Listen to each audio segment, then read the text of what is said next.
Can I start? Are we online? Okay, so we're starting online. We'll have complete silence here. So, a very good morning to all of you. Welcome to the live surgery workshop on snoring and sleep apnea and navigated FESS. I'm Dr. Vikas Agrawal from Specialty ENT Hospital, Kandivali, Mumbai. And this is the first patient we have taken in. As you can see, can you show on the patient's face? We are doing a drug-induced sleep endoscopy for this patient. He's around 45-year-old. Complaints of daytime sleepiness and snoring.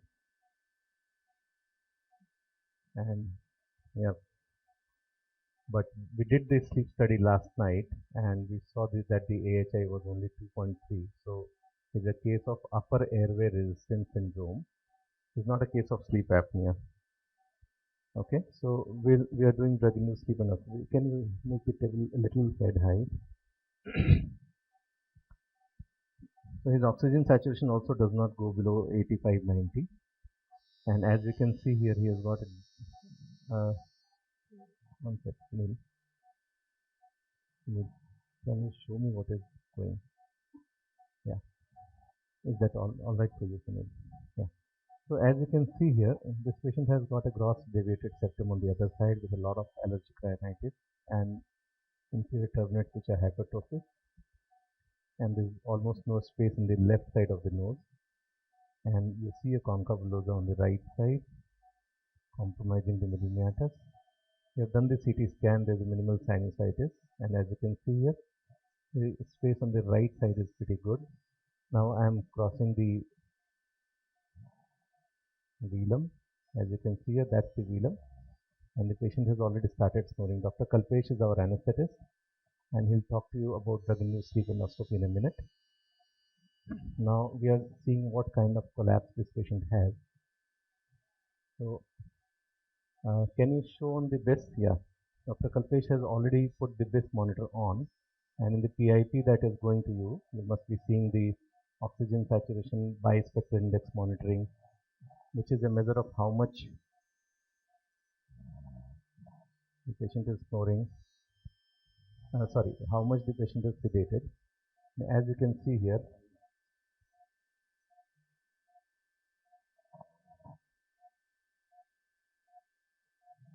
so the patient's BIS is around 76. That means the patient is sedated. And if you can see here, baseline is not really very big. It's just a little bit of lymphoid tissue here. The epiglottis is tending to fall, and you can see that's the soft palate. Now the BIS is around 72, so this is the perfect level. A BIS of around 70, 60 to 70 is the best level to tell how much depth of sedation the patient has. So now 68, this is the perfect level, and you can see that the patient is actually snoring. Yeah.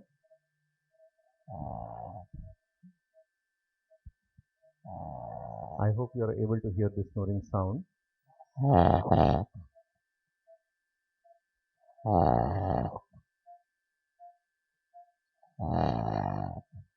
at the BIS of between 60 to 70, you generally get the perfect level. Now you can see that the patient is struggling to breathe, but still the breath is not stopping for more than 10 seconds. Therefore, the AHI has come to 0.3. Okay. So the AHI does not mean that the patient is not struggling. You can see there's almost a lateral pattern of collapse. And the good part is that if you see this velum is a funnel shaped velum, that means the upper part is not collapsing. Only the lower part is collapsing. So any surgery done on the soft palate in the lower part, in this case you can do an expansion pharyngoplasty, you can do a U-triple-P, you can do a zeta. Anything that you will do on this patient is going to work. And this patient is a snorer, and his snoring will decrease. Now his BMI is a bit too high. Patient's BMI is around 32. So if he reduces weight, he definitely will do very well because his oxygen requirement will come down. So that's the sleep endoscopy of this patient. The breath is still in the range of 60 to 70, which is the correct breath level. We'll let this go on. We know that there is no apnea at this point of time. The patient is not a case of obstructive sleep apnea. He is a case of upper airway resistance syndrome. So what is upper airway resistance syndrome? When a patient has snoring, but his oxygen saturation is maintained, he has daytime sleepiness, but no obstruction of breathing for more than 10 seconds. That is called upper airway resistance syndrome. So downstairs, who is coordinating downstairs? We have some delegates in the seminar room. Anybody coordinating downstairs? Don't change. Don't change. Don't change. Fine. So we have Dr. Gaurav Medikeri from Bangalore and Dr. Shantanu Tandon from Bangalore in the theatre with us. Can you just focus on them?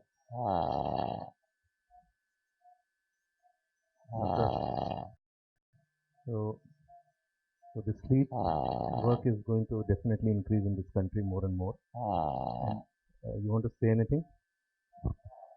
Gaurav. I really like to thank Dr. Vikas Agrawal for giving us this opportunity to be here with him at this time. And thank you so much for teaching us yesterday with your presentation. And I truly believe that now I've made a new friend and I found a great teacher in you. Thank you so much. Dr. Shantanu, you have been here earlier as well. I have, but I mean, this is giving me a little more perspective on what we were thinking about doing for a while, and now we're getting a little better sense of how to deal with various patients, the finer nuances. So thanks again, Vikas. It's been a pleasure. Okay, so we finished with the drug-induced sleep endoscopy. We are not doing any surgery on this patient today. We have another 2 patients lined up for surgery, and we'll have to wait for a moment. We'll be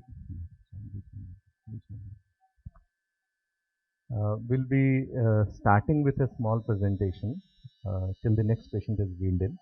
We'll show you his sleep endoscopy. No, PIP. Yeah. You can take the main frame. No, the other one. Yeah. So we'll be starting with another case. So Dr. Kalpesh, will you like to say something about drug-induced sleep apnea? I think it's very, very important for everybody to. Dr. Kalpesh Shah is our anesthetist for the sleep apnea work. He is one of the best trained person in sleep surgery in our country because we have been working together for a long time, and he will tell you about the depth of sleep apnea. Hi, good morning, everybody. First of all, I would like to thank Dr. Vikas Agrawal to create such a good educational platform for everybody. For drug-induced sleep endoscopy, the main role of the medicine, if I talk about the pharmacology, is going towards the dexmedetomidine. Initially, when this study was started, it was a propofol-based drug-induced endoscopy was done. Now, dexmedetomidine went into the market and it is giving a more promising result. We can talk about the little about our protocol, how we do drug-induced sleep endoscopy. We use dexmedetomidine as a primary medicine for initiation of drug-induced endoscopy. Maybe it is 0.5 microgram per kg body weight in a slow incremental doses. Once the patient starts sedating and the BIS has started reducing, we use midazolam in a small doses, that is 0.2 milligram per kg. And after being comfortable with the certain level of BIS in the form of 70 to 80 in between, the last dose of the medicine which goes is towards the propofol. We are using less and less propofol to prevent the propofol induced muscle relaxation and propofol induced problem for the respiration also.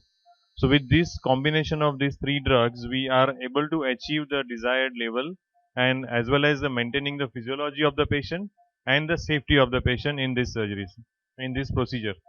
Main concern for the DIAS is maintaining the airway in spite of not able to use other airway adjuvants.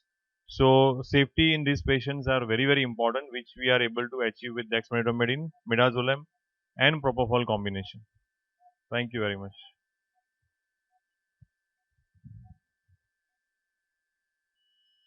Hello. Sunil, I request you to come down for a while and settle the camera on the presentation side. Sunil. Now, my friends on the net, can you just Yes, sir. give us a minute? Sir, oh, just a moment, sir. Coming down. Yeah. So you have to just give us a minute. We are shifting that patient and taking the other patient inside. Uh, what is Pranay doing?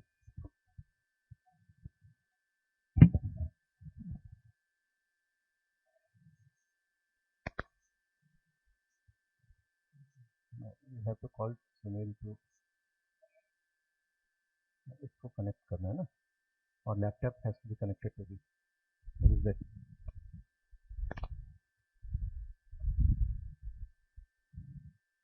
कोई भी इसको भी लेना है आजकल fish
Hello.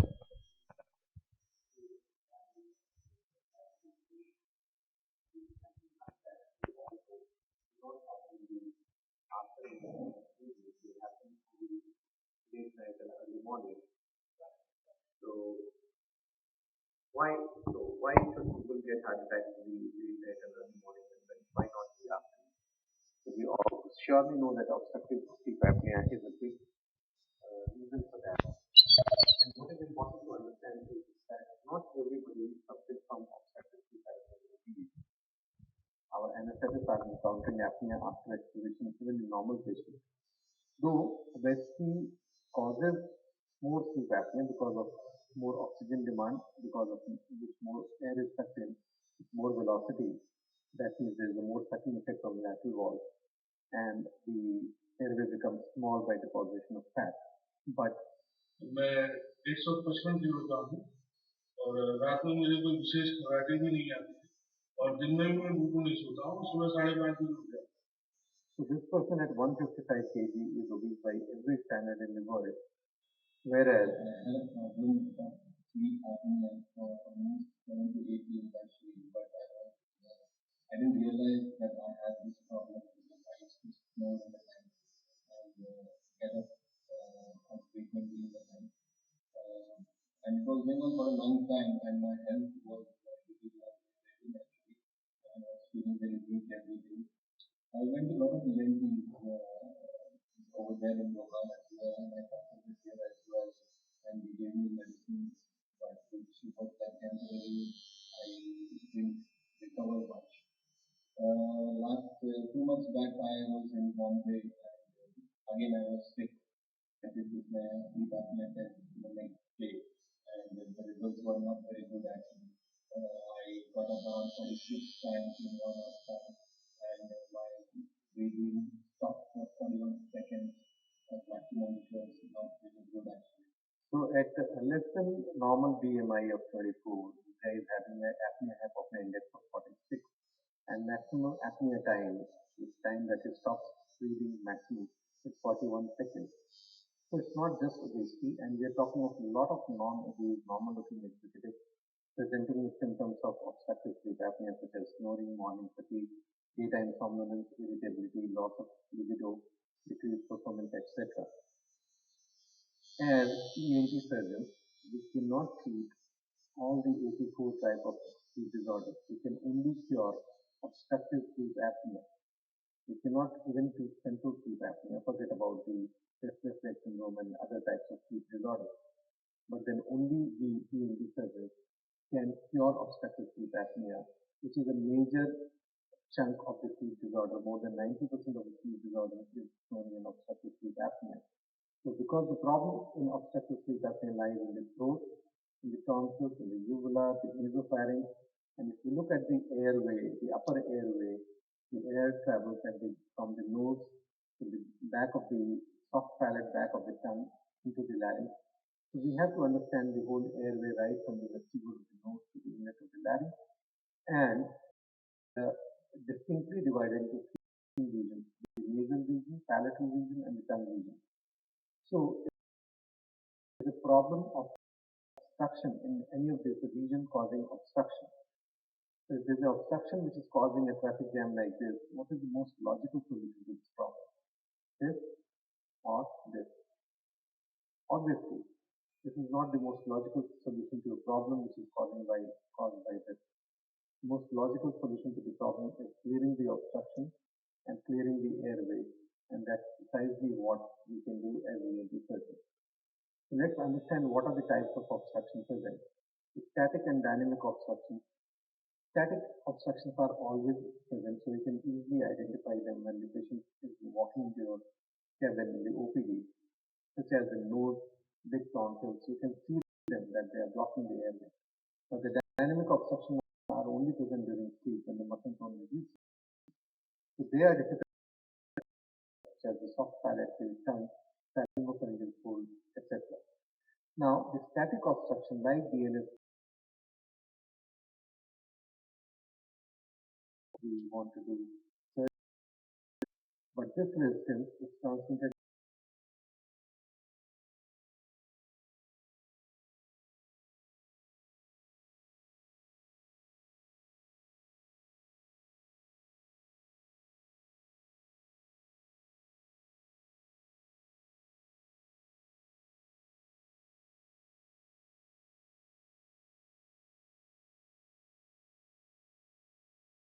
obstruction called static obstruction.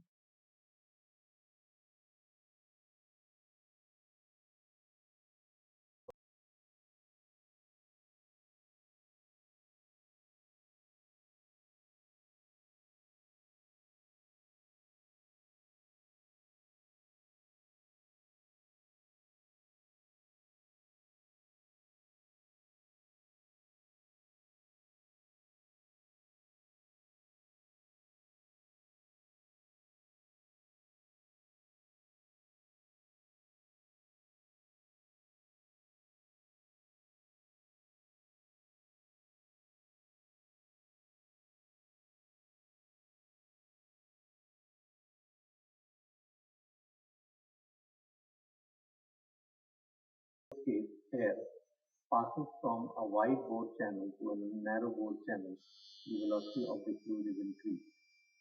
And the Bernoulli phenomenon states that if the velocity of the fluid is increased, the pressure exerted on the walls is decreased. That means there is a sucking effect.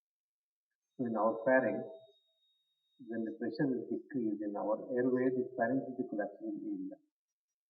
So, though trachea is the narrowest area, but the collapsible area is pharynx.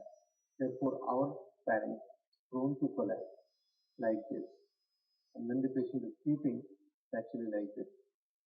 Now, pharynx is not elliptical, it's not a circular tube, it's an elliptical tube. The anterior-posterior diameter is less than the lateral diameter, so it's even more prone to collapse. And see how it collapses. So, this collapse causes snoring.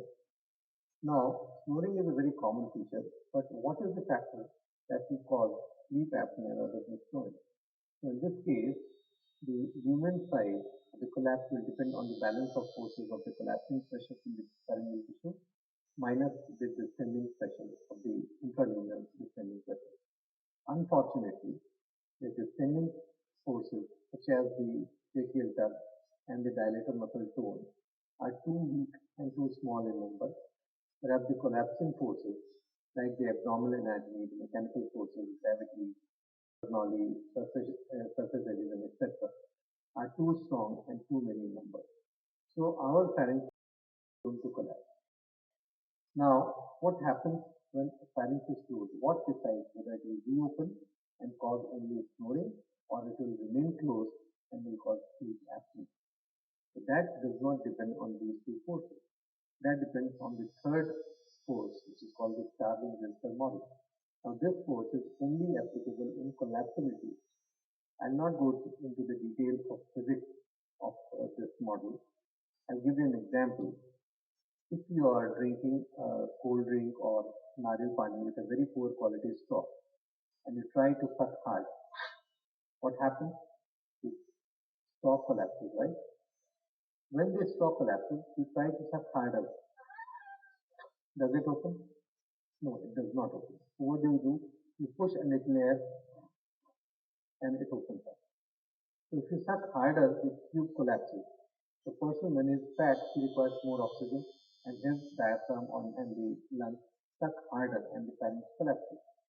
Now, if the diaphragm and the lungs try to suck harder, it cannot open. That's Starling-Wilson model. Let's see how it works. Now, this patient, as you can see here, is into apnea. He's trying to breathe. His lungs are trying to pull air inside, but in the pharynx, in spite of the column movement, it's not being able to open up. So here, howsoever hard he tries to pull, it will not open up. But if you push a little air from the top, it will open up very fast. And that's precisely the principle of PAP therapy, the positive airway pressure therapy. It gives you a little air from the top to keep that pharynx open. So it's not a good thing. PAP is a good device. Problem is that it does not give you a cure, it only gives you control. So you have to keep this device on your nose, on your mouth every night throughout life. And we know that in spite of all the advances in the PAP therapy in the last 30-35 years, still more than 2/3 of the patients do not tolerate to keep up for a long time. So we have to find a solution for, especially for the non-obese, normal-looking people who are having sleep apnea and want to cure them. We do not just want to give a control. So if you want to cure, can we cure them? And how do we diagnose what is the problem and what can be cured? So the starting point is when they come to us, when they come with a history of sleep apnea, what study should we advise? Obviously, we advise a sleep study. So which sleep study do we advise? Polysomnography level 1, level 2, level 3. So what is level 1? Level 1 is a complete polysomnography with all the leads like EEG, EOG, EMG, and with all the wires, all the data in the sleep lab. Obviously, it's very difficult for patients to sleep with so many wires and in a different place. So when a level 1 polysomnography is done at the home of the patient, it's called level 2. Can be attendant or non-attendant. And a limited study, only cardiopulmonary study at home or hospital is called level 3, and we do not measure the brain waves. So what is the difference? Measuring of brain waves, measuring of sleep, or only measuring the cardiopulmonary is the difference between level 1 and level 3. So which one should we do? If we are not sure that the patient is having sleep-related breathing disorder or not, then that means if the patient is saying he is not able to sleep, or he is having different dreams and he is having different kind of sleep problems, then you have to do a level 1 polysomnography where you know the sleep patterns, the parasomnia, narcolepsy, everything will be diagnosed. But if we are very sure that the patient is having a sleep-related breathing disorder, that means that the patient's husband or wife, the spouse, tells that the patient snores heavily in the night and actually gasps for breath. And practically we are dealing with a situation of obstructive sleep apnea. Then possibly we can get away with doing a level 3 study, which is less costly, less cumbersome, less number of wires, and easily available in every part of our country. In that case, we can do a level 3 study with the understanding that it can underestimate the problem, can never overestimate the problem. So that if the patient, in spite of sleeping for 6 hours, has only slept for 3 hours, and the AHI you get is 30, that means in 6 hours, if the apnea is 30 into 6, 180 apnea the software has calculated. Actually, he has only slept for 3 hours, so his index is 180 divided by 3, that means 60. So we can underestimate the problem, but we can never estimate the problem. So what information will we get from polysomnography? And is that enough to cure? So polysomnography tells us how much is the problem, and the quantum it gives is called AHI, apnea hypopnea index. So what is apnea hypopnea index? Apnea is more than 10 seconds of complete possession of the air, and hypopnea is more than 40% reduction in the airflow for more than 10 seconds. Obviously, this has to be associated with desaturation, which is minimum of 3 to 4%. So, per hour, number of apneas and hypopneas tell us the severity of the problem, but not the cause of the problem. So, we still, as an interveners, want to know the cause so that we can rectify the cause.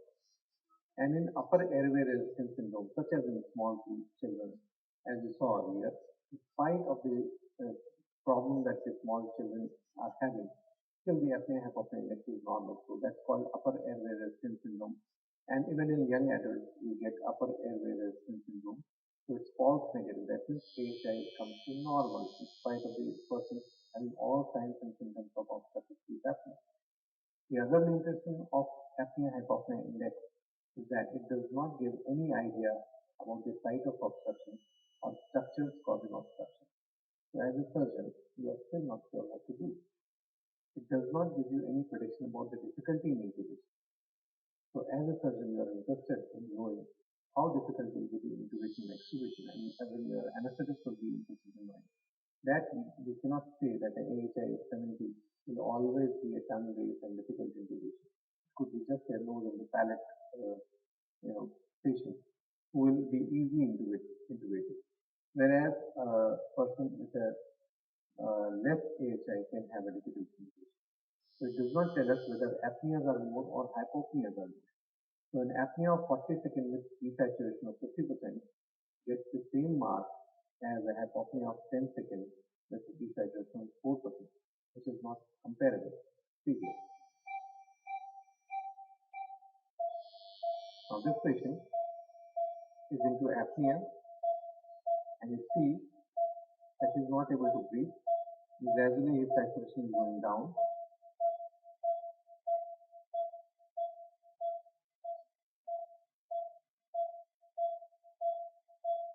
Right? You see that the column is just not moving. It's not opening up. And after some time,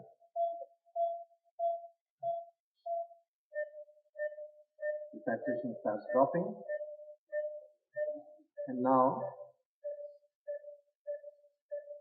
as you can see here, is just having a little breath going inside, which is not sufficient. Saturation drops further. Then after some time, this patient will be, gasping for breath, and he will take a deep breath,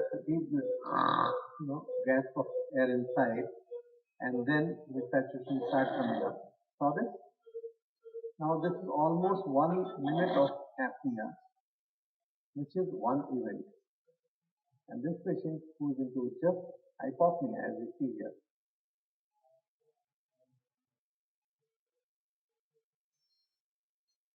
is also one event. This patient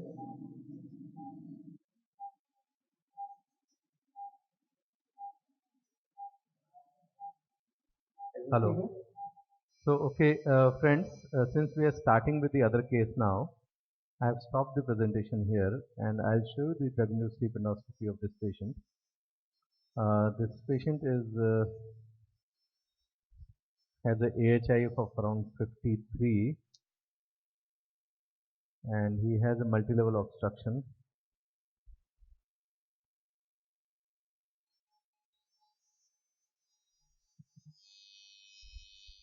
So let me just go to the sleep endoscopy of this patient.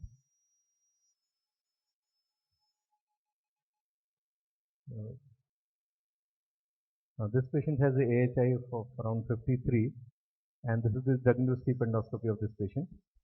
As you can see here, he has got a gross deviated septum on the right side. We have already done his nose earlier, but you can see that there was a gross deviated septum on the right side. Left side mucosal hypertrophy and the terminates were hypertrophied. And he is around 45 years of age, 72 kg in weight. Height is 5'9", so his body mass index was only 23.5 and his AHI was 54. So these patients who have high AHI and low BMI are the best patients for us to operate. Now as you can see here, this is the epiglottis of the patient and epiglottis seems to be falling primarily. So it's a primary epiglottic collapse. As you can see here, there's a small little bit of waste tongue, not really pressing on the epiglottis. And as we see here,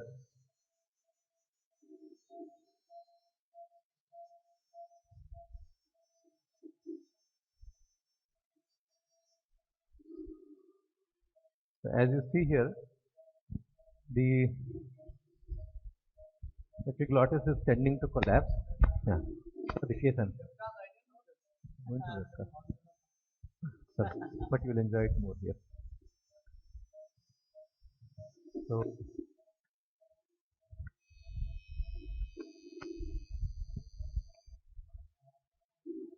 you can see the palate collapsing in a concentric fashion. Is the sound coming? Sunil, sound is okay? Yeah, so you can see the palate coming in collapsing and the tongue base is not really very big, but the epiglottis is collapsing. So we plan to do a glossoepiglottoplexy. That means we are going to make the surfaces of the tongue and the epiglottis raw and then we are going to stick that together because the raw areas will tend to fibrose and will come closer. You can alternatively take a stitch or suture, but that's really difficult. So now that we have already done the nose of the patient, he is already quite better and his palate and glossoepiglottoplexy are the two things that we are going to perform today.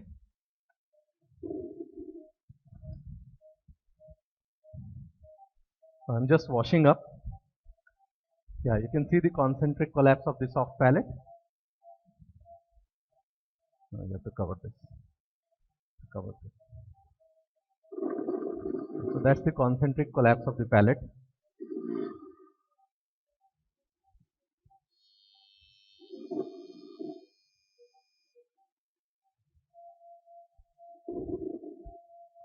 So at this point of time, let me thank Sunil Patil. Sunil is a audiologist par excellence. He has worked with us for 1.5 years and is absolutely indispensable as an audiologist. But this whole audio-visual thing on the YouTube, which is so informative to people, they don't have to travel and they can see everything from the convenience of their home. It's all Sunil's contribution. So Sunil, we are really thankful to you. You came all the way from Pune one day prior to set up all the things, and everybody is enjoying at their homes and their their offices or mobile phones, wherever they want to. It's all because of you. So this is a teamwork. Dr. Kalpesh, our anesthetist, is absolutely indispensable for the job. He had a lecture in some IMA forum today, but I requested him to be available for today. Because sleep apnea surgery, the role of the anesthetist is very, very important. So we are not keeping very severe cases for the workshop because it becomes difficult. But even this case with a AHI of 53, as you can understand, head low.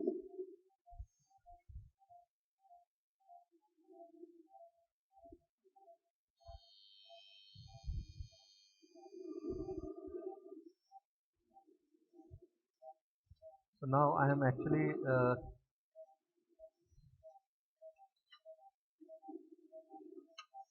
setting up the mouth gag. Once I am done, I'll show you the mouth gag.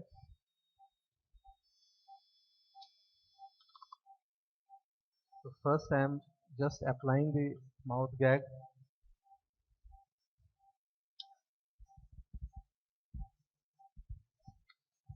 Okay, can you take this camera, Sunil, now?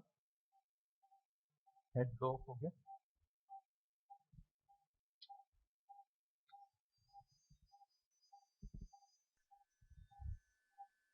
Yeah, you can show how we have applied the mouth. Can you see the fish? I don't think the sound is coming properly. Is it coming? Throat is packed. There's some throat pack. Okay, suction.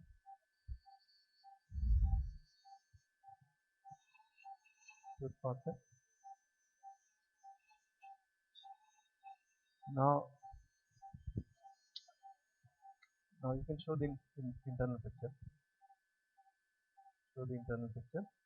So now we have put a standard boiled Davis mouth gag, and I'm using a microscope. I believe you are able to see, just focus, able to see the inside of the throat very well now.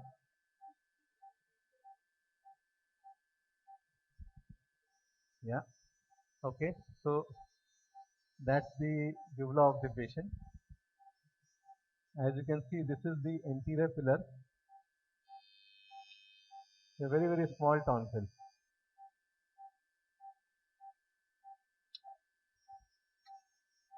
Actually, it seems as if the tonsillectomy has been done before. Obviously, the patient has not given any history of a tonsillectomy, but tonsil is very, very small. So there is no surgery which has been done on him. Okay, so that's the tonsil.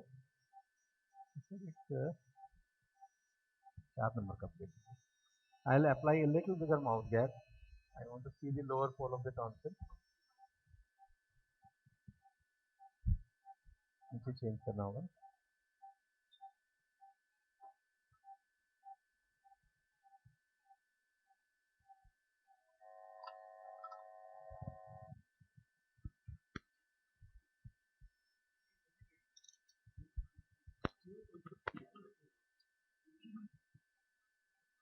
Okay.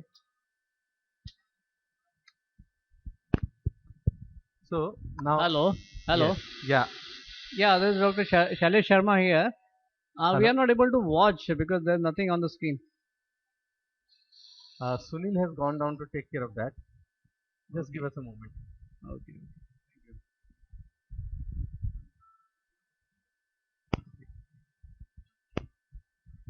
Okay, so now there are various ways. Are you able to see, sir, now? No, nothing on the screen. It's dark. Okay. Yeah, now it has appeared. Yeah. Okay. Is the picture all right? Yeah. Little bit of centering. Yeah. Yeah. Okay. So now uh, this is the soft palate of the patient, right? Now various ways to tackle the same problem. You can skin a cat in various ways. Now you can do a UPPP, which is essentially just removal of the uvula and the soft palate like this. Okay. You can do a zeta palatoplasty, in which you make a cut in the uvula and suture it on either side after making the areas raw. What I do is modified UPPP, which is my own modification, and I do a classical UPPP but remove the palatopharyngeus muscle. So this is the palatopharyngeus muscle, if you can see here. This is the palatopharyngeus muscle. Now I'll show you the dimple. Dimple is the place where the soft palate goes and touches the posterior pharyngeal wall. So tell me, sir, if you are able to see. I have done a nasal intubation because we also have to do the baseline. So this is the place which is going to go and touch the posterior pharyngeal wall. So that's the dimple. When the patient is actually awake and you ask him to say E, this is the area which will go and touch the dimple. So now your line, this is the base of the uvula. You can go almost 1 centimeter above. But if you go much higher than that, if this is the junction of the hard palate with the soft palate, you cannot go more than half of this down, because if you go more than that, that's where the dimple is going to be, and if you go higher than that, then you will land up with velopharyngeal insufficiency. At the same time, you should not create a raw area at the back of the soft palate. You should not create a raw area, otherwise you will land up with a nasopharyngeal stenosis, which is even a worse complication. So now this is the anterior pillar and this is the posterior pillar. The very good and rough guide is to remain in the anterior to posterior pillar junction. So if you do not go very higher than this anterior pillar, make a horizontal line between the anterior and the posterior pillar. And now I'm starting 7 and 3. So my coblation, I'm using coblation obviously. So my coblation settings are 7 and 3. This is the anterior pillar. This is the anterior pillar. I'm starting from the right side. So somewhere here is the junction of the anterior pillar to anterior pillar. So this is the part of the soft palate that I'm going to remove. Pani, saline. So I'm making this line here. Okay.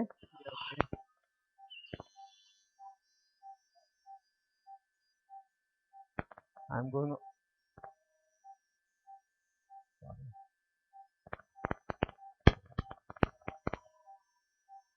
Is the audiovisual working well? Yeah, well, very well.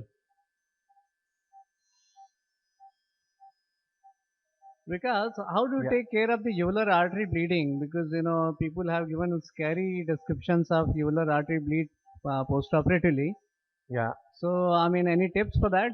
How do you take care of that? So uvular artery will be very well taken care of by this coblation wand. So okay. I will not expose the tonsillar artery. I'll show you, because uvular artery you will have to expose. I'll just show you. Now see, I'm cutting it through. I'll cut through and through. Okay. Uvular artery will actually be taken care of very well by this coblation wand. Pani badhaiye thoda. Okay, so uvular artery will actually not even show up. Okay. It is not even worth mentioning. Sorry? You mean to say that uvular artery bleeding is not even worth mentioning, you are saying? Actually, yes, sir. Actually, in the older, literature, you find that, uvular artery bleeding was, painted as something very scary. No, not really. See that. So can you see that? I have already cut through the musculus uvuli muscle. And are you able to see this fibers? Yeah. These are the fibers of palatopharyngeus. Okay. This is the anterior pillar here. We are very able to see. Yeah. These are the fibers of the palatopharyngeus. So either you can rotate, or what I will do is I will simply cut through the fibers of the palatopharyngeus. Okay, I am cutting through the fibers of the palatopharyngeus. You can very well see what you are doing. Yeah. Very well, very nice. Therefore, a good high definition camera also becomes really important. Now I have cut the musculus uvulae, and here I am cutting the mucosa along with the. Now what is important is that you don't cut in this direction. You cut laterally, almost at 90 degrees. So this is the corner which causes most of sleep apnea. So almost for all kinds of palatal surgery, this is the corner which is the problem. Now see, I have reached the lateral pharyngeal wall. This is the lateral pharyngeal wall. So this is still the palatopharyngeus muscle, and I am cutting through it. Now I will just see, I have reached the lateral pharyngeal wall. This is the palatopharyngeal fold. So I'll cut through the palatopharyngeal fold and the palatopharyngeus muscle, and now I am entering the tonsil. Now I am entering the tonsil from the top pole. Now this is the still the palatopharyngeus muscle. Can you see that? Right. I am cutting through the palatopharyngeus muscle, because this muscle either you cut, you rotate, you suture, you do something to this muscle, otherwise your job does not end. Now I am entering the tonsil, so I will reposition my microscope. It's a very, very small tonsil, but you saw that the palate was collapsing so much. And they are not deep seated. Yeah, there's hardly any lymphoid tissue in the tonsil. So now I'm doing a tonsillectomy. Okay, so this is the plane between the tonsil and the pillars.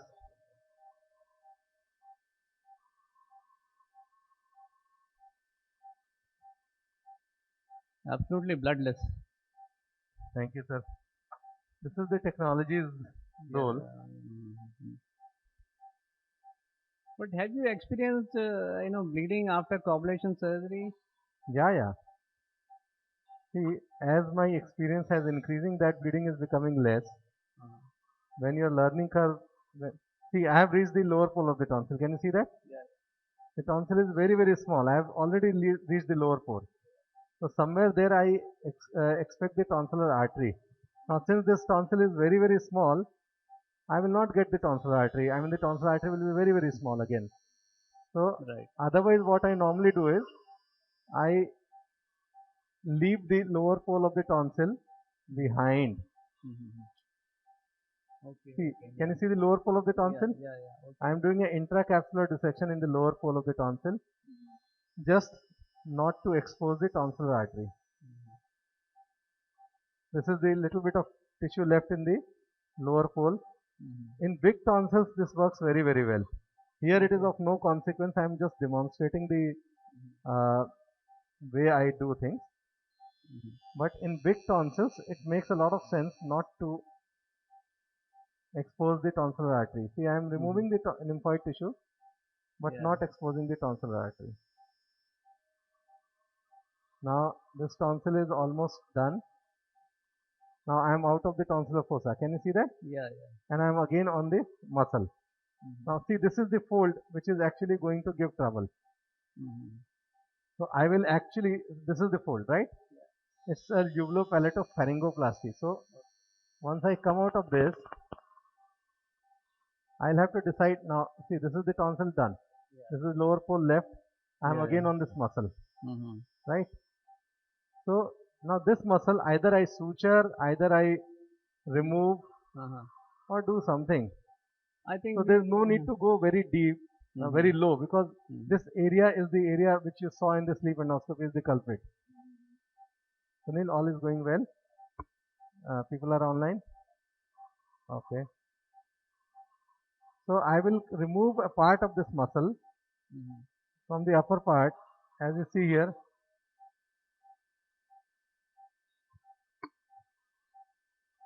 You will be suturing the redundant mucosa later on, no? No, I'll remove that. See, you can actually suture the mucosa. Yeah, because the size of the tonsil is very small, so there is a lot of redundant mucosa left. No? Absolutely. So what I'll do is, See, I am actually cutting off a bit of the mucosa. Can you see that, son? Yeah. You can suture the mucosa, you may not actually cut it, but I am actually cutting it off. So when you remove the mucosa, there is fibrosis, there is pain. Fibrosis is our friend in sleep apnea if it happens in the right place. Yeah, absolutely. Now, see, the muscle is cut. Okay? Yeah. So I have removed this part of the muscle which could contribute to sleep apnea, and now I am just removing this mucosa off. So I have created a raw area. Now this is the part of the soft palate and the tonsil removed. There is no bleeding here. However, now this area still is little soft. So what I'll do is this mucosa I will not disturb. I'll go from this side. What was bleeding over there? Nothing. I'm now on coag mode. I'm coagulating a little just to make sure that there's no bleeding later on. And this muscle and this part of the soft tissue, I'm coagulating. So by coagulation, can you see that it's getting shrunk? Yeah. So I'm not damaging this mucosa, but from here, that's the reason I removed that part of the mucosa, so that I can go partly into the lateral and the posterior pharyngeal wall. And this is the segment which is most important. Yeah, so Gaurav is asking, can we use a channeling probe there? You can very well use it. But since I have got this, this is much more powerful. So, okay, see, this is the posterior pharyngeal wall. Lateral I have already removed. Okay. Now we are just making sure that we are not leaving any bleeding point behind. Okay. So this is the tonsillar fossa. And this tonsillar fossa is made up of the superior constrictor muscle. The paratonsillar vein will be there. I cannot see anything. This is the palatopharyngeus. Small part can be seen. Yeah, palatopharyngeus muscle I have already cut. So the right side of the job is done. Now it will look very charming to see some suturing here and there. Lot of my friends do suturing. I used to do a lot of suturing. Here itself in my workshop I have demonstrated expansion. What happens is that many times the sutures just give way. Someone? Endoscope camera is ready, 45 degrees. Just give me a minute. I am reapplying the mouth gag on the left side. Fine.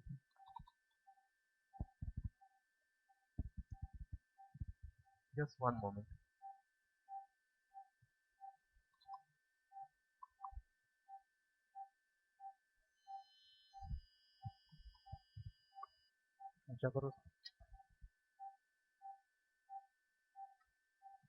I'm trying to take the tongue on one side so that I can show it to you in a better way. Just give me a moment, sir.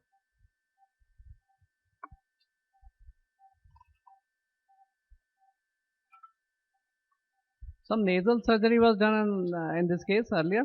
Yeah. 3 months back we did the nasal surgery. Okay. Because you can't do the nose, palate and tongue base epiglottis all in one go. So it was plain septoplasty or some turbinate resection? Some septum, FESS, whatever was required. Some turbinates are very, very important to do. So is the view very alright, or you think it can be made much better? Someone just lift it up. Someone. Mouth gag application is again a very important thing. Some trauma to the tongue because of the mouth gag application. Someone.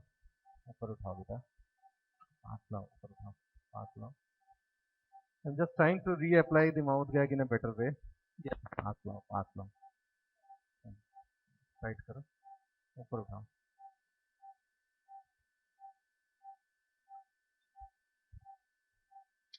Okay, so I'm going on the left side now. At this point of time, you can see a stark difference. See how the palate is on the left side and how the palate is on. Can you see that, sir? Yeah. See, palate is here. It was on the same side, same position on the right side. Now see how it is. It's just at 90 degrees. So here again I'm going to do the same. So I'm going to complete. Now this is the anterior pillar here. So I'm going to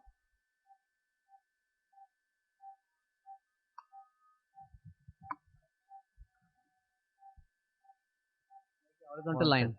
Yeah. I'm just making myself very clearly oriented because this part of the tongue is still coming in my way. I want to lift a little more of the tongue. Okay, is that better seen now? Is that seen better? Yeah, it is better than before. Yeah, because almost all the patients of OSA have a big tongue, so they tend to come in the way. So this was the plane that we are actually working on, and this is the anterior pillar, right? Can you see here? Yeah. So this is the plane we'll be working on.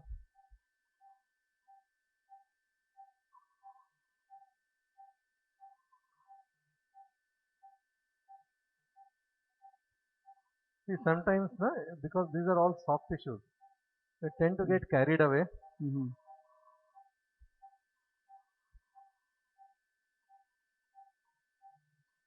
Now, this is the anterior pillar here. Right. If you cut too much, you are going to land up with pharyngeal insufficiency.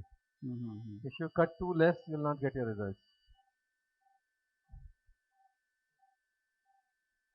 There is some trauma to the tongue, I'll see it later.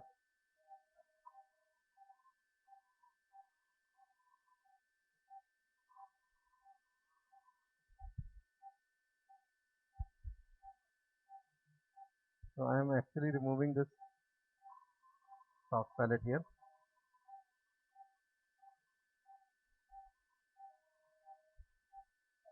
Okay? Yeah, it is easily coming out. Yeah.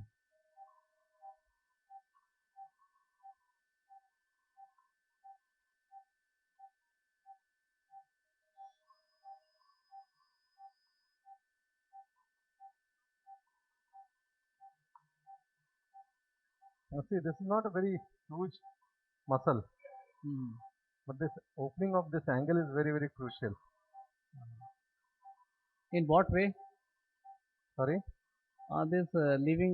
Exciting the angle is very crucial. In Yeah, what this way? angle is very crucial because unless you open up this angle completely, the patient will still keep on having a collapse. Because this is the area, see, this is the area where the collapse is maximum.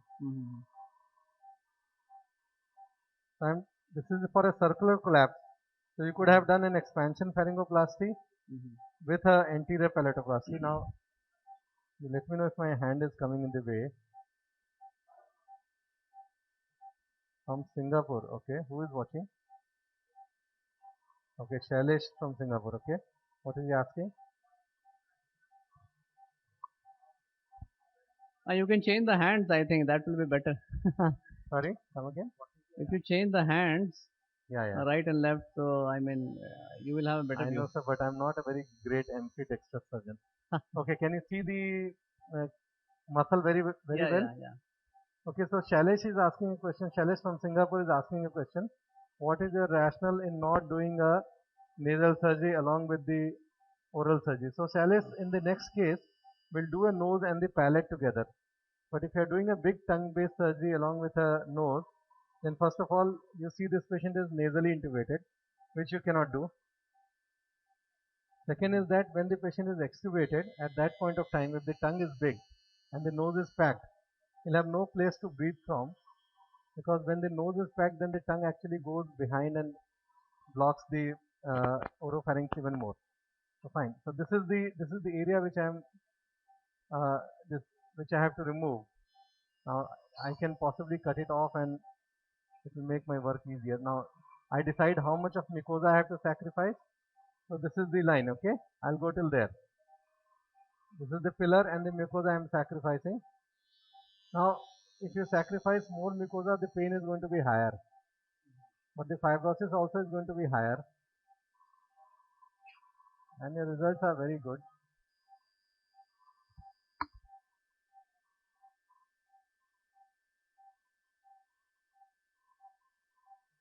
Now can you see I am cutting off this muscle?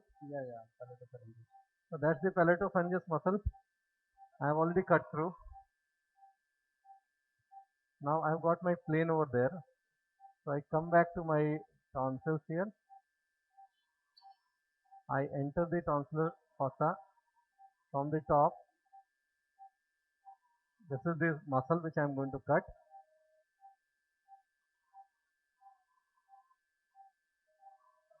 Okay, this is the palatopharyngeus muscle which I have been cut, and this is the tonsil.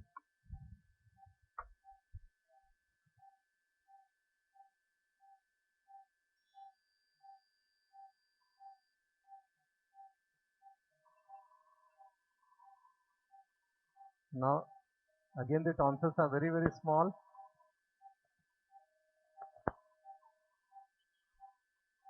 The tonsils are actually not contributing to sleep apnea. It's more of the pillar which is contributing. Yeah, right. I am removing that part of the pillar. Here as I come down, I do not go till the tonsillar artery. Very small lymphoid tissue, so even the tonsillar artery is going to be very small. For demonstration, I am showing that that's how you. Okay, I leave a small bit of tissue at the inferior pole. Now this is the palate, this is the palatopharyngeus again, and this is the part where we divide the palatopharyngeus, coagulate it,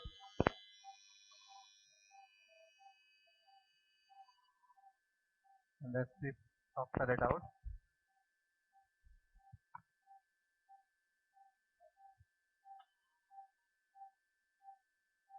Now this part will just coagulate so that the pharyngeal wall does not bleed and becomes stiff.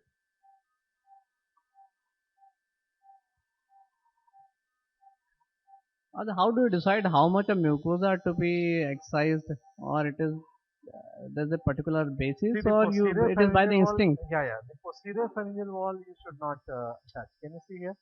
On both the sides, we have not opened up we have not removed the posterior pharyngeal wall. Yeah. It's only the lateral pharyngeal wall. See, okay? Yeah. Now the lateral pharyngeal, because the posterior pharyngeal wall, if you do something across, it will stenose. So I have actually my friends actually criticized me for excising so much. So more than this is absolutely out of question. This is the maximum. Now see, this is the angle. Angle, you were talking this is about. the angle. I am actually cutting a little more muscles from here to go into that angle. This is the palatopharyngeus muscle. Okay. So more obtuse the angle, better it is. Yeah, you have to make a 90-degree at least. Unless you make a 90-degree, it will form a Gothic arch later on. Now see, this is a 90-degree on both sides. Do you agree, sir? Yeah, right. And you are not supposed to cut the anterior pillar. Anterior pillar does not contribute to sleep apnea. Posterior pillar I have cut right till here. Can you see that? Both the sides. Yeah, both the sides. Yeah. So this is the end of our surgery for soft palate. Now you have to give me a few minutes till I change to the base tongue. So for that I'll use a 45-degree endoscope and one size smaller blade for the fast pass camera cover.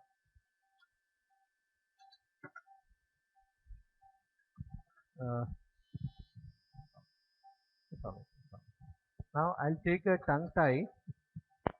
I'm sure you'll not be able to see this, but I'm just taking a tongue tie. It's alright. I'm taking a tongue tie on the patient's tongue and pulling it out. I'll show it to you in a minute.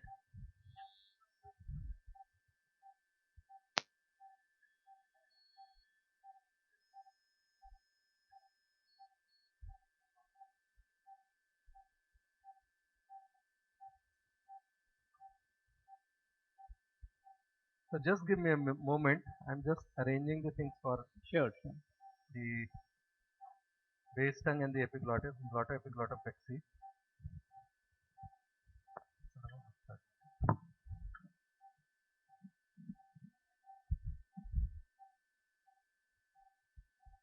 So I'm pulling out the tongue and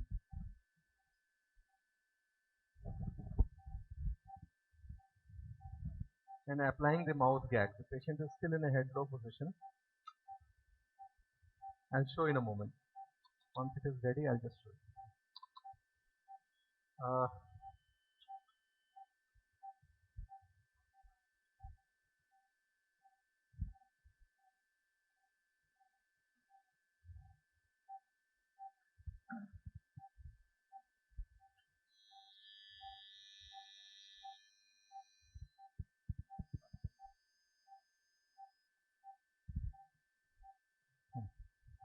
So the camera is almost ready. Just takes a few minutes from changing. I was using a microscope. Now I'm going on to a 45-degree endoscope. So obviously the switchover takes a few minutes. So my friends who are online, just give us a minute to set up everything. I'll show you in a moment.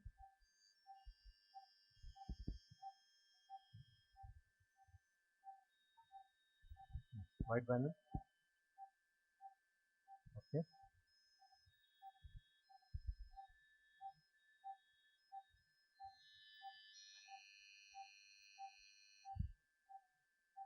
Okay. Are you getting the inside picture? Yes, sir.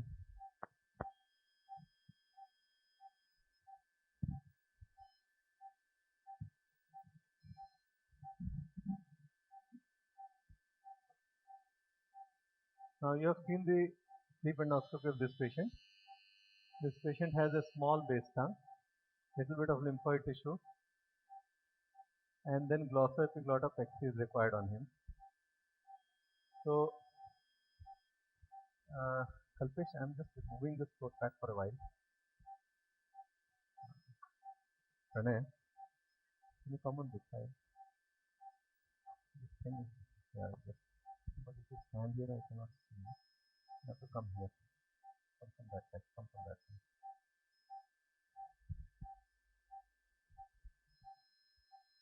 So I've taken the tongue tie, but you see that, I mean, just the entry wound of the needle is bleeding. So till the time, just keep it pressed. Yeah. Oh, I'll show you the how you bend the wand. Can we go on to the external camera, Sunil? Where is Sunil? No. Where is Sunil? Can you show the external camera? Now you are seeing the 45-degree endoscope. Go into the external camera. Show the wand.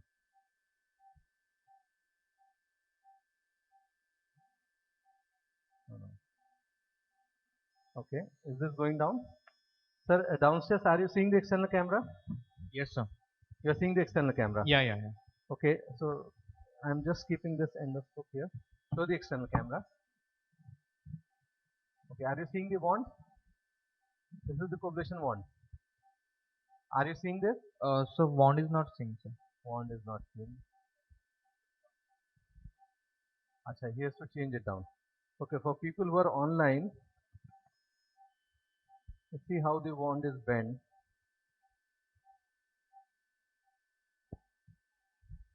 Sunil, I think you should tell them how to change, na, downstairs.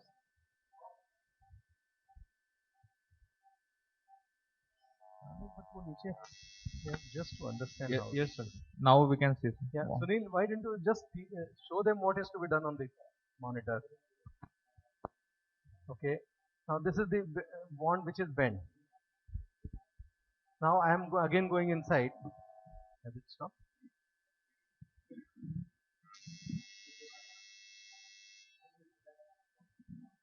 So we need to come back to the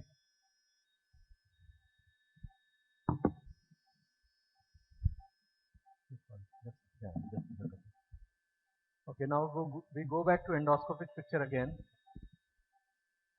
This is a 45-degree endoscope. And now you see, this is the lymphoid base of Sunil. Why don't you just tell them what is to be done? Now he has understood. This is the lymphoid base of tongue. And if I remove the throat pack, let us see if we are able to see the epiglottis. There's a big throat pack which I am removing. Dr. Kalpesh has really... Okay, so can you see the epiglottis here? Can you see? Yes, sir. Yeah. So that is the epiglottis. So, now there is no throat pack. This is the laryngeal inlet. This is the epiglottis. Okay? Okay. Now, see, this is the epiglottis and this is the base of the tongue. They look very similar. Yeah. Because the epiglottis. Where is the epiglottis? Hold on. See the epiglottis? Yeah, it's down. This is the cartilage of the epiglottis. and this upper surface is just looking like a lymphoid hypertrophy. Now you come on this side. If it is now. What I'm going to do is I'm going to remove this lymphoid tissue. This is the plane between the base tongue and the epiglottis. Am I very clear? Yes, sir. Now the epiglottis has become so flabby. Okay, so this is the plane. Now I'll approach this from here. I'll remove all this lymphoid tissue, create a plane between the epiglottis and the base tongue, and then I'll make this area raw. I'll start from the right side. Now this is the posterior 1/3 of the base tongue. Give me a small throat pack. Small, एकदम छोटा. Just cut a small bit. So what I actually am doing is I'm putting very small throat pack. Though the patient is well, just cut it small, even small.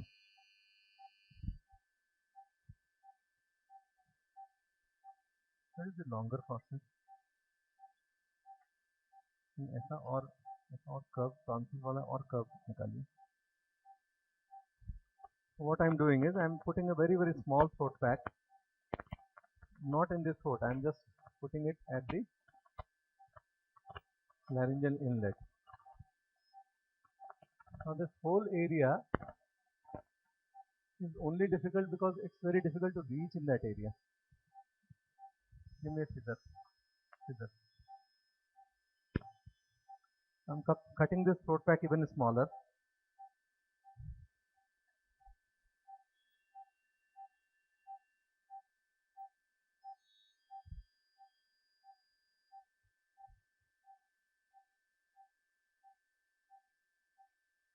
And trying to just keep it. Okay, so that's the epiglottis. Okay. Are you able to see the epiglottis? Yes, sir. So we'll remove this lymphoid tissue. So 9 and 5, please. I'm using the same coblation wand. If I am not very happy with the power, I'll change the coblation wand. I have gone into 9 and 5 because at the setting of 9 and 5, the ablation becomes faster.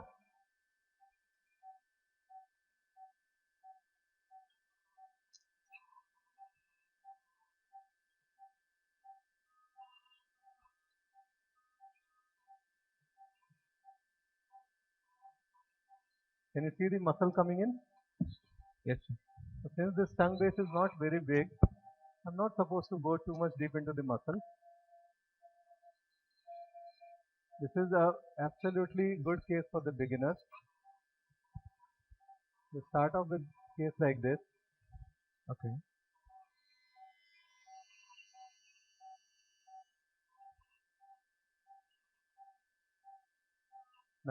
9 and 5, please.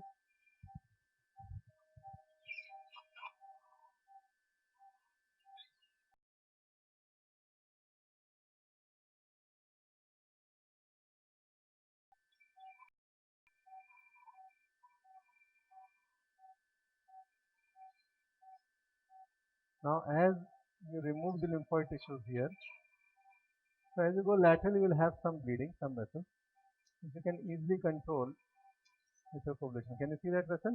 Yes, sir. Just cauterizing it. Now see how it's looking. Vessels come from the lateral side. Okay, well cauterized. Yeah. There I use the coagulation mode.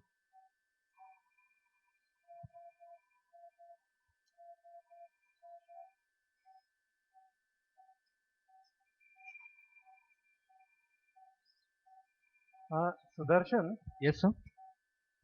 This patient is Madhukar Patil. Yeah. Is it the same person that you had sent? Yes, sir. Yeah. Nasal part done 3 months before, I think. Yeah, nose I had done 3 months back. Yeah. Very nice. You are here to see his surgery.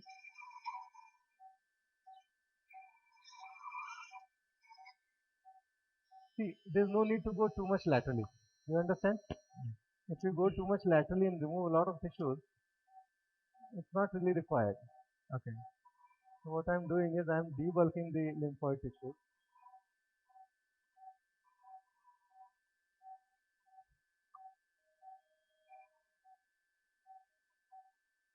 Now either I can do a suprahyoid epiglottomy or I can do a glossoepiglottoplexy. Yeah.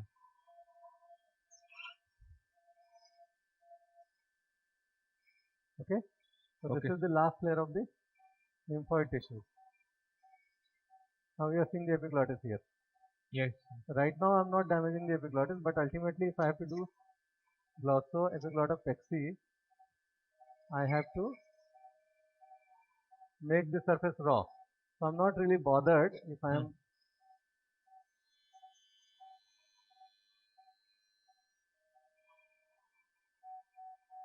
making the epiglottic mucosa raw, because that finally I want to do that. Yes, sir. Okay. So see, this is the epiglottis. This is the mucosa which has become.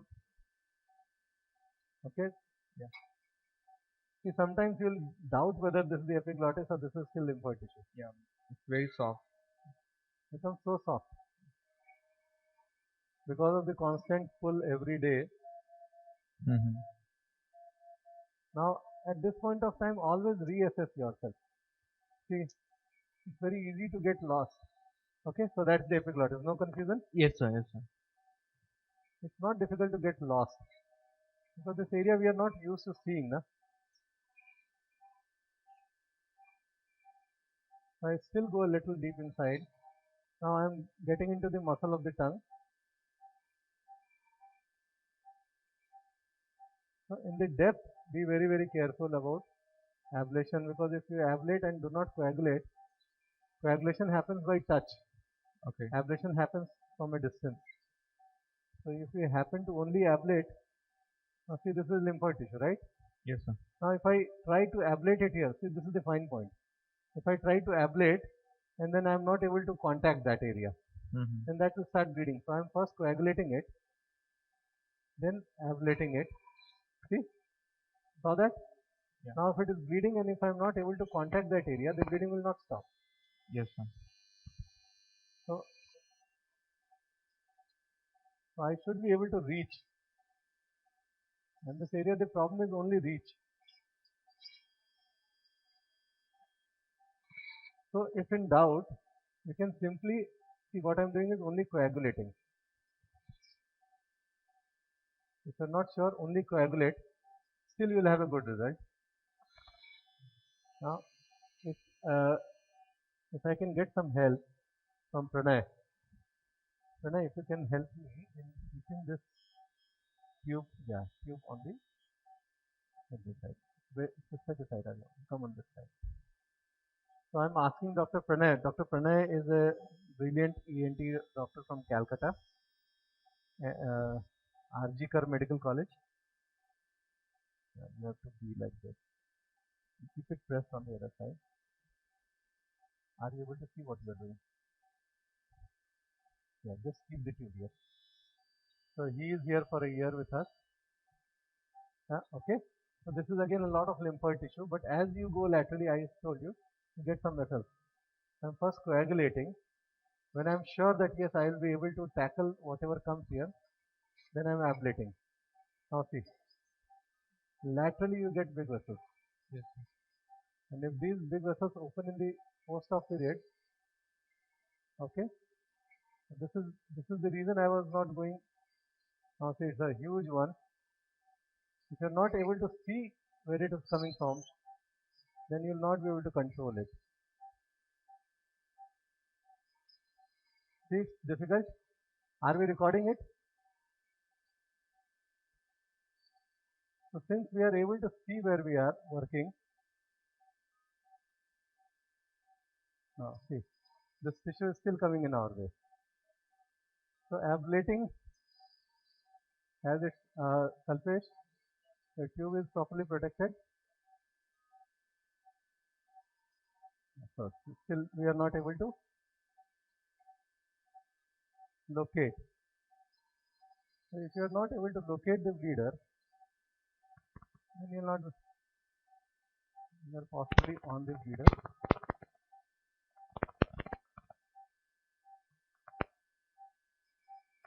So we are still, the bleeder is still inside, and the tissue is actually not letting us reach there.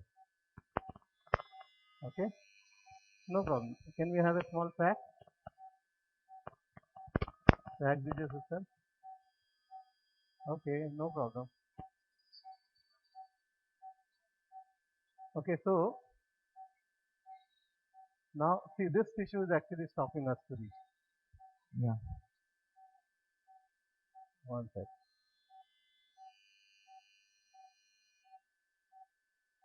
So let's bleeding. Okay, we have still not been able to locate the site of bleeder. So if this does not happen, then what you do? You'll have to Pack it. remove this. So I'll pack it for a while. Chalo, give me a pack. I'll pack it for a while. And wait. Wait for 2-3 minutes. You remove it. Remove. No problem. See, we know that we can tackle this area very well. We have already exposed. Now we'll just wait for the bleeding to become a little less, then tackle it.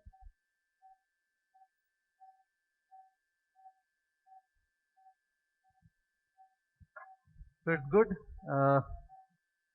People who are actually willing to do this should see some difficult times. Now this is not a difficult time because we know that we are in total control of the situation.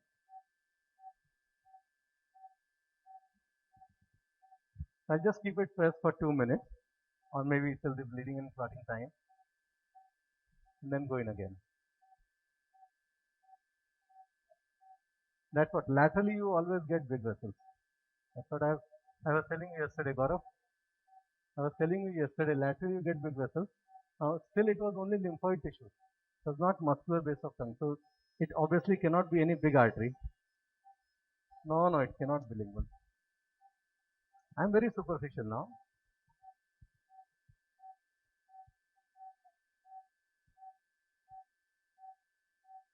You just wait for a few minutes for it to settle down and then go inside, figure it out and then tackle it. Laterally you always get big vessels. That's the take home message. Okay. Be careful when you see. I coagulated, nothing happened. The moment I ablated, it bled. So now I have to go inside and see where it was bleeding from, and I have to touch that area in order to stop the bleeding.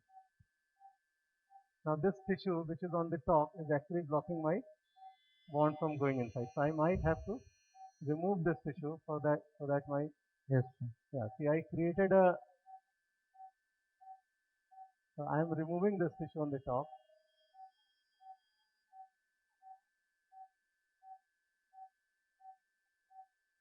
See, that's the place where I have to go inside. Yes. I am removing this tissue on the top so that my wand can go and touch the bleeder. If it is not able to touch, the bleeding will not stop. Okay. So I am coagulating now. If the wand would have touched the site of bleeding, it would stop. If it is not, it will not stop. Okay. So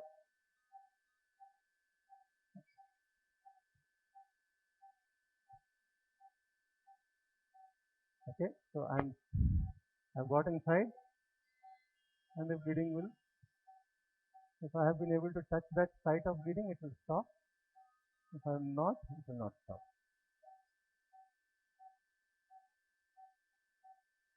Okay. I take off the third pack. How is the bleeding now? Stop. Good learning.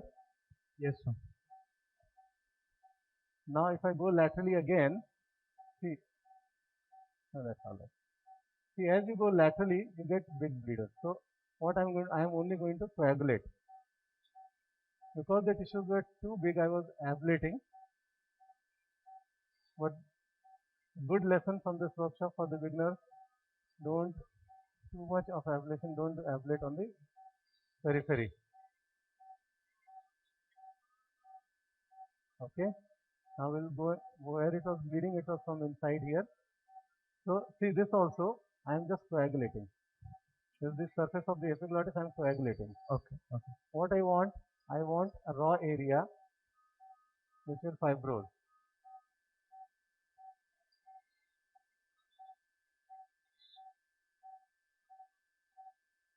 Now see this was the area which was missed. There is still some lymphoid tissue here. This is all. See this is the epiglottis. Can you see that? Yes, sir. This is actually the epiglottis. It's not the lymphoid tissue of the brain. This is the epiglottis. So I was actually high epiglottis fold. That's why it bled. This is the lymphoid tissue. So what at this point of time what I will do is I'll reapply the mouth gag. Anyway, it is more than 15 to 20 minutes. So it is time for us to reapply leave it for a while and reapply the mouth gag. Why? Because can you show this tongue? Can you show this tongue? What happens is that the color of the tongue starts changing in 15-20 minutes. Yes, sir. Yes, sir. And the edema of the tongue happens because of Tight application. because of the ischemia. Okay. So I have left it open for say a minute or so, and will reapply.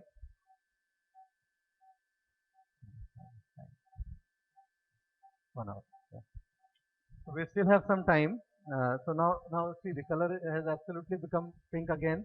So the blood flow would have started. So I will lift up the tongue and reapply the mouth gag. There is some bleeding from the place where I actually took the tongue stitch, which is of no consequence.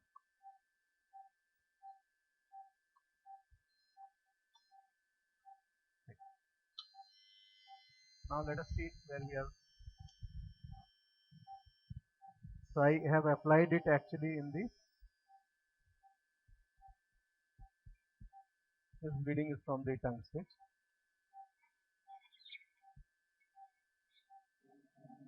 Okay. So let me at least first remove this lymphoid tissue on the left side. There is a lot of lymphoid tissue here. Let me first remove this lymphoid tissue. Someone is just one solo.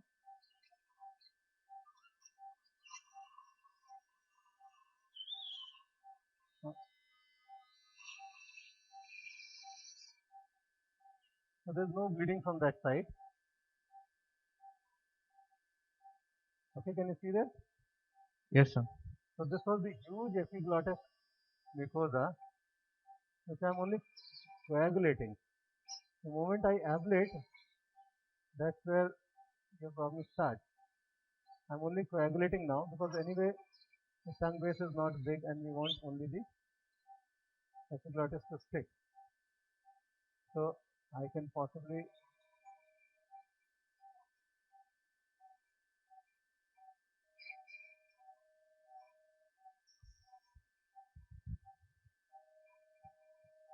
this wand is not working so well.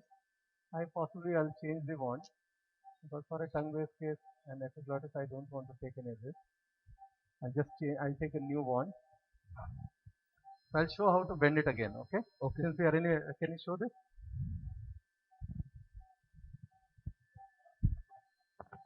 Yeah. So question from Gaurav is, do you use the wand bender? I do not.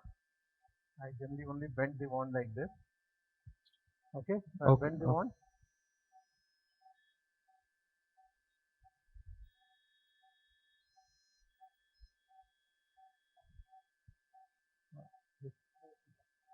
We'll have to just keep it pressed. Just put a mouthpiece here.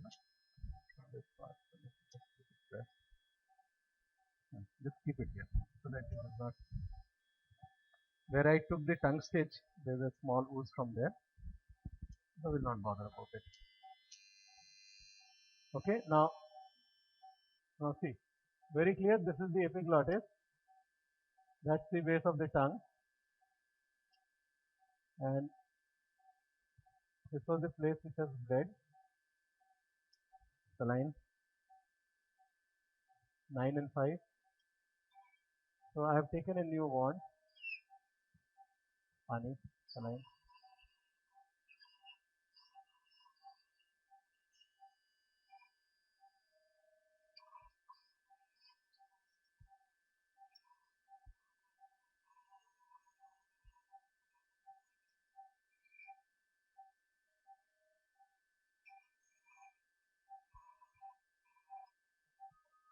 See, if the area which you are operating is under your control and you can touch that, then the bleeding will be easily controlled.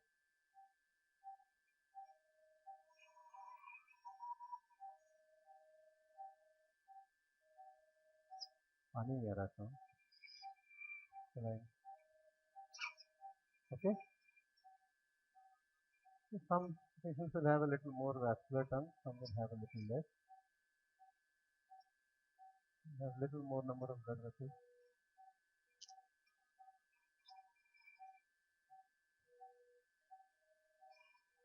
Right, नहीं आ रहा. Okay, so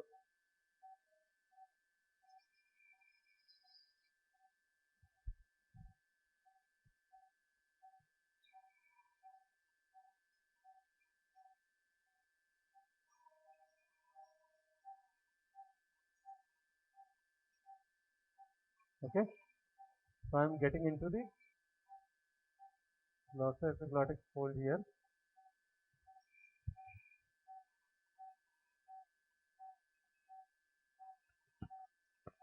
Can you see that? Yes, sir. So I am making the surface of the epiglottis raw, and I want to reach almost the median glossoepiglottic fold.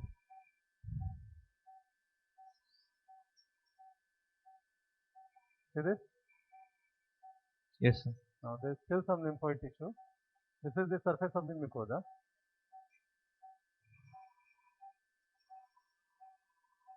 I am removing the mucosa now. But if you remove too much of mucosa and expose the cartilage, then it will tend to become infected.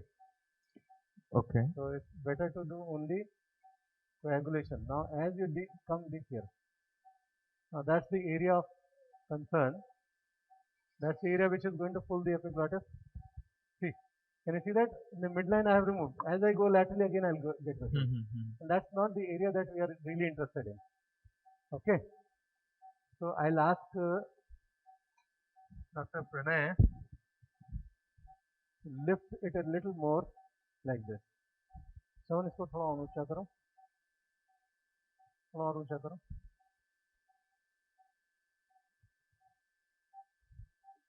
Okay, now I need, see, the midline is done, and that's where we want to go. So I'll first do my work in the midline. See, here I had gone little laterally and we saw the bleeding. Okay. Okay. This was the area which has bled. Okay, there is still some bit of lymphoid tissue here, but what I'll do is I'll only coagulate it. If you coagulate only, you will not get bleeding. Here we ablated. I'm just coagulating once more.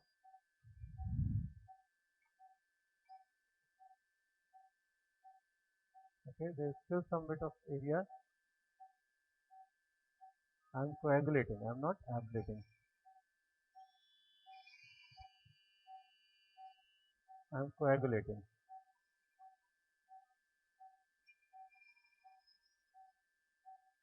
Now it's very easy to say that why don't you put a suture. So let me do a little bit of ablation because this area is not opening up.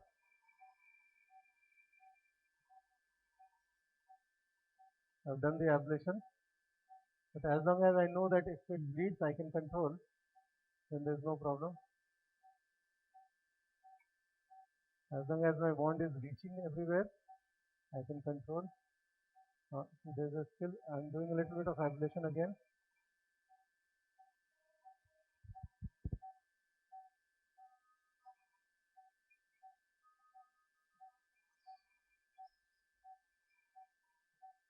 That's the midline.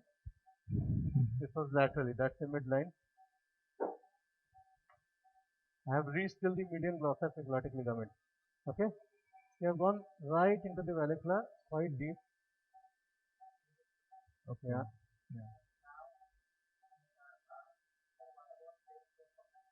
Yeah, the pain is going to be tremendous. Now you have to just keep it on your right side. Just put the tube on your right, like this.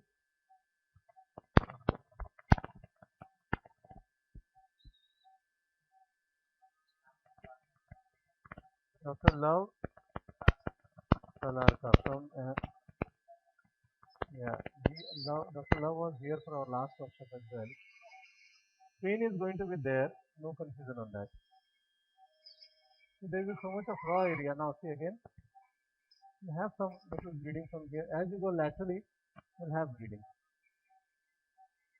Now I want to make this, see I'm making the surface of the epiglottis absolutely raw.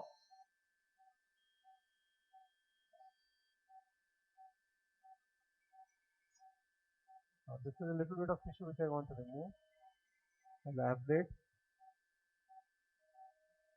Now when you ablate, just give it some time to coagulate also.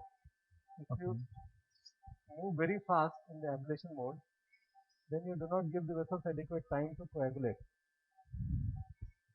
Then the bleeding will be more. Okay, so I have reached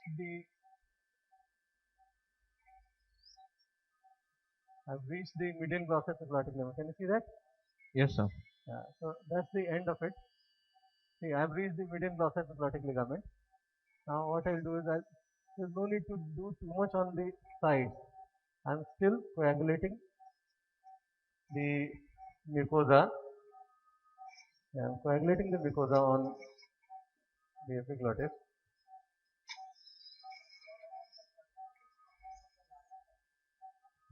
So even if you do a epiglotectomy, the larynx does not have an issue. Okay, no, put it up. Put my mask up. Put my mask on my nose. It will mask utha do. So can you see this muscle? Yes, sir.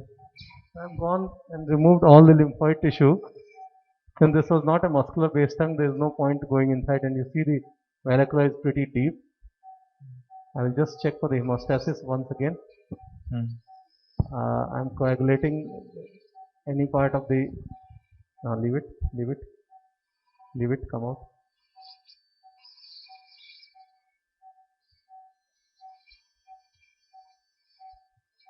Okay, so the place where we got some bleeder, there is nothing there now. Yes, sir. I will just coagulate once more, if at all we have left anything. So for people who are using coagulation, they must understand that the coagulation mode only works on touch. So are we absolutely comfortable? See, there is no point removing all this on the lateral side. Yes, okay, sir. The median corridor we have completely taken care of. There is no point going and removing all this. I can remove all this, but you will get more bleeding, and it's not causing any problem with your sleep apnea. So there is no point unnecessarily giving him more pain, more chances of bleeding. Now we see that there is no bleeder, there is no active area which can actually bleed. Absolutely. Okay. Yes. Any questions? Pani vado.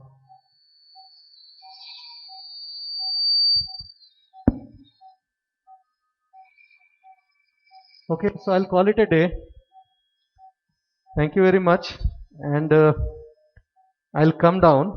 We'll start the presentation again. I'll just make sure. We'll just make sure that there's no bleeding from the tongue tie area. There's no bleeding from the soft palate. Give me 2 minutes. Let me remove this tongue tie. Unless cut it off. And keep it pressed for 5 minutes, it will stop. Now,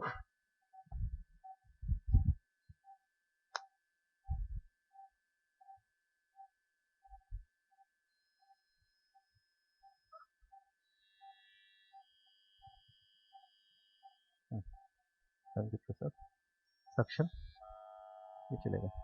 Don't press on it.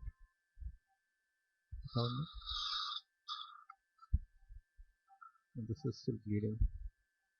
This is still bleeding. I think we have hit the artery over there.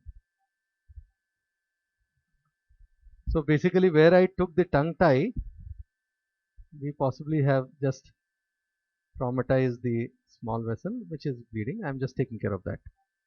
After that I'll come down.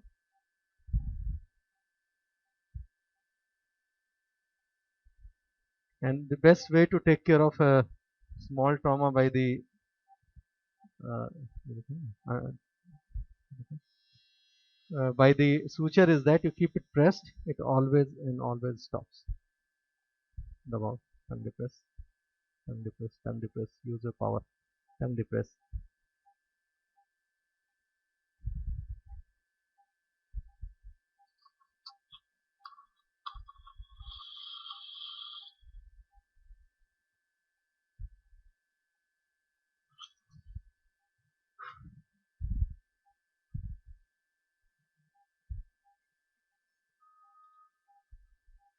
दबा करके रखो ना बंद हो जाएगा. Okay, just give it 5-7 minutes. Everything to stop. अपना safeguard नहीं लगाना मेरे अंदर आज. Safeguard ready.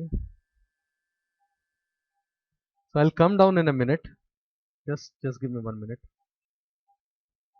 I'm keeping a safeguard, so you wait for 5 minutes. Remove this. अंदर दिखाओ. And depressing.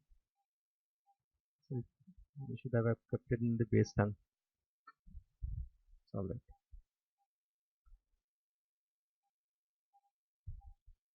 So Shantanu, what is your take on this surgery? Will you do it?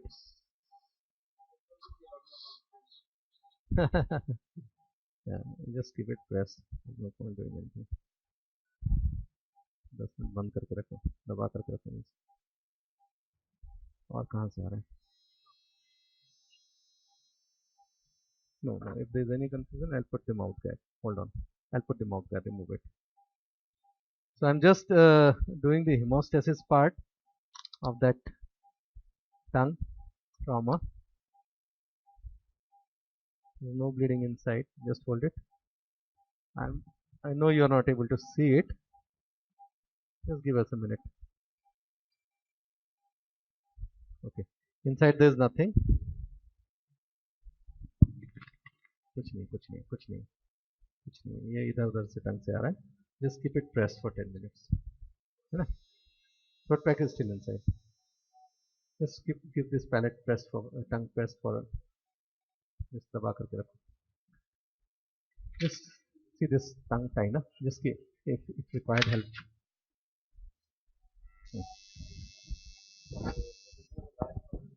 Yeah.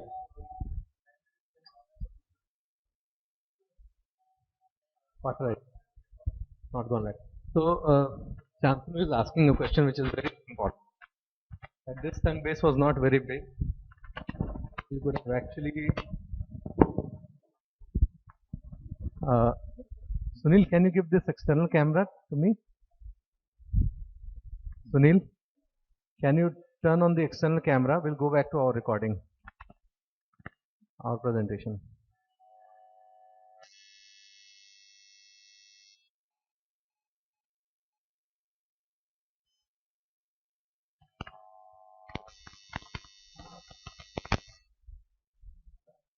Sunil, change it to this.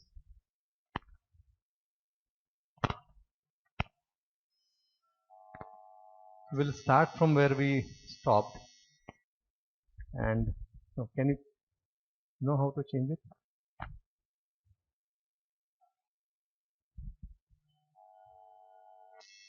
Where had we stopped, Sudarshan? Where had we stopped in the presentation? Where we stopped the presentation earlier? It was here, na? Yeah. Yeah, so this is where we were talking about. So, yeah, we saw just a similar case just now. This is a huge tongue base case, but we did a case which was a smaller tongue base and epiglottis. So this is a secondary epiglottic collapse.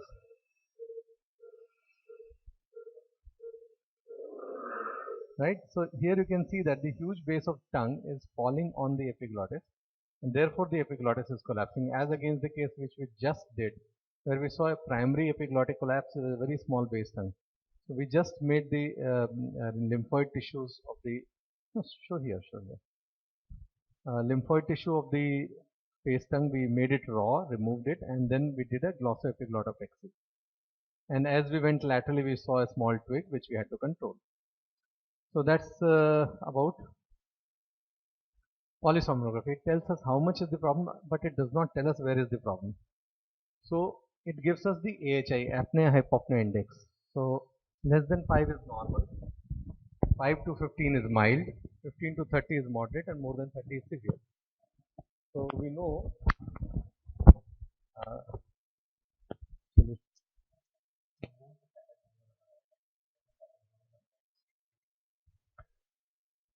so we need to now understand where is the problem and what is the level of obstruction. So to know that, we have to decide how to diagnose the level of dynamic obstruction. So how will we decide on that? There are 5 ways of knowing the level of dynamic obstruction. One is the flexible fiber optic examination in an awake patient, the Muller maneuver, the drug-induced sleep endoscopy, sleep MRI, and the apnea graph. So the ideal tool will be one in which you can see the structures in relation to the space that they occupy and the collapsibility of the structures. So if you see a patient, there is some disturbance of the microphone upstairs.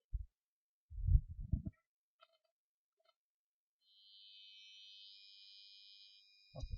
So if you see a patient who is awake without sedation, if you are doing endoscopy, you can see that the patient is actually trying to control his palate from falling. Here, this is the soft palate, but it's not falling because he is able to control the muscle tone. So awake endoscopy is good to look at the structures, but not the collapsibility. So it is very cost effective, but it's not ideal, it's not reliable. Again, when you do it with the Muller maneuver, what in Muller maneuver you ask the patient to close the nose and take a deep breath in. So during this time you can see the pattern of closure in the soft palate or in the velum, but not the level of not at the level of the hypopharynx. You can see the pattern, but you are not seeing anything. You do not see the degree of collapsibility, and for the hypopharynx, it's not very useful.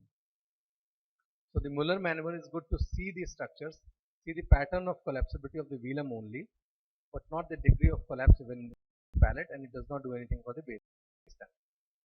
So in drug-induced sleep endoscopy, what you do is you give some sedation. We have seen one drug-induced sleep endoscopy in the morning. You will see the pattern of obstruction.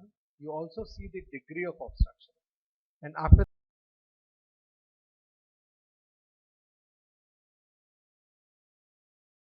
the patient is not going to be well forever. Now this is a typical, will obviously not be the same, and then you can have a full circular. Gaurav, are you ready with the presentation? Collapsing all together. This is a primary epiglottic collapse, one which you saw the surgery for just now. And if somebody has everything collapsing, then obviously you have to decide what all is going to really help the patient. And this is central sleep apnea. Now this patient, as you can see, has a very, very less obstruction. There's no. Now sleep endoscopy, sleep MRI is again advocated by certain people, but the problem with sleep MRI is of claustrophobia.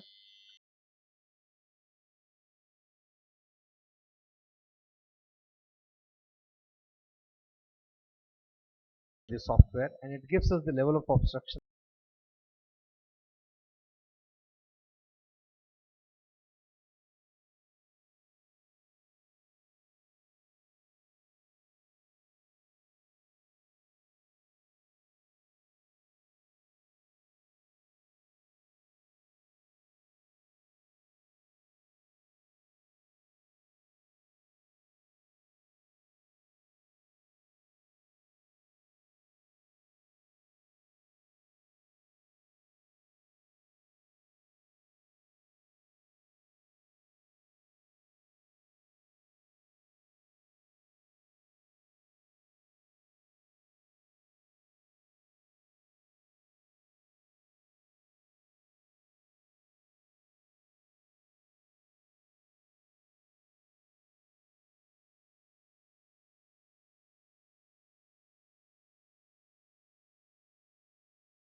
endoscopic sinus surgery.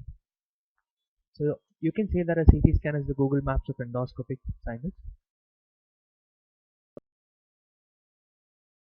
Then the night before surgery, and then in the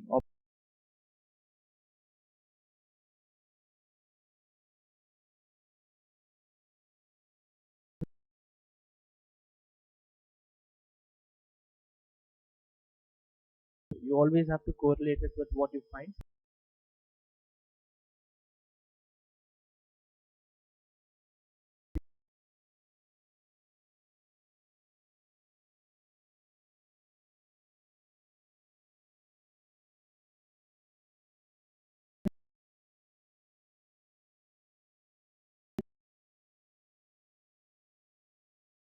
Or new things which can be added.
Required in order to prevent a complication in endoscopic sinus surgery is with us even before we start the surgery. So why do we still have complications?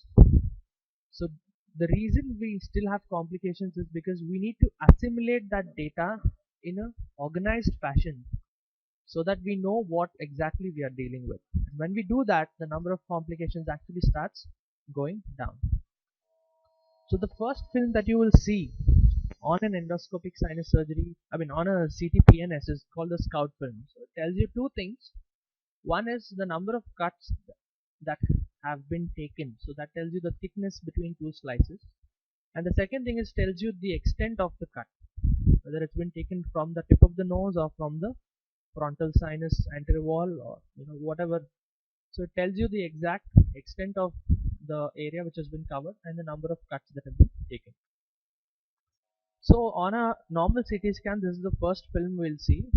So we start seeing the glabella here, start seeing the nasal bones in this area. This is the cartilaginous part of the septum.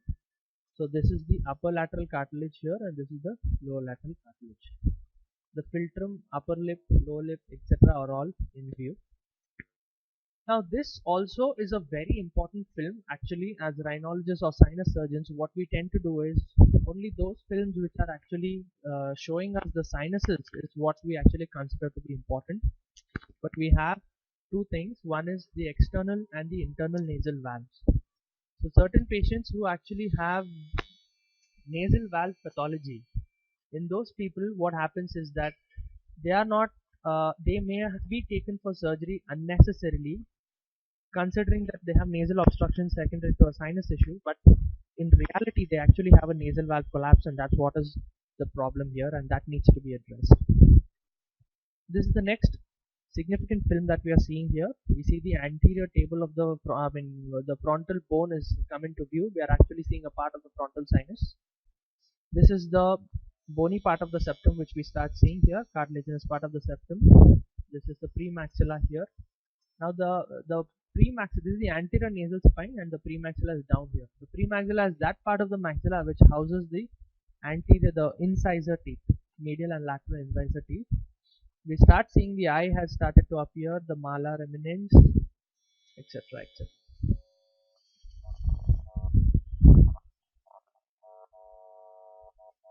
Now this is actually a specimen of the maxillary bone. What you're seeing in red is actually the anterior nasal spine. So the maxillary bone has got various processes. You have the zygomatic process, you have the frontonasal process, you have the palatine process, and you have the alveolar process. Amidst all this is housed the maxillary sinus, quite deep inside. So next, coming back to our film, we have a frontal septation which has started appearing, which is actually creating an unequal frontal sinus here. The left one appears to be larger than the right. We again have the anterior end of the inferior turbinate which has started appearing into picture. And then we have the premaxilla as usual here. There is an incomplete septation in the next film. Now, if we look at the arrow mark lower down, we can start seeing that the teeth have started to disappear. So this is actually the palatine process of the maxilla which has started to appear in the film. Here the anterior turbinates are very well defined now in this area. So this is one video which I really like showing. The reason is Dr. Vikas Agrawal and I, we had a discussion about CSF leak yesterday. So why there is a problem? Why there is a problem when we are opening the frontal sinus? There is a CSF leak. So you will really love this video. This was by one of the residents trying to open the frontal sinus. Okay, he has probed medially, and he has a CSF leak. So blind usage of the debrider, probing medially. You can see the pulsations of the brain there. Yes, sir, surely. So we'll just rewind this video and watch it from the beginning. Trying to open the frontal sinus, you cannot see the tip. Tip is not visualized, the debrider. Going medially. Trying to open the frontal sinus there. And now we have a CSF leak. Is that clear, sir? You can see the pulsations over there. So what was wrong here? See, even at this level, when you're reading the CT scan, you can still make mistakes. We have not yet gone into the lot of details of the sinus. But the biggest mistake, see, probing medially, blind usage of debrider is still forgivable if you have a learning curve, if you're a beginner. But what is not forgivable is that this patient didn't have a frontal sinus. So always remember that frontal sinus is not mandatory that every person should have it. It is the last sinus to develop. Developmentally, it is the last. It actually develops after birth and it goes on developing till the age of 14 years. So it is not always necessary that every patient should have a frontal sinus. Even noting a simple point like whether or not the frontal sinus is present can save you from an undue complication. Now next, we go back to our CT scan.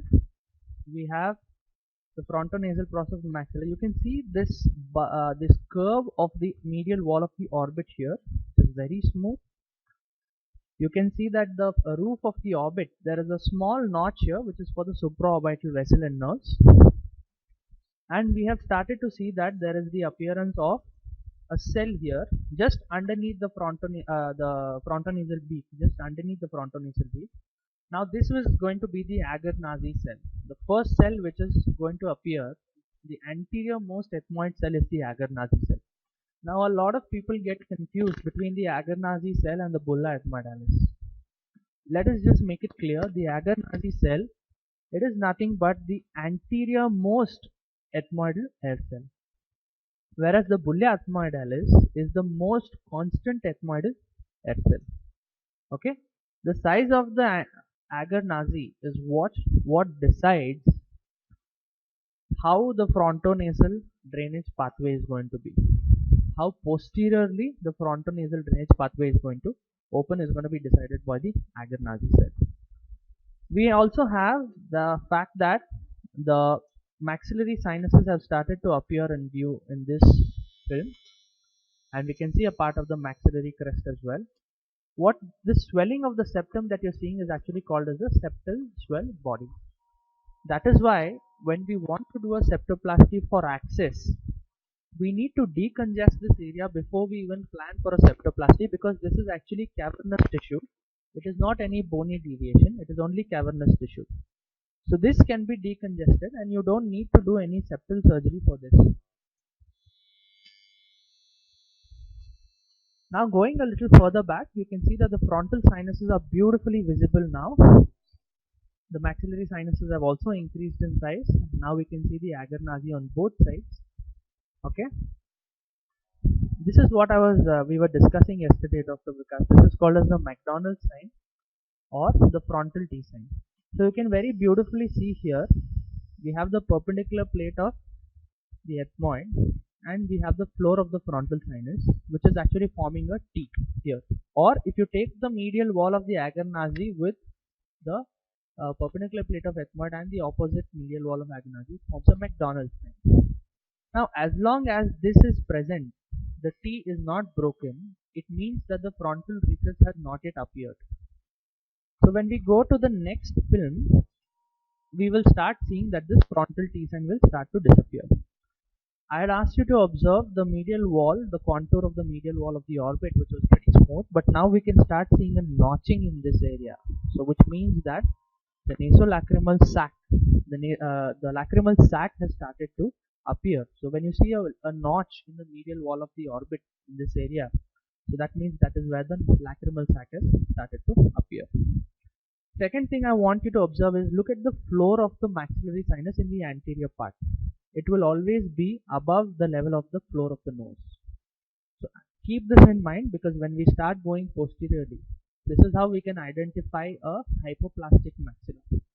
So just observe the level of the floor anteriorly, it is much above the level of the nasal floor, but as and when we go posteriorly, it's supposed to go below that. Can you see here in the next film, this T has been broken here. Okay, so now it means that we are in the recess, the frontal recess area, and we can see a very well defined nasolacrimal sac in this area. Here if you see, the tip of the middle turbinate has started to appear in this region here, which we will see much better in the next couple of films. So we can see the middle turbinate has started to appear nicely. The T is completely broken, so which means that we are in the area of the frontal recess. So the reason why, so when it comes to reading this CT scan of the frontal recess area or the frontonasal drainage pathway area, what I usually request the radiologist is, when I request for a CT PNS, I say 1 mm coronal images, bone window, plus sagittal reconstruction for frontal nasal drainage pathway. So that is what we have to as a standard we have to request the radiologist. 1 mm bone window cuts coronal for throughout the frontal cell, because that is the plane that we are going to be operating in. We go like this, so we need coronal cuts. Second is, when you want to study the frontal recess area, the best view, and it is you can say that wo patthar ki lakeer listi. Even Wormald, they all did a study here. What they found is, if you see just the highlighted area here, in 55% of their observations of, first the surgeon was given only the coronal cut and decided what the surgical plan was going to be. Then he was shown the sagittal reconstruction, and then he was asked what the surgical plan was going to be. So in 55% of their cases, the surgical plan was actually altered by a mean of 70%, which means out of 10 patients, in 7 patients they actually changed their surgical plan. So that is quite a large number if you consider that the only added information that you're getting is that you're using the sagittal reconstruction. So only for that frontonasal drainage pathway you need the sagittal reconstruction to be done. For everything else, coronal is good enough. Only if you're dealing with tumors, pterygopalatine fossa, maxillary sinus, you need the axial view as well. So it is always a good idea. It always improves your understanding of the anatomy of the frontal recess and the frontal sinus area. So this is okay, yeah. So now coming to, this is what you are interested in, sir, how to identify the frontal recess cells. So we have two groups of cells in the frontonasal drainage pathway. One is the cells which are anterior to the FNDP. So we have two types, one is the agar nazi and one is the Kuhn cells. Now second group is the ones which are posterior to the FNDP. In this we have four types. We have the suprabullar cell, the frontal bullar cell, supraorbital ethmoidal cell, that is what we had yesterday, supraorbital cell, and we have the intersinus septal cell. Between the two sinuses, whatever septum is there, that can also get pneumatized. That is called as an intersinus septal cell. Now if you see this on the left side, the image what you're seeing, see, anterior to the middle turbinate, this mound of tissue which you're seeing, the mound of the bulge which you're seeing, that is called as the agar nazi. But agar nazi is only an area, it's only the bone. When this bone is pneumatized, it is called as an agar nazi cell. That is why we say that the agar nazi is the anterior-most, agar nazi cell is the anterior-most ethmoidal hair cell. But it is not the most constant anterior ethmoidal hair cell. The most constant is actually the bulla ethmoidalis. So if you take 100 patients, 96% will have bulla ethmoidalis. But definitely less number of people will have a very prominent agar nazi cell. It is not always mandatory to have an agar nazi cell. Now, if you see in the right side images, the first, here you can see that the T is already broken. That means the frontal recess has appeared, which means we are behind the agar nazi, because the anterior boundary of the frontal recess is the posterior wall of the agar nazi, and the posterior boundary of the frontal recess is the anterior wall of the bulla ethmoidalis. We were discussing this yesterday. But if you see on the right side, we see that the T is not broken, which means this is still the agar nazi cell, and you can confirm that on a sagittal scan. See, on the coronal, the information which you are getting is not so clear. There is still a confusion. But you see on the sagittal, is there any doubt that this is agar nazi cell? No. Is there any doubt that this is the frontonasal drainage pathway? No. But here there is still a confusion. Unless you start reading scans, start correlating sagittal with coronal, it will not register in your mind to understand the three-dimensional structure that is the frontal recess or frontal drainage pathway. That is why I was telling you the best use that you have for your navigator now is to study the CT scan in a three-dimensional concept. That conceptualization is very important. Now, agar nazi, how can it affect your sinus surgery? You might have a large agar nazi, in which case the frontonasal drainage pathway will get pushed posteriorly, or you might have an infected agar nazi, in which case the frontal sinus also may get involved eventually. Now coming to the second type of anterior cell of the frontonasal drainage pathway, that is the Kuhn cell. So we have four types of Kuhn cells. The type 1, so if you see there is an agar nazi here in the sagittal scan, and in the coronal scan you can see this is the agar nazi here. So one cell above that, what we have, but below the frontonasal beak. So this is the frontonasal beak here.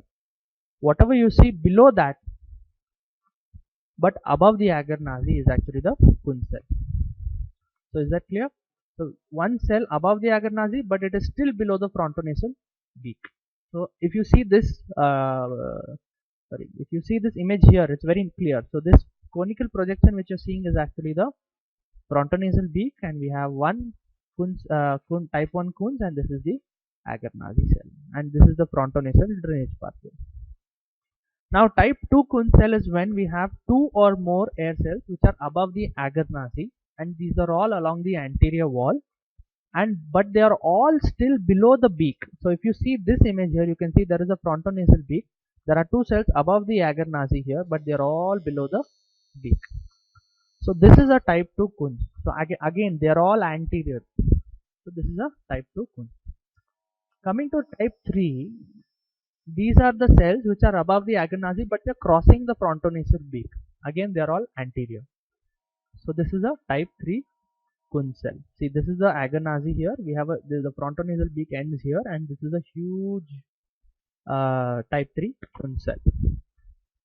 So if you just compare the sagittal with the coronal here, this is again the type 3 Kuhn's that we are talking about, but the amount of information that this coronal scan is giving you and the amount of information that the sagittal cut is giving you, there is a huge difference. The clarity of information on the sagittal in this area is so much more better than the coronal. Now coming to the type 4 Kuhn, there are two definitions.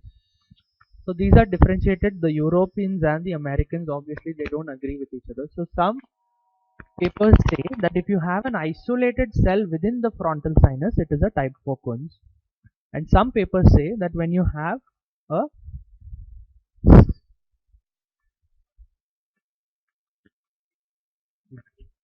there is a little technical problem that we are facing, so we will just correct it and we'll come back.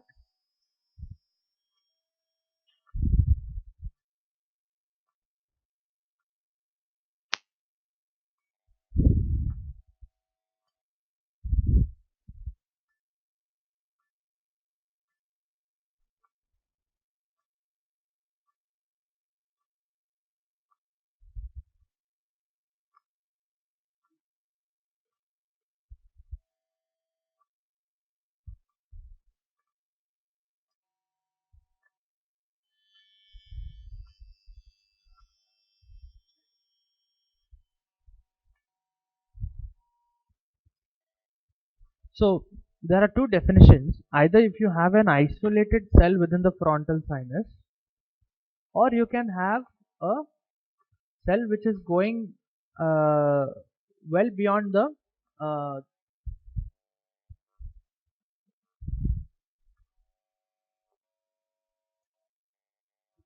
yeah, yeah, okay, okay, okay.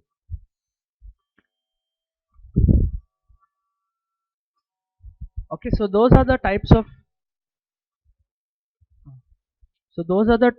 anterior anterior cells in the frontonasal drainage pathway. Okay, so now if we come to the posterior group of cells in the frontonasal drainage pathway, again we have four different types of cells. The first is the frontal recess cell, the suprabullar cell.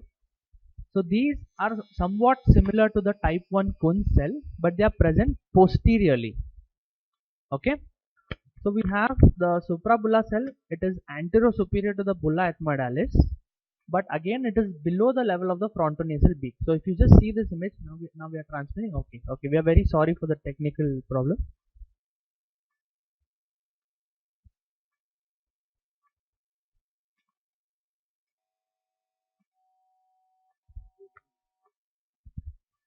Sure. So this is the first type of the posterior cell we have. We have the the frontonasal beak here. So this cell is above the bulla ethmoidalis, but it is below the level of the frontonasal beak, and it is present posteriorly along the posterior table. So this is a suprabullar cell. Okay, so you can correlate between the image and the sagittal CT scan. Now coming to the frontal bullar cell. A frontal bullar cell is somewhat like a K3. Okay, so it is a posteriorly based cell above and superior to the bulla ethmoidalis, but it is above the level of the frontal beak. So if you just see in these images, again just see on a coronal cut what information you're getting, and on a sagittal cut what information you're getting. There is so much more clarity when you read the sagittal scan for frontonasal.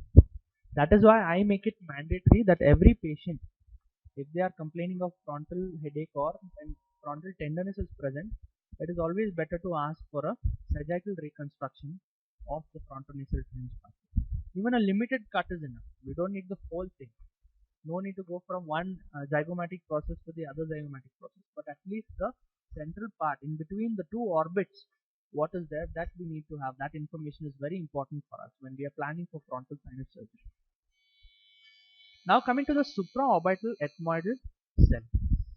Supraorbital ethmoidal cell is one wherein the pneumatization is much more lateral and above the orbit. So when you have a supraorbital ethmoidal cell, your chances of having the anterethmoid artery in the mesentery is almost 100%. So if you have an anterethmoidal, see here you can see that the anterethmoid artery is within the mesentery. And this cell which you are seeing, we have a large maxillary sinus which is already in the film, which means that this cannot be a frontal sinus. Okay, frontal sinus will be anterior to the appearance of the maxillary sinus on a usual basis. So this is a supraorbital ethmoidal cell which is pneumatized over and above the orbit. Okay, so here you can see this is in a sagittal scan. We have the frontal sinus here anteriorly, and what we have behind, which is going a lot more behind, is actually the supraorbital ethmoidal cell.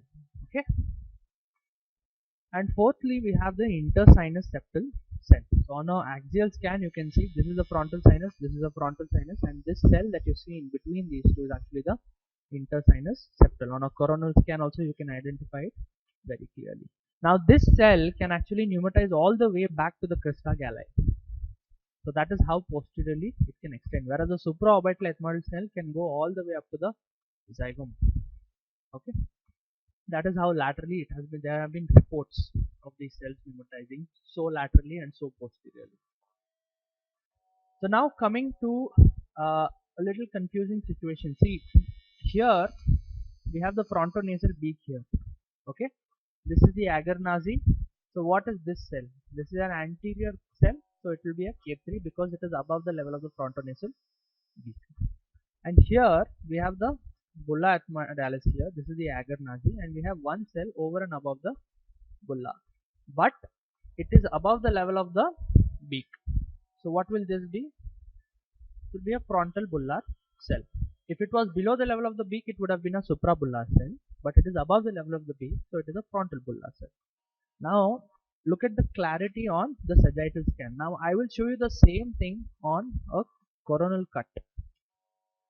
Can you tell me if it is a frontal bullar or a suprabullar, or whether it's a K3 or a K2 or K1? Will it be possible to very clearly differentiate that? No. You will do it with good amount of experience if you can really follow the CT scan from top to bottom. But the amount of information that the sagittal scan gives you in one film itself, just one plain film, is so tremendous that you just cannot get all that information in one film on a coronal. You have to go back and forth, back and forth, back and forth if you want to get that information on a coronal film.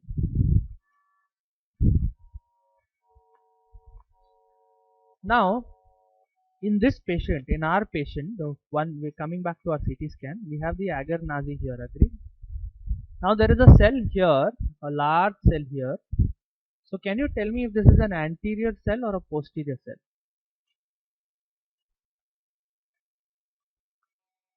So how do we know if it is an anterior cell or a posterior cell here?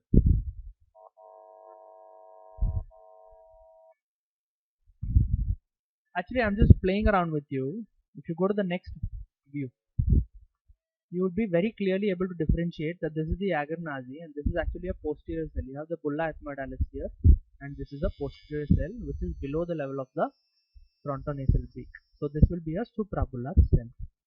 Okay. So just because you have the sagittal recon doesn't mean that you have all the information. You need to have the correct cut. If you have the correct cut with all the information in one film, then you will very clearly know that this is the particular cell we are dealing with. Whereas if you take the wrong cut, like in this, you will have a confusion whether or not we are in the whether it's an anterior cell or a posterior cell. You won't be able to tell. Now this is a video of a lady, elderly lady. She has undergone endoscopic sinus surgery previously. She presented with recurrence of polyps and remained of fungal debris in the maxillary sinus and frontal sinus disease. She was referred to me by another ENT surgeon. This is a revision case. So you can very clearly see here. So this is what the previous surgeon thought that is the frontal sinus. Okay, he has opened the uncinate process and he thought that he has opened up the frontal sinus. So this cell was actually mistaken by them to be the frontal sinus. Now what went wrong is that actually the patient, even after surgery, she was still complaining of frontal headache, especially when she bends down, and she was complaining of vacuum sort of headache. So what happens is that a lot of people, if you have a large Agar-Nazi, or let us say you have a frontal bullar or a K2 or K3, whatever, they mistake it to be the frontal sinus and they just leave that frontal sinus unattended. Now if this patient's problem was sorted out,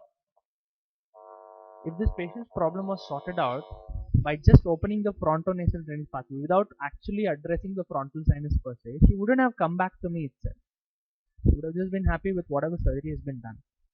But anteriorly, see in this area, can you see there is a little bit of pus or a mucopurulent discharge which is present here.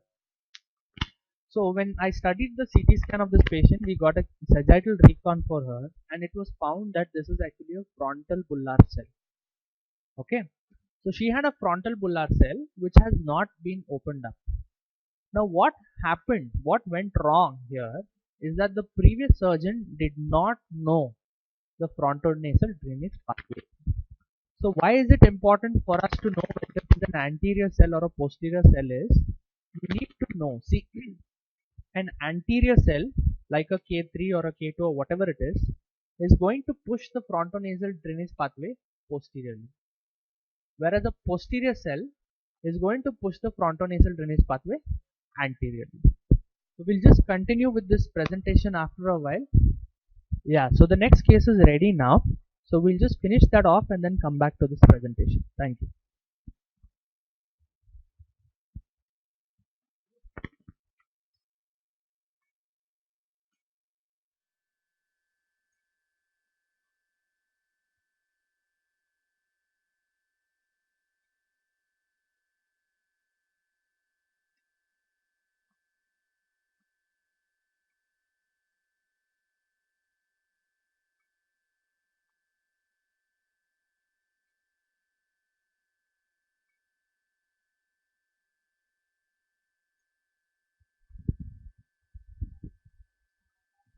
Good afternoon, everybody. I'm Dr. Pranay Agrawal. Next case is ready. We'll show you the sleep endoscopy of the case. This is Mr. Jayesh Dhruv.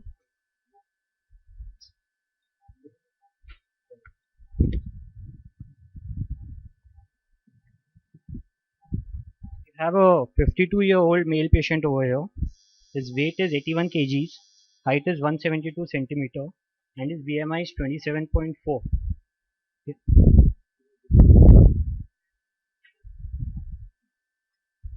He has a AHI of 50.34.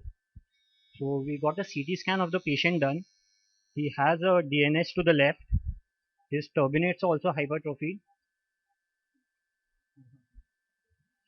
And we did a dice study for the patient, which will be played for you.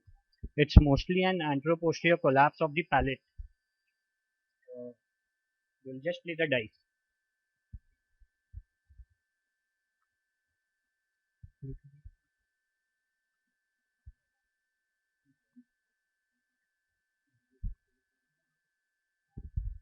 So this is the dice study of the patient.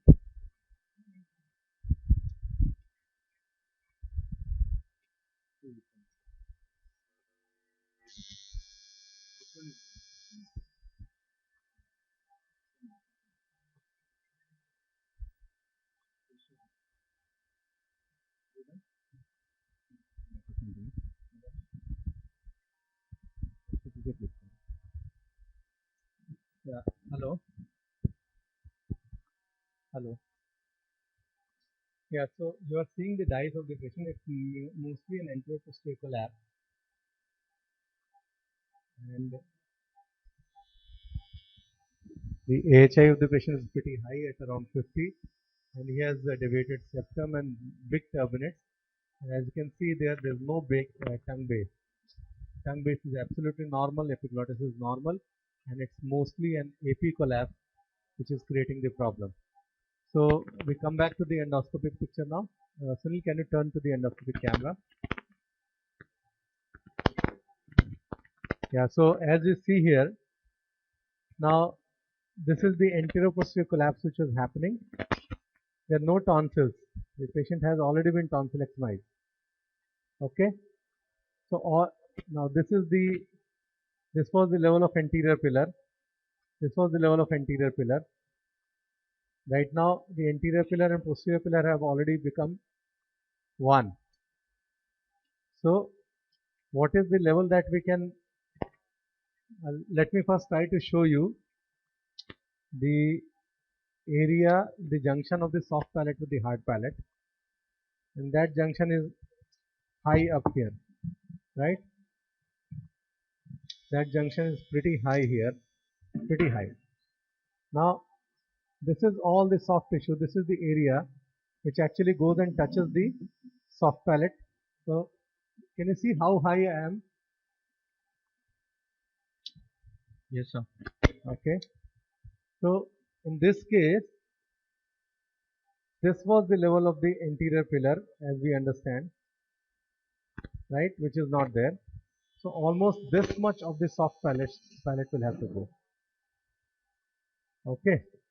So I'm starting laterally, there is really not much, so I will limit my surgery to this part. Okay, there's no tonsil, there's no lateral collapse, this is the posterior pharyngeal wall.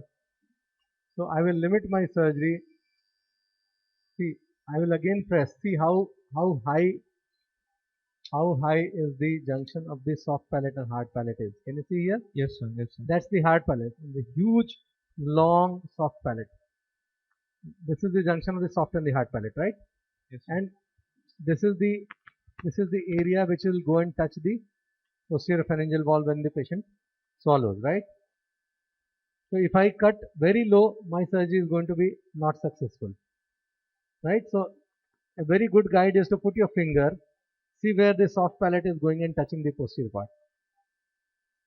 So how much I have to remove?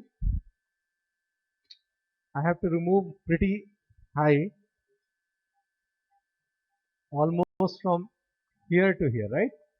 Then only we'll get a very good result in terms of the sleep apnea reduction and snoring. So are we on 7 and 3? Give me some space here. Remove what is this? Ah.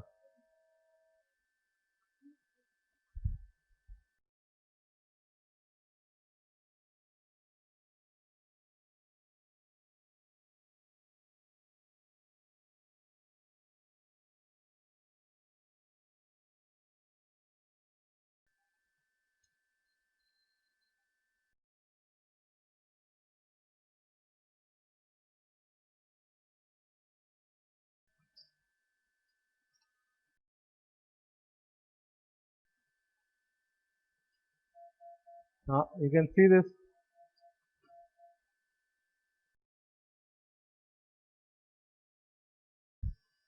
I have to go till the lateral pharynx.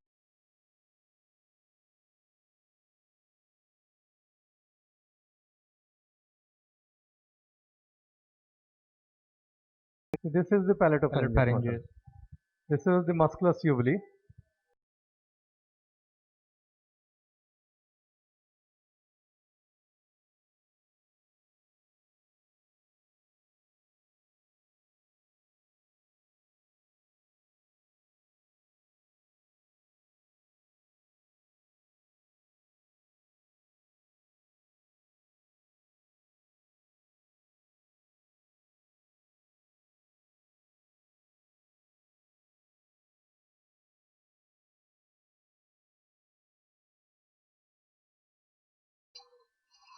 Now that's the.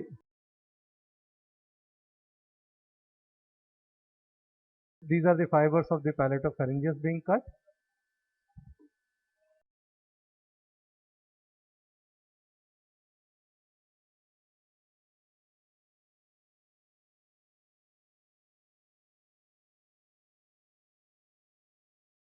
Are you able to appreciate well? Yes, sir.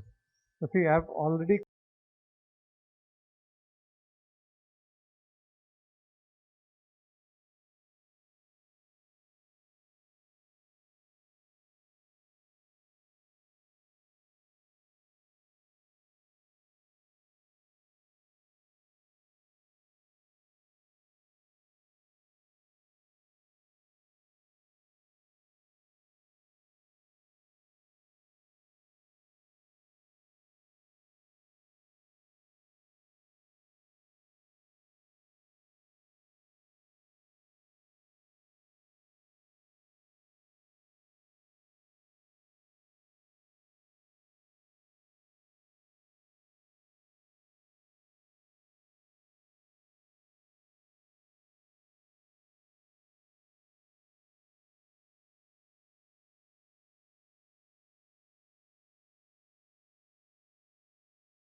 Sunil, if you can show the external camera and the CT scan, and Dr.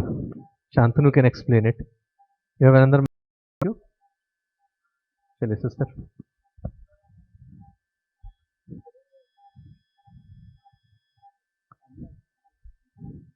Camera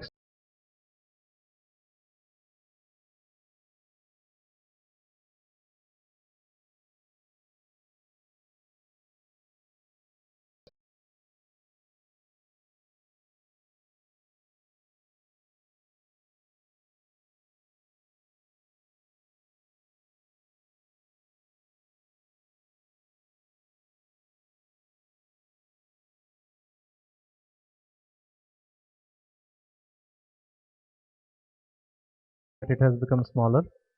We'll possibly do a warmal type kinds, turnoplasty on the right side. On the left side, we'll do a septoplasty, and we'll see for the turbinate what needs to be done.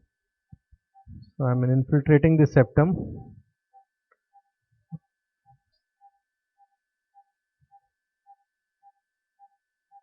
You can see the blanching. Yes, sir. Typically, you should be aspirating and infiltrating, but I'm infiltrating very, very small amounts, and that too in areas where I anticipate no vessels. I'm not really aspirating. Now, the first step will be to take the incision. So Dr. Pranay will help me to do the procedure endoscopically so that you all can see. So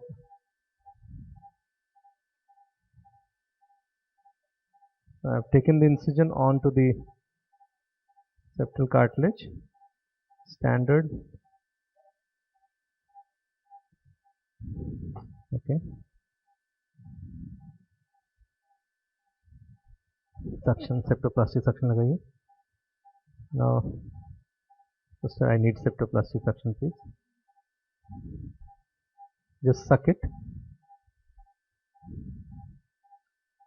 Just suck it. So getting into the right plane is the most important thing. Suck it, suck it.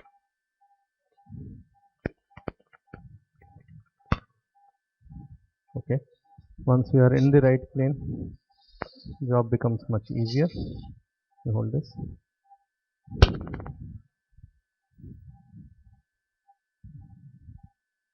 Your head is coming in my way. Your head is. Okay, so that's the plane.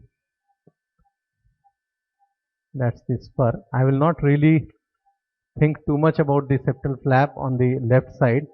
I'll rather preserve it completely on the right side so that the patient does not develop any septal perforation. See, this is the end of the anterior tunnel. Inferior tunnel will be below that. So if I try to, whatever I try to preserve the flap, it's going to tear.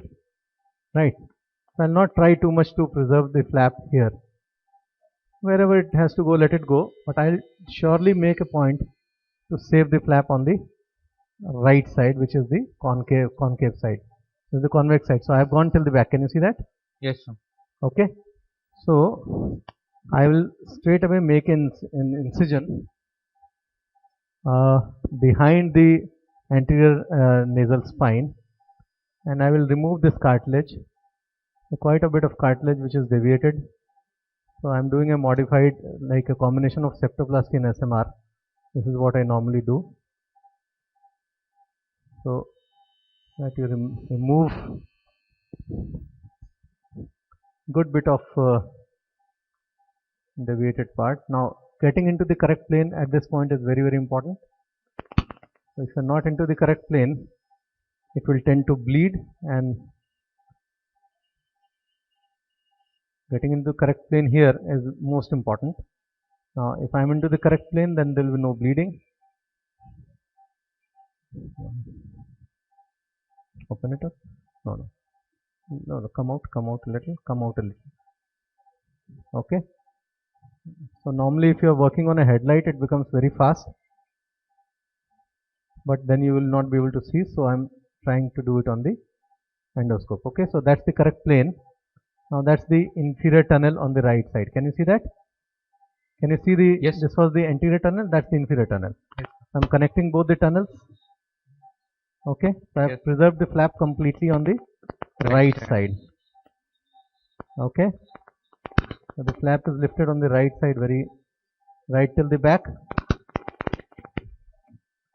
Now I'll take a lux forceps and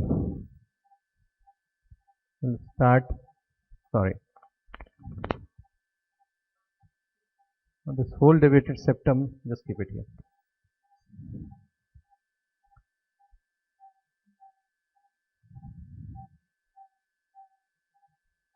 I'll go pretty high, right till the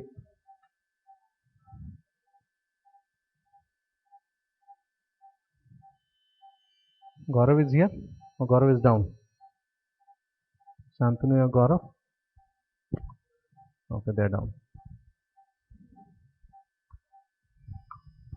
Now once I reach here, see this, whatever you try now, this flap is not going to stay because it's very sharp turn.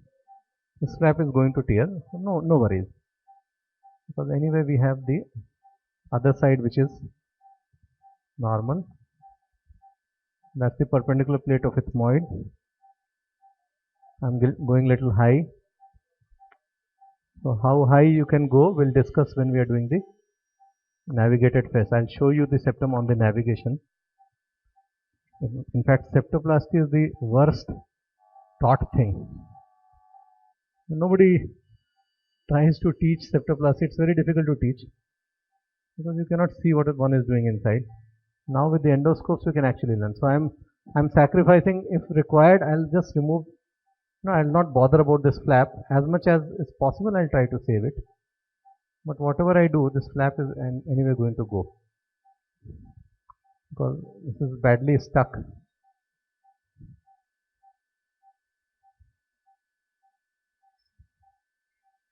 Okay, so that's the flap there. I try to lift it up. So minimum of tear to the flap, but little bit of trauma is fine. It will actually act as a drain. So I'm not really bothered about lux.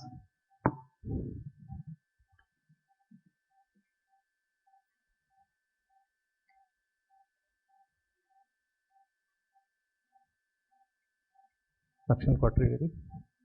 When you remove, see, this is the piece of the bone which I have just removed. When you remove this bone from the maxillary crest, there is always a vessel which tries to block your way and which tries to bleed. So if that comes in our way, removing the vomer.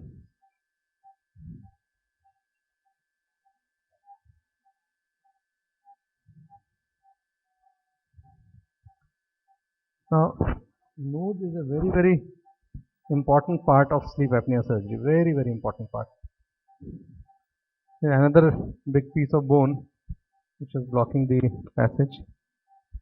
And with the patient being a little obese, this static obstruction really proves very difficult for the patient. And the moment you remove the static obstruction itself, the patient becomes better. Dynamic obstruction, you have already seen two palates, one base tongue and epiglottis. But it's equally important to do the nose well in patients of sleep apnea. Let us see what we have left at the back. There's still some little bit of higher septum. Can you see that? That's the high septum. Perpendicular plate of the ethmoid. Give me a scissor. So when you are going very high into the skull base, don't try to just break things, because see, that's where you are going to be near the skull base. So cut it off. The bone which is thick will be below the frontal sinus. Now this bone, can you see this? This is a thick bone. This will be below the frontal sinus. This is the cartilage. So this is the cartilage. This is a thick bone below the frontal sinus. But the bone which is thin is actually the thinner part of the perpendicular plate of the ethmoid. So don't try to break it, cut it off. Your head is coming in my way. Okay? No, no, you don't need to kneel down, just remain straight. Sorry, you must be tired. Scissor, scissor.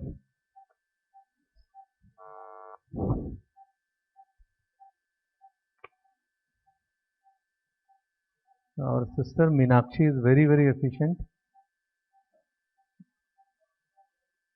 Meenakshi and Darpana. Very efficient sisters. Thank you. Sister, thank you. आप इतना अच्छा काम कर रही हैं, इतने लोग देख पा रहे हैं चीज़ों को. And I think most important name I'll take in the last. Our OT boy Shravan. Shravan है इधर? Shravan Sharma. Sorry. Overall arrangement is by Shravan Sharma. He is a boy from Rajasthan and he is the backbone of our place.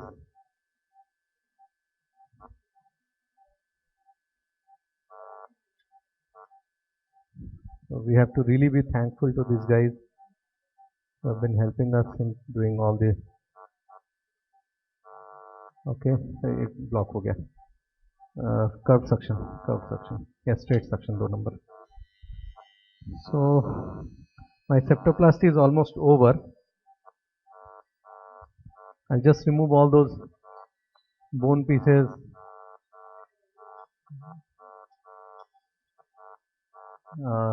Straight forceps.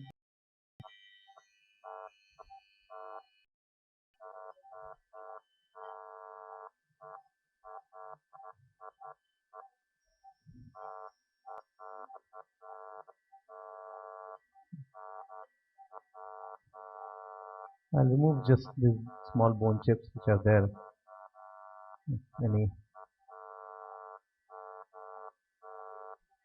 Okay, now just leave it, remove. Now let us see how we are. Okay, now the septum is taken care of. As you can see here, this was almost touching. There is still a little bit of high deviated septum here. I will see if I can lux. So this is the high deviated septum, this is the middle turbinate. So I am still ahead of the skull base. Now this is the place, so I'll try to go inside and remove a little bit more of the high deviated septum. This is, as I said, is below the frontal sinus, so you will not be damaging the skull base if you go high here.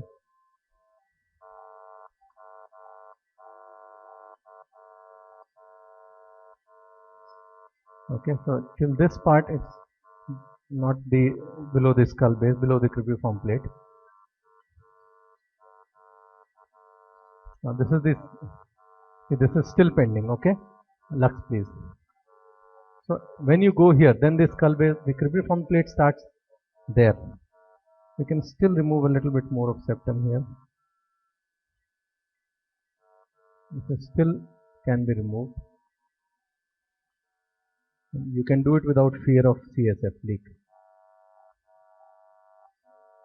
As you go more behind, then you have to. Now this is not breaking, so I will just take a scissor.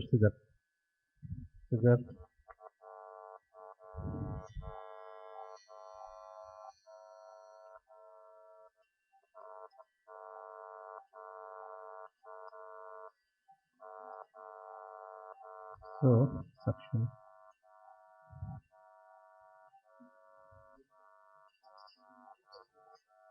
Sorry.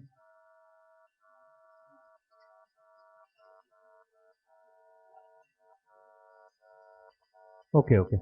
So I think some people on the net could not catch up with the last part of the soft palate because of some net issues. So we'll show the final view of the soft palate again at the end of the procedure. Now see, this septum was almost here. Now there is a small breach of mucosa at the crest, which is we are fine. Now left side of the turbinate is not really very huge. but the right side of the turbinate is really quite big. See this? So there is nothing which needs to be done on the middle turbinate side, but this, can you see this polypodal? Now see, the inferior turbinate has got three parts. Patty, please.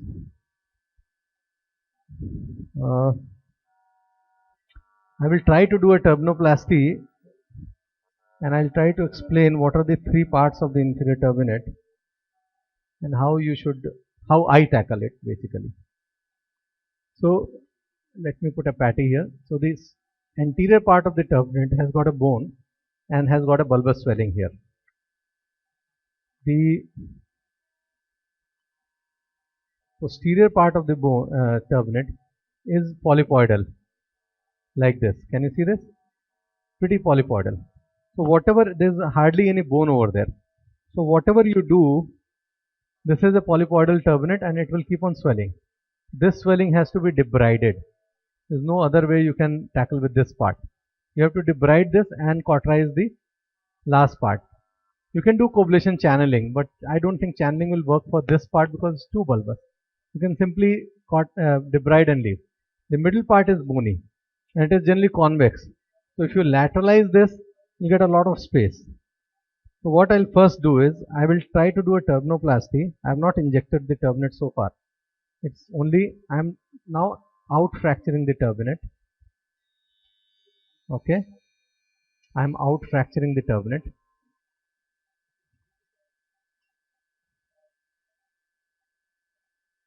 So that I can go inside. Now the bleeder to the turbinate, the blood supply comes from here, from here, from the attachment and from here. So as long as you don't hit on these areas, you will not get a bleeder. So far I have not injected the turbinate. If required, I can inject. Now this part is going to be a little bloody because the turbinates are a vascular structure. I am debriding the inferior and the lateral part of the turbinate. Sorry. The lateral side, one sec. If I can get inside this, then you can have a better view. Okay, can you see that? The lateral mucosa and the inferior mucosa I am removing right till the anterior end. Right till the anterior end. Anterior end you have a little bleeding, so you'll have to cautery.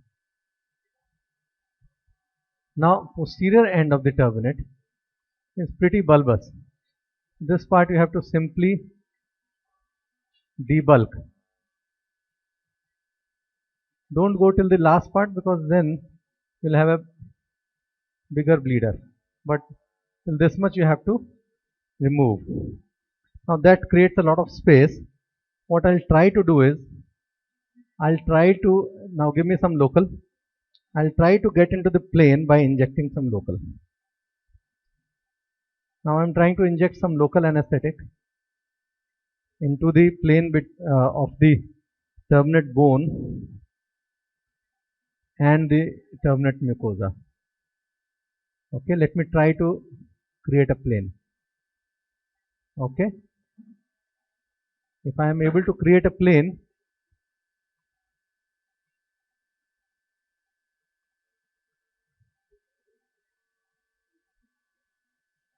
and we'll try to remove the bone submucosally. Now it's easier said than done. It's not very easy to get into the correct plane. I'm trying to lift off the mucosa from the bone. Okay, I hope I'm into the plane.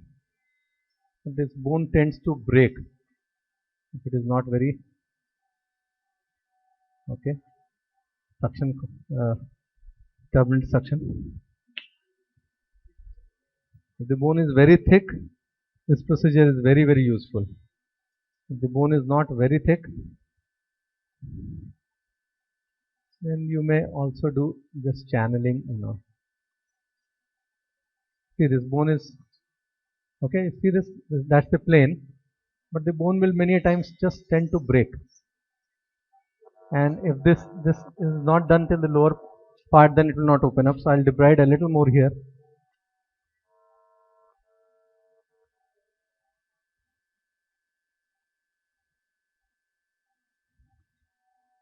Try to go into this plane once again and see if I can get an avascular plane.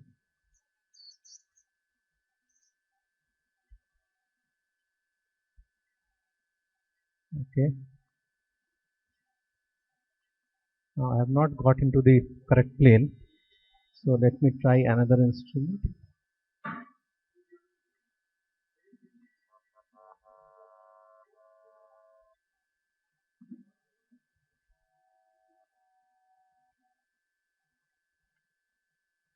So this bone is not very thick. So if I press it very hard, it will break. But in any case, I need to remove this bone. Now how much to remove? You can go right till the up. I don't really feel the need to go right till the up. The extra part of the bone which was here will be enough for me. Okay. So this extra part of the bone. You see that? Give me a scissor. I'll just cut it off. You can actually sometimes remove the entire bone.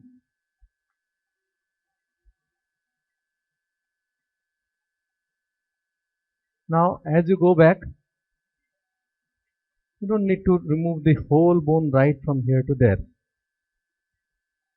In the classical turbinoplasty, you remove the entire bone, but here we'll try to do a limited work. Now this part of the bone, when you reach in this part, that's when you get the blood vessels at the back. So if you try to remove too much of the bone in this part, you will get a small bleeder which you'll have to cauterize, but that can open later on as well. Now under no circumstance leave a lot of exposed bones. If you leave a lot of exposed bone, give me a straight forceps. If you leave a lot of exposed bone, you'll have a lot of crusting. Whatever is the exposed bone, I'll try to just pick that up and remove it. There is a small bit of bone which I want to remove. If I am able to, I'll just remove it. It's not dissected completely well. I think there's not much of bone here, so I'll just leave it here. Give me a suction cautery.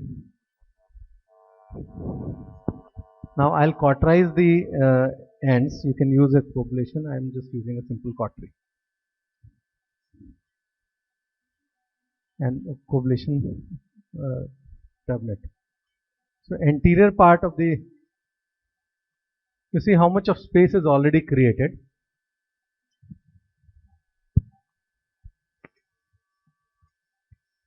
The anterior part of the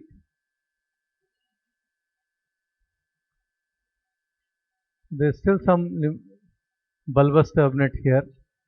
Let me see how much I want to remove. There's still some bulbous turbinate, but we require some soft tissue so that we can cauterize on them. If you remove all the soft tissues,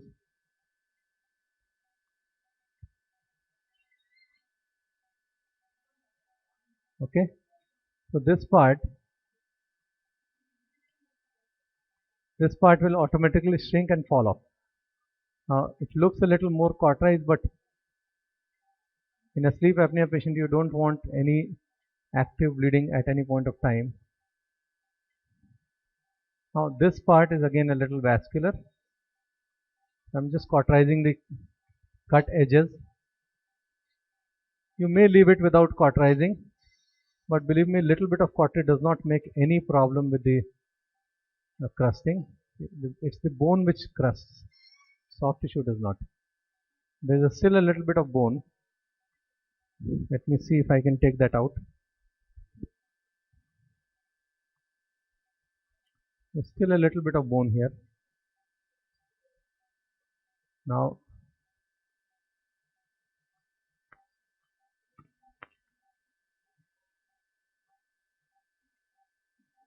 Actually, not much of bone. I'll just leave it. Okay. Now let me see. I am out fracturing the middle part. Middle part is the bony part. I am out fracturing. Can you see out fracturing? It Makes a lot of space. How much space the nose has? How much space has been created in the nose? Now this is the anterior bulbous part. For this, I'll use the coblation channeling suction. I'm using a reflex 45 wand to channel the turbinate. I'll go inside, spend around 8 to 10 seconds.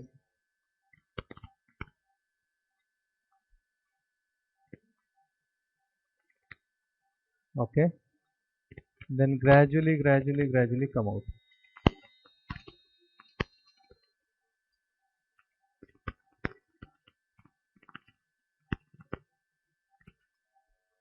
Okay.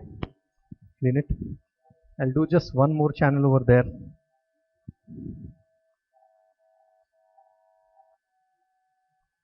If I go more superficially, then you will be able to see the changes what is happening inside the turbinate.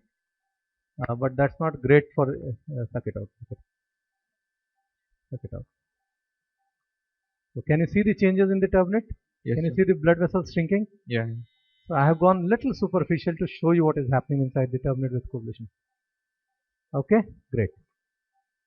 So this is what has been done to the soft tissues of the soft palate. But if you are too aggressive, they have a very bad crusting. Now a little bit of tissue. See, this will get over. There's a little bit of channeling to be done here. If you go too superficial, then you'll end up with a lot of crusting. So I'm sorry. It's a cleaning here. So now it does not look as dramatic on the table, but within 6 weeks, this gives a wonderful result in terms of the volume shrinkage. Having said that, it's not mandatory. You can also do a submucosal cauterization with the standard cautery.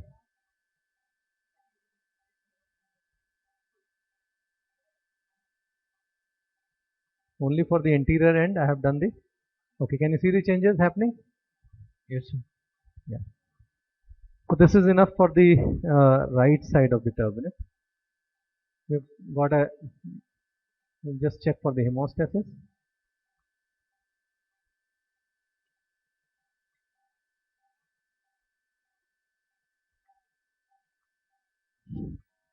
Let's come on to the left side.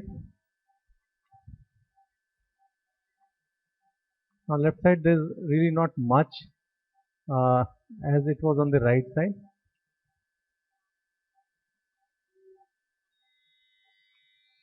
So possibly I'll just lateralize the inferior turbinate on the left side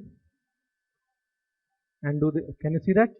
Yes, sir. Only with lateralization, how much of space can be created?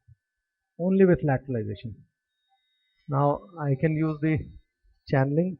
Just take the suction. Now see, this is the posterior part. It's a very small one, but if I debride it, I'll get a better result. So for the posterior part, I'll debride it. I'm not injected, so it's going to bleed a little, which is okay.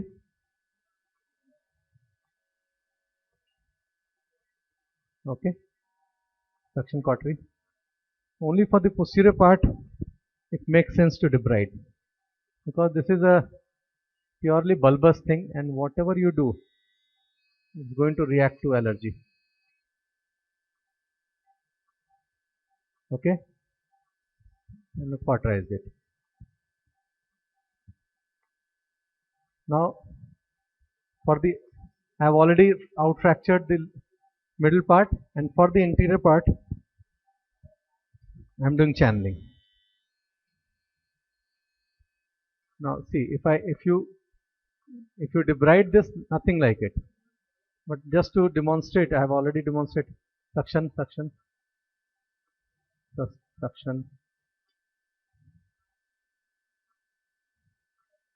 So 10 seconds of channeling. Okay, can you see the changes happening? Yes, can you see the blood vessels reacting? Shrinking. Shrinking, yeah. So 8 to 10 seconds of channeling. I'm sorry.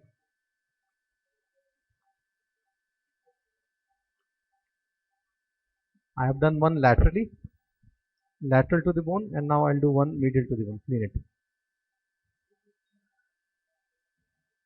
So the whole airway. Okay, I'll do one medially. Okay, see. Since I'm superficial, you can see. When I was deep, you are not able to see what was happening. But this is what is happening inside. If you are superficial, you will tend to damage the mucosa more. So I spend only 4 to 5 seconds when I was superficial. Now, little bit of channeling in this part. Suction.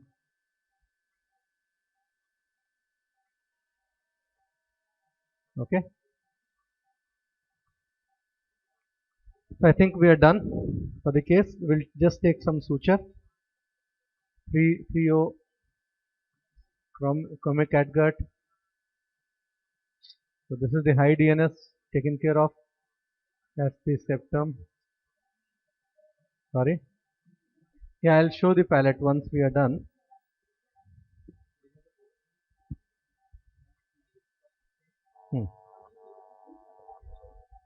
Yes, for AP collapse, you can go ahead with anterior palatoplasty.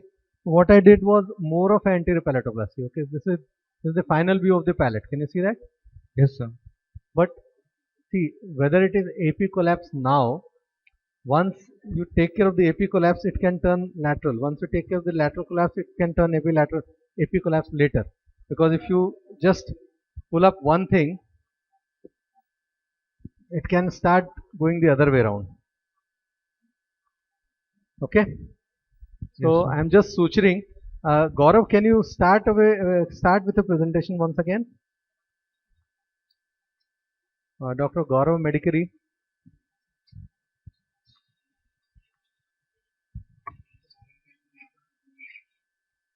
Huh?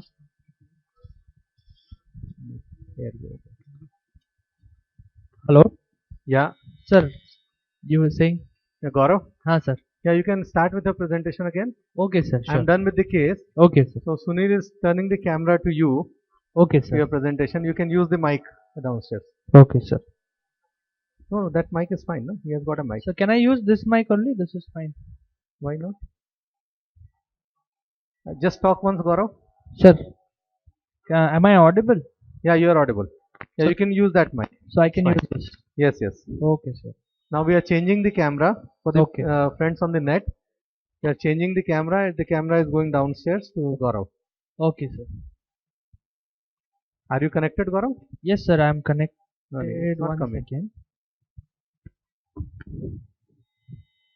नीचे लगाओ ना सुनील नीचे ये endoscope है so you have to change the screen downstairs Gaurav Sir, the TV screen yeah no HDMI 2 HDMI 2 yeah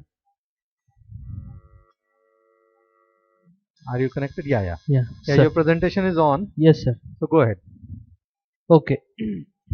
So like we were discussing, so this is actually we have the frontonasal beak which is going here.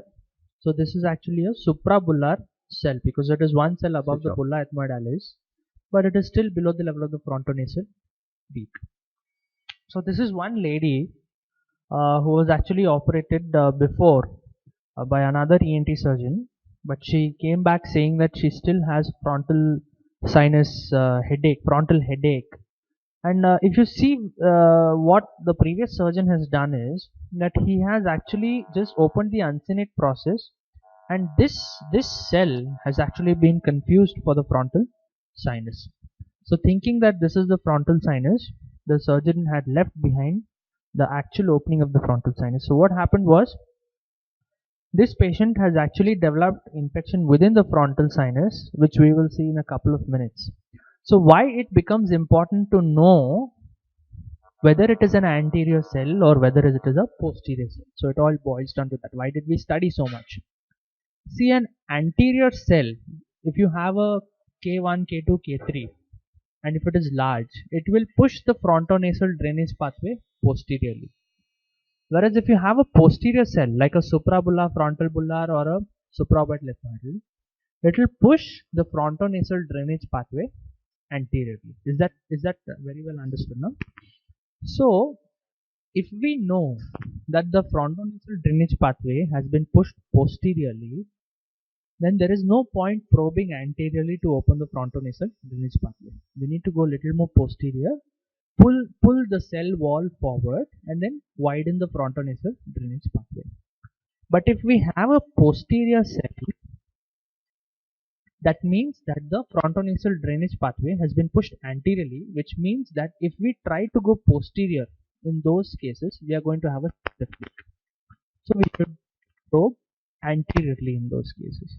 So that is why if you have a sagittal CT scan, you will be able to tell whether the opening is posterior or whether it is anterior. That way you know the safe zone where we can open up. Now what happened in this case was, this was actually, there is a cell which is extending above the frontonasal beak, which is very evident. So what you see, this area, this ridge of bone is actually the frontonasal beak here. So this cell is very clearly, it is extending above the frontonasal beak. So it can either be a K3 or it can be a frontal bular.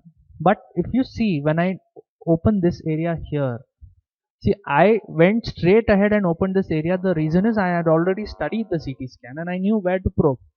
So can you see a certain amount of pus is actually coming out? Can you see that? So this means that this is a posterior. See that, look at that pus. So obviously the patient's problem has not been resolved by just opening and exposing the cell. The patient's problem is that the frontal sinus is not open, which is why there is pus collection there. So when we open it up, you'll actually be surprised to see the size of the frontal sinus. This is a huge frontal sinus. So all this information I got, where to open, what to do, because I had a sagittal CT scan. As simple as that. So especially in revision surgery or any surgery where the frontal sinus needs to be addressed, it is always better to have a sagittal scan in hand, because the amount of data that you're going to get in one cut, it is tremendous. You will not be able to match that with any coronal or axial scans. So I'll just fast forward it and you'll be able to see that you can start seeing the frontal sinus opening here. Okay. So just fast forwarding it, see, this is the total size of the frontal sinus. Such a huge frontal sinus opening was there. It was not opened at all. And this was a frontal bular cell which was mistaken to be the frontal sinus.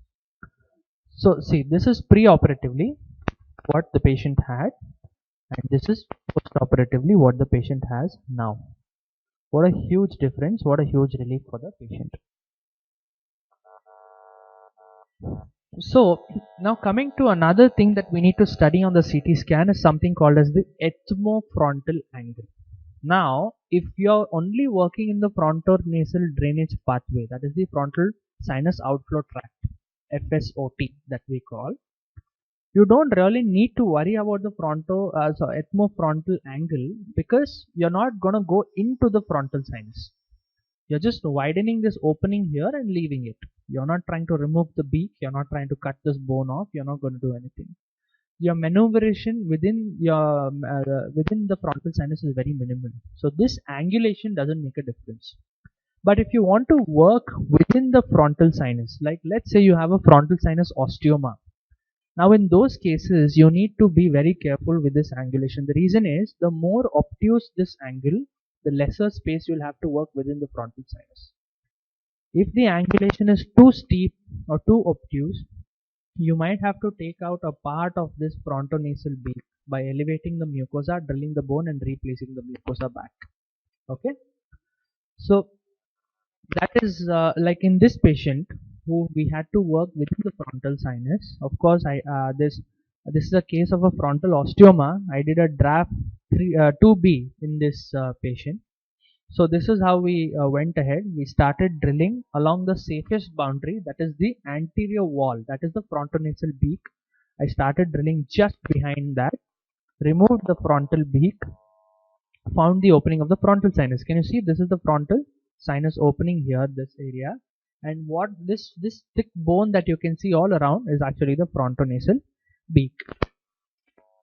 So open the frontal sinus, widened it nicely all the way up to the skin, and you can see that there is the osteoma. This what the suction is showing you. This is actually the osteoma, and completely the frontal sinus was completely opened up. Now this lady is actually recently she had come for a follow-up. She's doing very well. The whole cavity has very beautifully mucosalized. In fact, I have a video of that, but I don't have it in this presentation at the moment. Now coming back to our CT scan, now we have gone beyond the frontal the frontal recess area. Okay, so this is the last part of the agar that we are seeing. Now when we go a little more behind, we can start seeing two small cells here, this cell and this cell. So this is nothing but the anteroethmoidal the bulla ethmoidalis. Okay, so it forms the posterior wall of the frontal recess. This what you're seeing here is actually the middle turbinate, okay, where it has got attachments. It has got three attachments, the middle turbinate. So the first attachment is at the junction of the medial and lateral lamella of the cribriform plate, which is the thinnest part of the anterior the whole skull base. Actually, it is about 1/10 the thickness of the posterior skull base. So we should never manipulate the middle turbinate in this area, so because we might just have a CSF leak, and also loss of olfaction is a possibility in this area. So that is the bulla ethmoidalis. This yellow dot which you're seeing now is actually the infraorbital nerve, which is present midway between the floor of the orbit or the roof of the maxilla. Okay, now this is a very important landmark for sinus surgeons, because if you have any sort of disease, it may be polyp or fungus or a tumor or whatever it is, if it is extending beyond the infraorbital nerve, you will not be able to reach that tissue through your middle meatal antrostomy. You have to go either via modified Denker's approach, or you have to go via anterior canine fossa trepanation. Okay. Now this part what you see is actually the sac, which is becoming the nasolacrimal duct. See, on the left side you can see the bone is still intact, but on the right side you can see it has opened into the nasolacrimal area, that is the inferior meatus. Okay, at the genu of the middle inferior turbinate you will see the opening. That is the common upper and lower canalicularis, common canalicularis, lacrimal sac area, and the nasolacrimal duct all in one picture. Okay. Now again going posteriorly, the middle turbinate is becoming longer and longer. Now you can see that the septal swell body which we have here, okay, it is actually becoming smaller and smaller as we go posteriorly. We can see that the length of the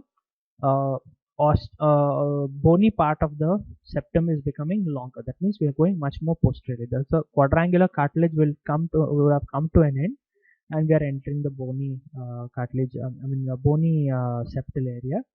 Inferior turbinate is very beautifully visualized here. Middle turbinate is very beautifully visualized. This is actually a huge supraorbital cell. Can you see that? Okay, so now we are seeing the other anteroethmoidal cells have started coming into the picture. Can you see that very well? Here and here we can see the other anteroethmoidal cells. So at this junction here you will start seeing a small bulge in this area in the next couple of pictures. See, there is a small break in this area. In the next couple of pictures you will start seeing a small bulge. That will be the point of entry of the anteroethmoidal artery. Okay, so here this is this patient. So you might have been wondering why this guy got a CT scan done for a patient whose sinuses are very clear. The reason why we got a CT scan done is this is actually a case of a CSF leak. So in the first film that you saw when we were showing the upper lateral and the lower lateral cartilages, you saw that there was a starburst phenomenon which was happening at the level of the nose. So that looked like a nose ring, but it is actually a cotton swab which was kept there to collect the CSF. We had given her an intrathecal dye, and then we checked for CSF leak, and that is one of the simpler techniques what you can use. Instead of getting a CT cystonogram, see, if you inject into the subdural space and if you keep a cotton in the nose and you're getting the same dye through the nose, it just means one thing. That means she's got a CSF leak. There is no other way to confirm. You don't need to, because beta 2 transferrin is not very easily available everywhere, and it's a very expensive test also. It's about 14,000 rupees to get a beta 2 transferrin. It's not available in Bangalore. It's not easily available. It has to come to Mumbai to be done. So this patient, actually, you can very well see here, she's got CSF, the dye here. This is a T2 MRI, and in the same patient, what we found was, you can very well see that, can you see this part? So this is actually something called as empty sella syndrome. Empty sella syndrome is because of high intracranial pressure, the CSF space bulges out and it compresses on the pituitary. So this tissue, what you're seeing, this small tissue, what you're seeing is actually the pituitary here, which has been compressed because of the extensive pressure by the CSF. So the dura has herniated into the pituitary fossa. If you see, the ventricles are also very large. The communicating pathways are also very large. Usually this is a very thin pathway. So this just means that the spontaneous CSF leak that this elderly obese lady had is because of benign intracranial hypertension. The reason why we need to identify this beforehand is because your management completely changes. In this patient, if you do only a CSF leak repair, the chances of you getting success are very slack. You will not get good amount of success with your first CSF leak repair in these patients. What you need to do is, yes, you have plugged that CSF leak from below, but you also need to reduce the CSF pressure from above if you want your leak to take up that. So what do you do in such patients who have got empty sella syndrome or who have got large ventricles, or these kind of high pressure patients, is you have to do either put a lumbar drain for about 4 to 5 days, or you can do a serial CSF tap through the lumbar puncture. Serial CSF tap or a lumbar drain will help reduce that CSF pressure. For 5 days, if you do that, it's enough. Then by that time, your graft would have taken up. After surgery, for the first 1 month, the patient cannot do any strenuous activity because it increases the CSF pressure. But after 1 month, she can start going for walks. She has to reduce her salt intake. She has to be on Diamox once daily, and she has to be on a potassium supplementation because Diamox causes hypokalemia. So once she starts reducing her weight, automatically the benign intracranial hypertension will start resolving on its own.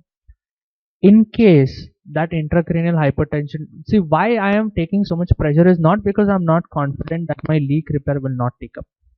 See, she's got a leak only on one side. But if you see this MRI, you will see that there is an impending leak on the opposite side. I don't want her to have that leak. I don't want her to undergo surgery again. That is the reason why we are doing some sort of preventive management here in these patients. So coming back to our CT scan, so we have seen the middle turbinate now. So something that we need to document is, one common finding that we have is concha bullosa. So concha bullosa, you can see there are 3 types of concha bullosa which needs to be documented again. So we have the bulbous variety. In the first image you can see just the bulb part is actually conchous. We have the lamellar variety here, where you have pneumatization between the medial and lateral lamella of the middle turbinate. And we have the extensive variety, where in this film we can see that the bulbous part as well as the lamellar part both are actually pneumatized. Now if you have a concha bullosa of the bulbous type, it's a very simple way to do it. Either you can open up this wall, remove the lateral partition, or you can cut off this whole thing.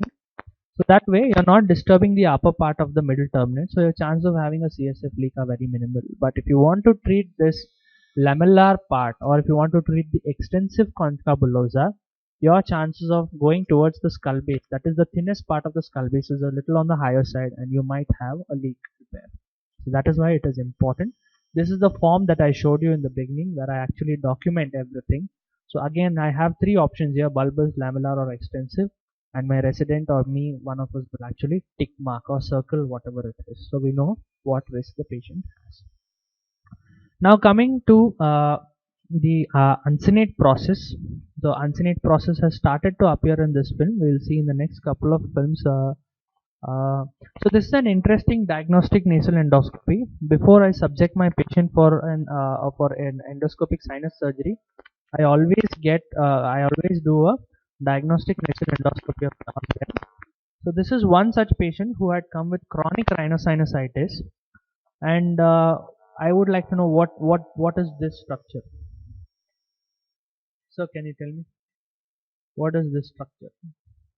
We've done a diagnostic nasal endoscopy.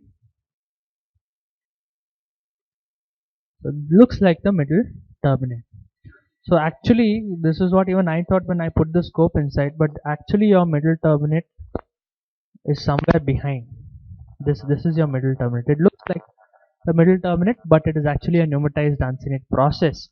So just one interesting video that I had about the uncinate process. Since we are going to start talking about it now, I thought it would be nice to share it. So this is actually called as a double turbinate. So this was the first time I'd seen such a huge uncinate process, so I got very excited. I thought I'll record it. And you can see that clearly that osteometal complex is pouring pus out from that area. So one of the contributing factors would be that this pneumatized uncinate process, which need to be addressed in such cases. Now the uncinate process itself is divided into three parts. We have the vertical segment, the intermediate segment, and the horizontal segment. When we do an uncinectomy, the point where you're supposed to do the uncinectomy is actually between the intermediate and the horizontal part, because that is where you have the infundibulum. This black arrow that it points towards the opening of the maxillary sinus, opening into the infundibulum. So at the junction of the intermediate and the horizontal part, if you do your uncinectomy, then you will directly land up into the infundibulum. So this is the vertical part of the uncinate process that we can see, and this is the intermediate part of the uncinate process. So just see how beautifully it correlates. We have the vertical part here, we have the intermediate part here, and just after the intermediate part, when it is going to become the horizontal part, you see the opening of the maxillary sinus, that is the infundibulum. So which very clearly it correlates with the anatomy which we are going to find intraoperatively. Now once you identify the opening of the maxillary sinus or the infundibulum, any septal deviation which is anterior to this becomes very significant, because the main goal of sinus surgery is that you want medication to enter the sinuses. You want your scope to enter the sinus, and you should be able to visualize in the follow-up period whether any of the sinuses have developed recurrence of a polyp or not. So for this reason, if you have a septal deviation anterior to this area, osteometal complex area, you need to address it beforehand. You need to address it before you even plan for before you even do your sinus surgery.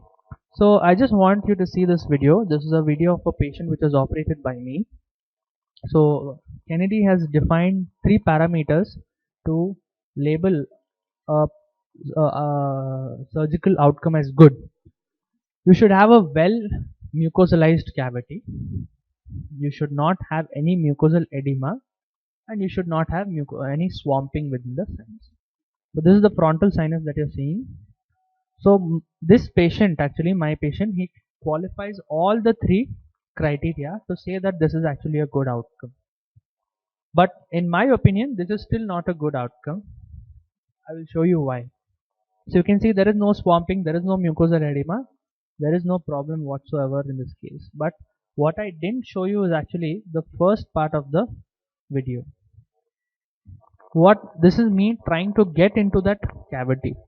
What I'm doing here is, when I try to get into that cavity, the space is so less. This is actually a lateralized middle turbinate.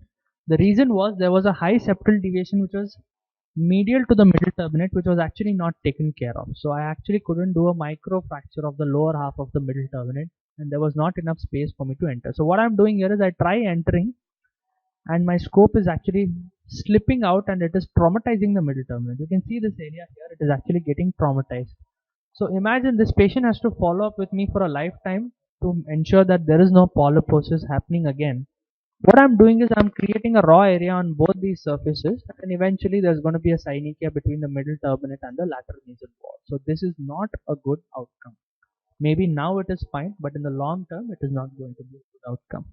because the main goal of surgery is to allow access for topical medication which is not being served. So we have something called a Shakin's classification which we use in these patients. So type 1 is when you can see the medial and the lateral lamella of the middle turbinate both. In that patient you don't need to do a septoplasty before surgery. This is where doing a diagnostic nasal endoscopy before getting a CT scan done becomes very important. So what happens in Bangalore is a lot of my patients are insurance patients. So I have to mention to the company beforehand whether or not I am going to do a septoplasty in these patients, or even to the patient for that matter, because you have to take a separate consent for that. You cannot say I'm going to do a FESS and then do a septoplasty FESS, because legally actually you are liable to be sued because you have not taken consent for septoplasty there. So this is a good way to know whether or not you will be planning for septoplasty in those patients. So this is a type 2 Shatkins where you can see the lateral lamella, but you cannot see the medial level of the middle turbinate. It would be a good idea to do septoplasty in these cases for the ease of follow-up. This is a Shatkins type 3 where neither the medial or the lateral lamella will be visible on endoscopy. So these patients definitively require a septoplasty before doing a FESS. Shatkins type 4 is when this septum is actually touching the lateral nasal wall, in which case you definitively have to do. So type 2, 3, 4 requires septoplasty before sinus surgery. One more thing I want you to observe is look at the shape of the orbit here and look at the shape of the maxillary sinus. The orbit is more or less globoid and the maxillary sinus is triangular, like a equilateral or an isosceles triangle actually in these anterior cuts. Now here you can very well see that there is a CSF leak. There is a breach between the medial and the lateral lamella of the cribriform plate, and that is the reason why she had come to us. So here we are going to discuss about the MUSC, Medical University of South Carolina zones, wherein we have to decide pre-operatively with the help of an axial cut on the CT scan whether or not we are going to go through the middle meatal antrostomy or if we are going to go through a canine fossa trepanation or a modified Denker's approach or whatever, which is an extended test. So if you have this is type 1. Type 1 is where you have between the two medial walls of the maxillary sinus. If you have disease, then you can go through the nose. You don't have to make an additional port for yourself. Type 2 is when you are medial to the infraorbital nerve. In those cases also you can go through the middle meatal antrostomy. You don't really need to do an extended FESS or any sort of additional procedure.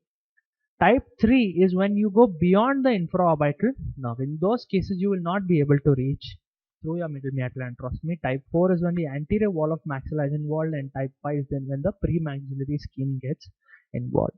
So in type 3, 4 and 5, that is D, E, F, you will not be able to do justice to the patient through the middle meatal antrostomy, especially in cases where you have fungal sinusitis sitting in the anterior wall of the maxilla or the lateral wall of the maxilla, wherein the patient has got a high possibility of recurrence if you leave it behind. These patients you have to be very careful. Cobblestone mucosa or minimal polyposis will get resolved with your saline steroid nasal dosing. You don't need to do an extended procedure. But let's say you have a tumor or if you have any sort of a fungal disease in those lateral or anterior walls which need to be addressed. So this was one such patient that I had come across. The patient had got fungal sinusitis.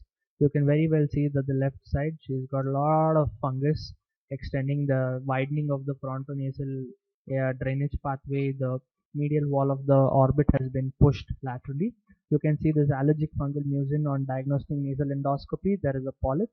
Best part is this patient has actually already been operated. Then we got an axial CT scan for her. You can clearly see that the fungal disease is extending lateral to the infraorbital nerve. So this patient we cannot do justice to her through the middle meatal antrostomy. So what I planned for was a canine fossa trepanation. This is the surgery of the patient. This is what we did. So fungus has been left there behind previously, so that is not at all an option now. We cannot do that for the patient. So this was the preoperative picture of the patient.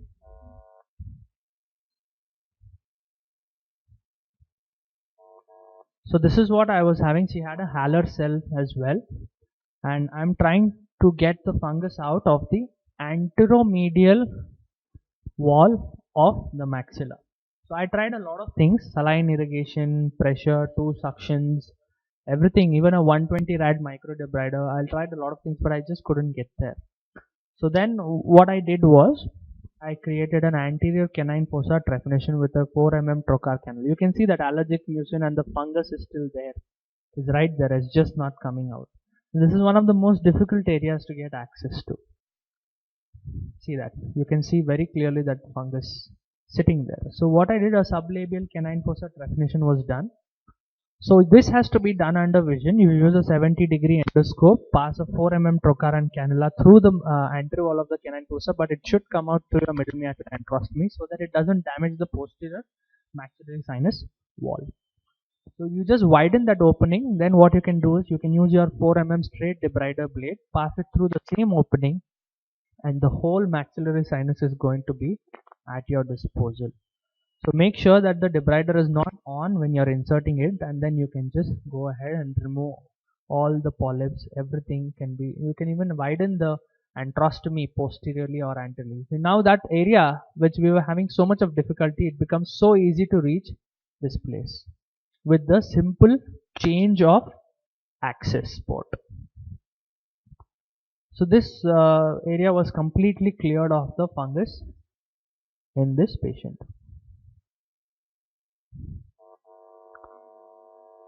So this is another patient that I would like to discuss about. This is a patient who came to me about a month back. So we can just identify the findings here. The patient presented to us with a deep boring pain in the right eye since about 3 months. So the patient has had on and off sinus problems, and the patient complains of occasional pain in the maxilla. This was actually referred to me by an ophthalmologist. So what is the finding here?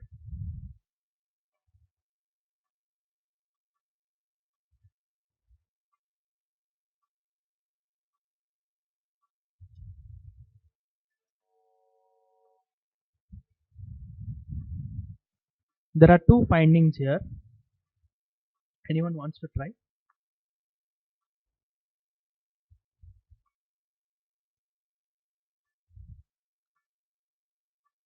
The first thing is, if you see the lid on this side, the scleral show on this side and the scleral show on this side, which one is more? The left side is more.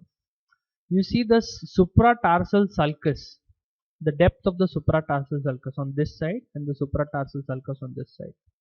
There is more gap here, but there is no gap here. So that obviously says that there is certain abnormality within the floor of the orbit. Okay. So is the problem on the left side or on the right side?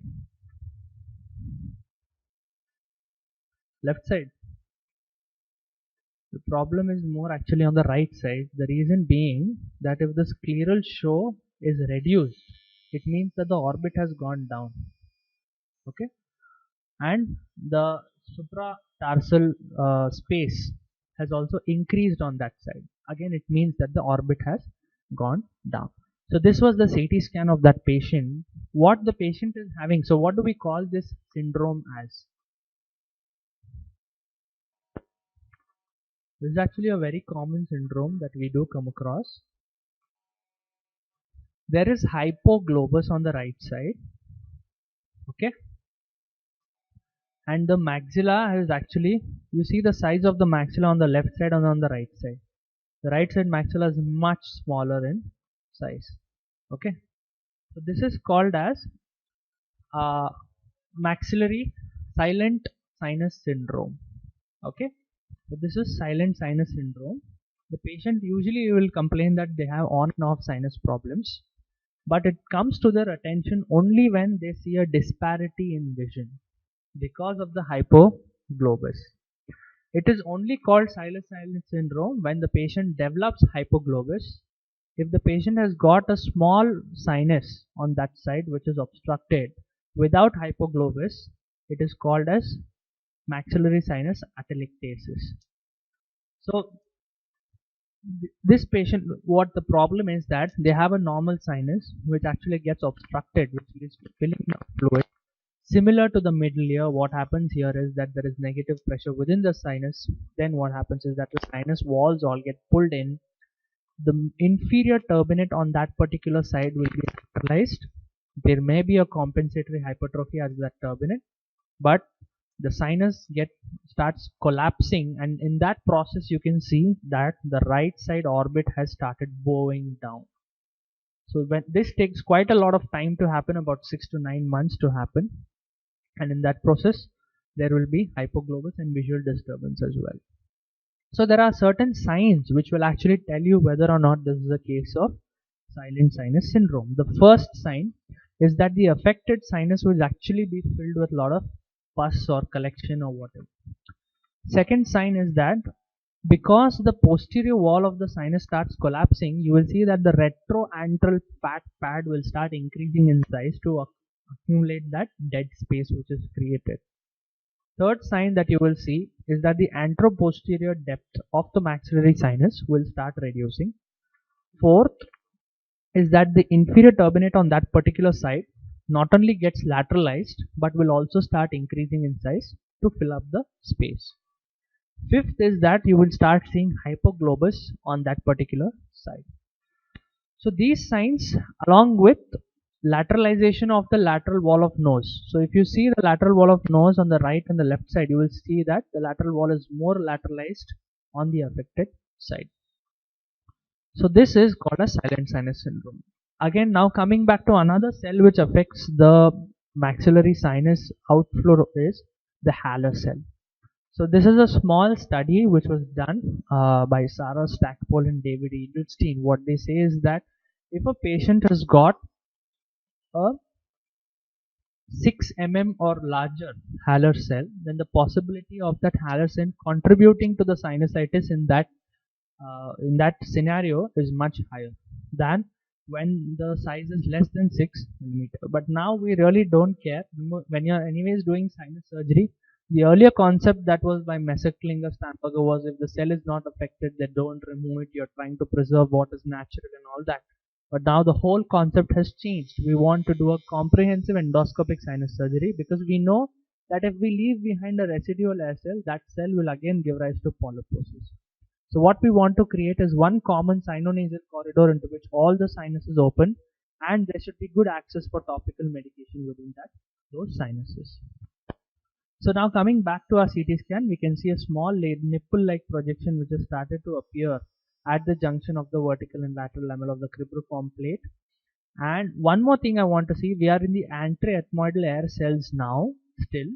So you can see the medial rectus muscle and you can see the lamina papyracea here. There's quite a bit of distance between these two structures.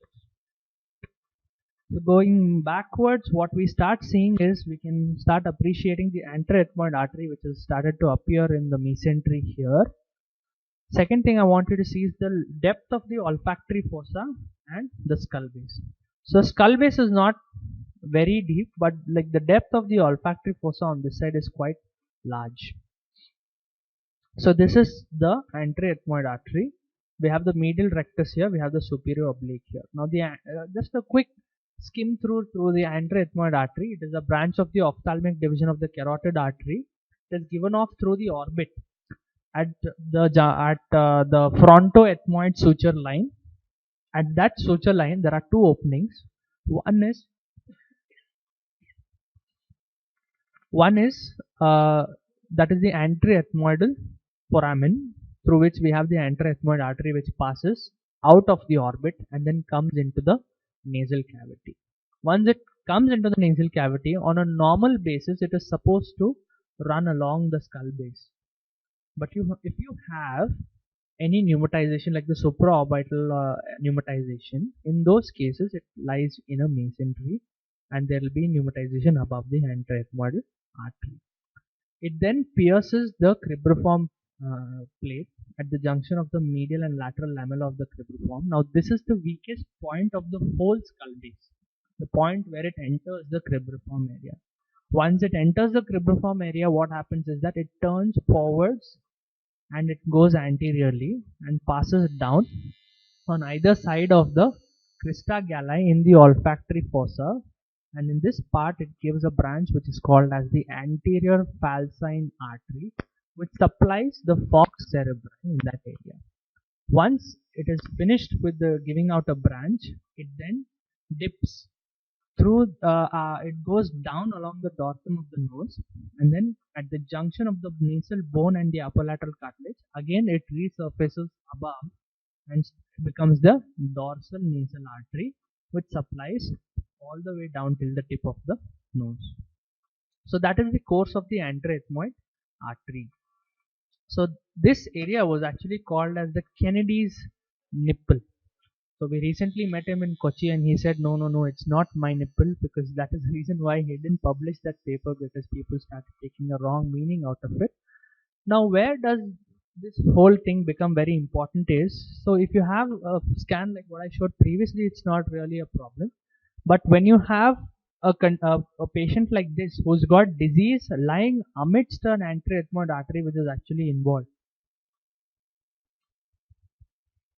so then it becomes a problem to identify, to safeguard the anterethmoid artery.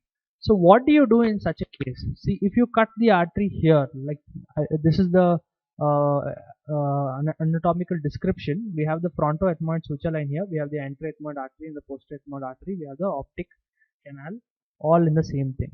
So this is a patient that I had operated, where the patient had anterethmoid artery lying in a mesentery with fungus behind the anterethmoid artery, which we successfully removed with a ball probe.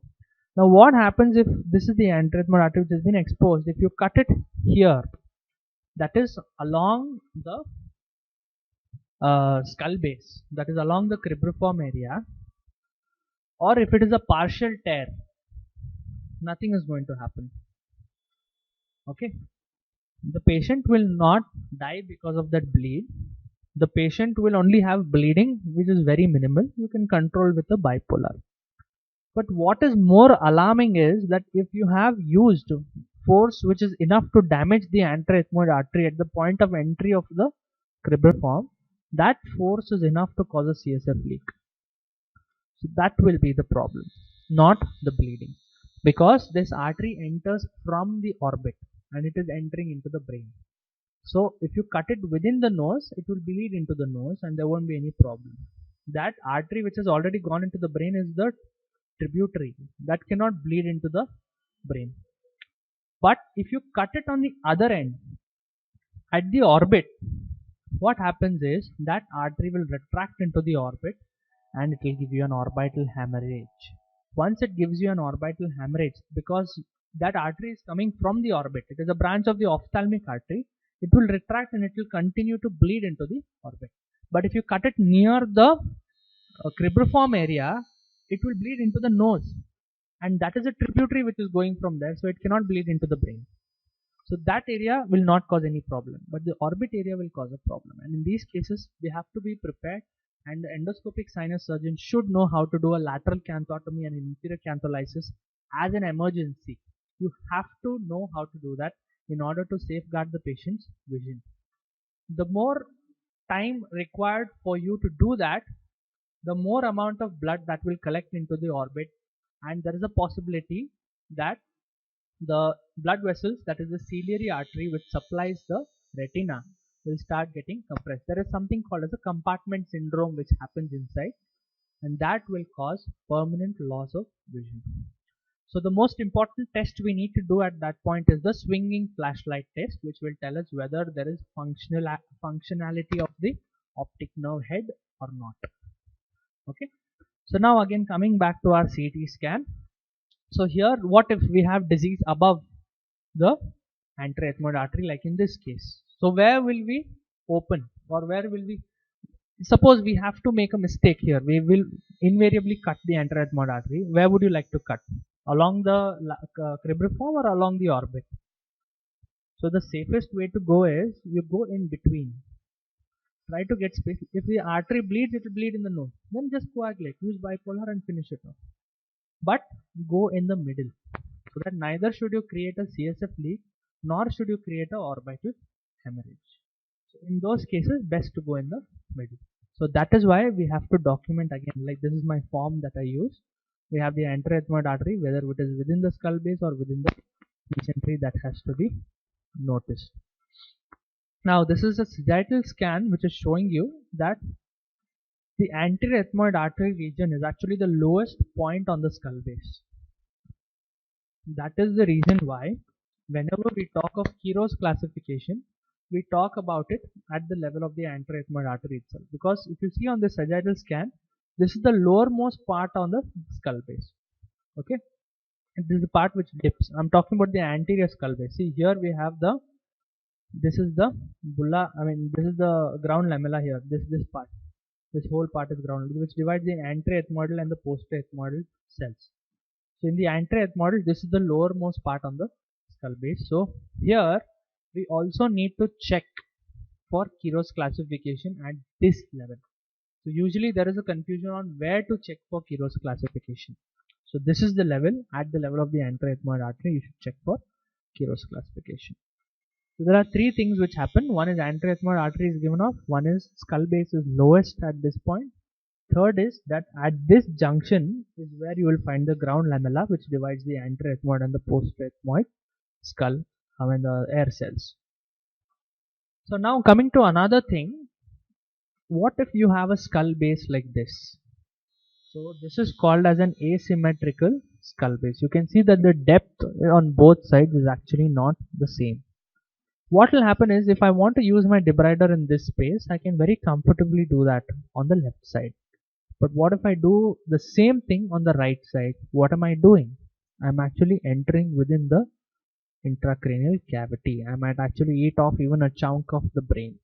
So this also needs to be documented very well beforehand in order to prevent a complication. So you have the skull base asymmetry or low sloping skull base should be documented very well beforehand.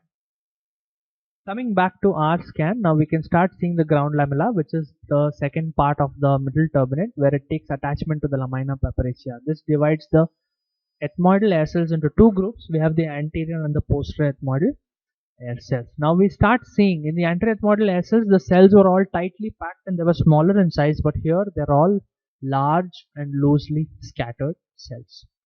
So as and when we start going posteriorly, one thing I want you to observe. So the red circle that you see there was the size of the orbit in the anterior ethmoidal air cell space. So that was a large globoid orbit which we could see. But as and when we see the blue circle that you're seeing is actually the actual size of the orbit now. So now we can see that the orbit has actually reduced in size as we go posteriorly. Secondly, look at the size, look at the shape of the maxillary sinus. Previously I told you it's triangular in shape, and it was, but now it's becoming more and more oval or ovoid in shape. So that is the two changes in the sizes of the orbit and the maxillary sinus. Now again, in the beginning I told you, look at the level of the floor of the maxillary sinus. It was above the level of the nasal floor, but now it has come below the level of the nasal floor. Again, now look at the skull base. The skull base was so much more higher in that film, but now it is again going down, but the depth of the olfactory fossa is reducing in this film. Between the lateral wall of the orbit and the floor of the orbit, you will start seeing an opening which has started to appear. So this is actually the inferior orbital fissure which has started to appear. Another thing which I wanted you to see was the space between the medial rectus and the lamina papyracea.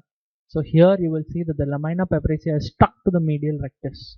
So this is a very important point to note. The reason being that if you have any dehiscence of lamina papyracea, you have to document in which part of the lamina papyracea it is dehiscent, whether it is the anterior, mid or the posterior part of the lamina papyracea which is dehiscent. The reason being that if your lamina papyracea is dehiscent in the posterior segment, you would lie directly on the medial rectus muscle. If your dehiscence is in the anterior ethmoidal air cell area, then you have the orbital pad of fat to protect you from the muscle. There are three complications in endoscopic sinus surgery which you cannot afford to do. First, medial rectus injury. Second is optic nerve injury, and third is carotid injury. All these three have long-term complications, long-term consequences. Medial rectus injury cannot be corrected. If you do it in the posterior compartment, even an ophthalmologist or an oculoplastic surgeon will not be able to completely correct it. The patient will have diplopia and strabismus for the rest of his life. Optic nerve injury, it is a well-known fact, there is no way to correct it. Once you damage it, it's done. The patient becomes blind for a lifetime. Carotid injury, although you can correct it, the problem is that you will never be able to correct the pseudoaneurysm risk which will be there. The patient always will have a possibility of having a pseudoaneurysm which can rupture outside the hospital and give rise to death instantly. The patient, even before you realize what happened, will bleed out of his nose and die. So these three complications can never happen in endoscopic sinus surgery. Everything else is forgiven. You want to create a CSF leak, you want to damage the nasolacrimal duct, you want to breach the lamina pepraceus in the anterior part of the ethmoid cavity, you want to have a septal perforation, turbinate, synechia, everything else is forgiven. But these three things will never be forgiven. So one of them is medial rectus injury. So that is why it becomes important to document, especially if you are using powered instrumentation. What a debrider does is that it sucks the tissue before it can cut. So if you breach the lamina pepraceus, it will suck the muscle into the debrider and then cut it out. That is the problem. So this is an interesting study which was done in Korea actually. They had 10 cases of extraocular muscle injury in a single center. Of course, this is a postgraduate training center. So if you observe, only 3 cases the problem was in anterior or mid part. And one patient actually had all the way from anterior to posterior. Look at the defect of the size in that case. It's 21 millimeters. So what happened, what went wrong here is the patient actually had a hypoplastic maxillary sinus. So the surgeon thought that he has opened the maxillary sinus and went on opening it all the way posteriorly. Or went on debriding all the way posteriorly, thinking that it is a maxillary sinus, and that is why he had such a large defect. So we need to identify hypoplastic maxillary sinuses well in advance before we can even think of operating. So there are 5 signs, as you can very clearly see. The first sign is the shape of the maxillary sinus will never be triangular in the anterior compartment. You can observe this at the level of the infundibulum. It will always be ovoid and it will be tilted medially. Second thing is the shape of the orbit will never be globoid. It will always be vertically oblong. Third is the floor of the maxillary sinus. On an average, it should be below the level of the nasal floor. But in these cases, it will be above the level of the nasal floor. The medial wall of the maxillary sinus should actually be medial to the middle, the lamina pepraceus. So that is a good sign, because when you try opening the maxillary sinus, you will always hit the uncinate process or the maxillary sinus first before you actually enter the orbit. But in these cases, it will be lateral to the lamina pepraceus. But if you draw a line through the lateral wall of the maxillary sinus, it will be medial to the mid part of the orbit in a hypoplastic maxillary sinus. So it means that the whole maxillary sinus will be between the lamina pepraceus and the mid orbit, which means that is the reason why it is hypoplastic. Inferiorly, it will not extend beyond the floor of the nose where it is supposed to extend. So these are the pointers which will tell you that this is a hypoplastic maxillary sinus, and you need to be as close to the inferior turbinate as possible when you are opening such sinuses if you don't want to enter the orbit. So now coming back to our scan, we are going a little more posteriorly. You can see that the turbinate on the left is a little hypertrophied posteriorly, which indicates probably the patient has got allergy issues. We go more and more posteriorly. Now that was the level of the skull base anteriorly, and this is the level of the skull base posteriorly. So you can see that definitely there is a sloping skull base from anterior to posterior, which correlates with what we see on the sagittal scan. Now this is the third part of the middle turbinate, which is taking attachment to the perpendicular plate of the palatine bone. Medial maxillary wall, which continues to become the perpendicular plate of palatine bone itself. Correct. So it goes and takes attachment there. That is the third part of the maxillary sinus. Above the the third part of the middle turbinate, and above the middle turbinate, you will start seeing that the posterior ethmoid cells have become so large, it almost looks like the sphenoid, but it is actually not yet the sphenoid sinus. So very large. Now this is something which you rarely see. This is actually the posterior ethmoid artery. So you can see the skull base above the posterior ethmoid artery. It's really thick. But what we saw above the anterethmoid artery, of course in this case there was actually pneumatization, but on an average if you see the skull base above the anterethmoid artery is so thin. So which bleeding would you consider to be more significant?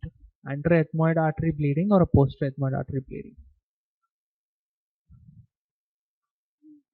Anterethmoid artery? Why? See, posterethmoid artery is also a branch of ophthalmic division itself. It comes out through the posterethmoidal foramen, which also runs along the frontoethmoid suture line itself. So that the anterethmoid foramen is 24 mm from the anterolacrimal crest. From the anterethmoid foramen, 12 mm posteriorly along the frontoethmoid suture line is the posterethmoidal foramen, and from the posterethmoid foramen, 6 mm behind is the optic foramen. See, you saw the shape of the orbit there anteriorly. It is a large orbit. So the amount of blood that it can hold there is much more. This becomes smaller in size. So what happens is if you have a bleed here, this artery also is going to retract. Then what happens is, because the space is so small, you have only half the time to save the eye than you have to save the eye over there. That is one thing. Okay.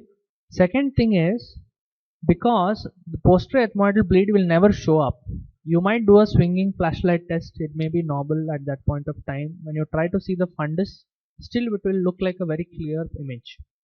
But the actual picture, what you'll see, because this artery is, the compression will be behind the fundus. So it will take a couple of weeks before the patient becomes blind, and you will not do anything about it. The artery will continue to bleed. So posterior bleeds are much more dangerous than anterior bleeds in such cases. So that is the space in the orbit anteriorly, and that is the space posteriorly. So obviously this bleed is more dangerous than that bleed. Now coming back to our scan, that is the optic nerve there. We saw the inferior orbital fissure before between the lateral and the floor of the orbit. We have the superior orbital fissure which is yet to appear. So if we start going posteriorly, what we see is, start seeing the star indicates the superior orbital fissure which has started to appear. Medial to that is the optic foramen, and we start seeing that the maxillary sinus has started to end. Okay, that is the sphenopalatine foramen there.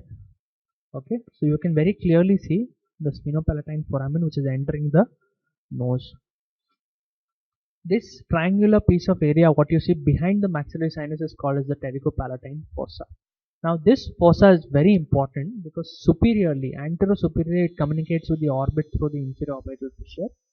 Laterally, it communicates with the infratemporal fossa. So here you can see this is the infratemporal fossa here in this part. This, what you see, is actually the pterygomaxillary fissure. Okay.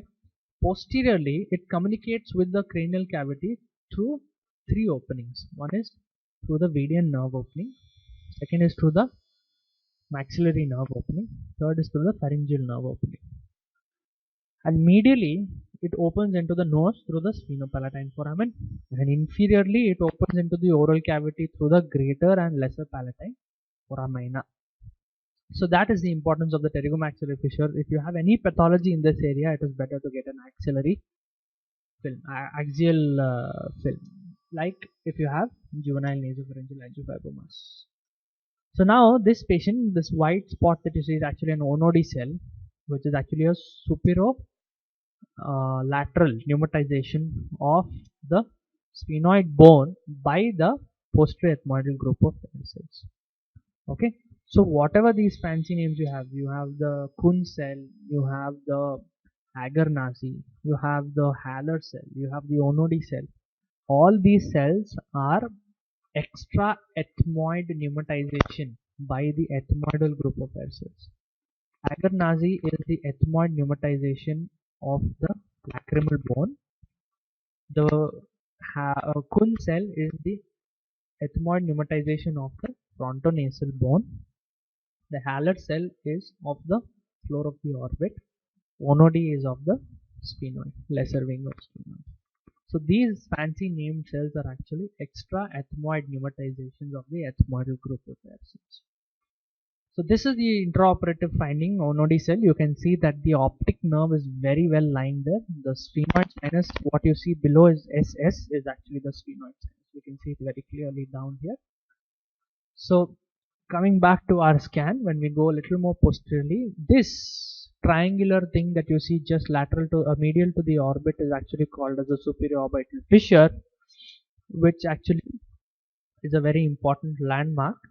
So the superior orbital fissure is actually divided into three parts by the annulus ring of Zinn, where all the extraocular muscles go and attach.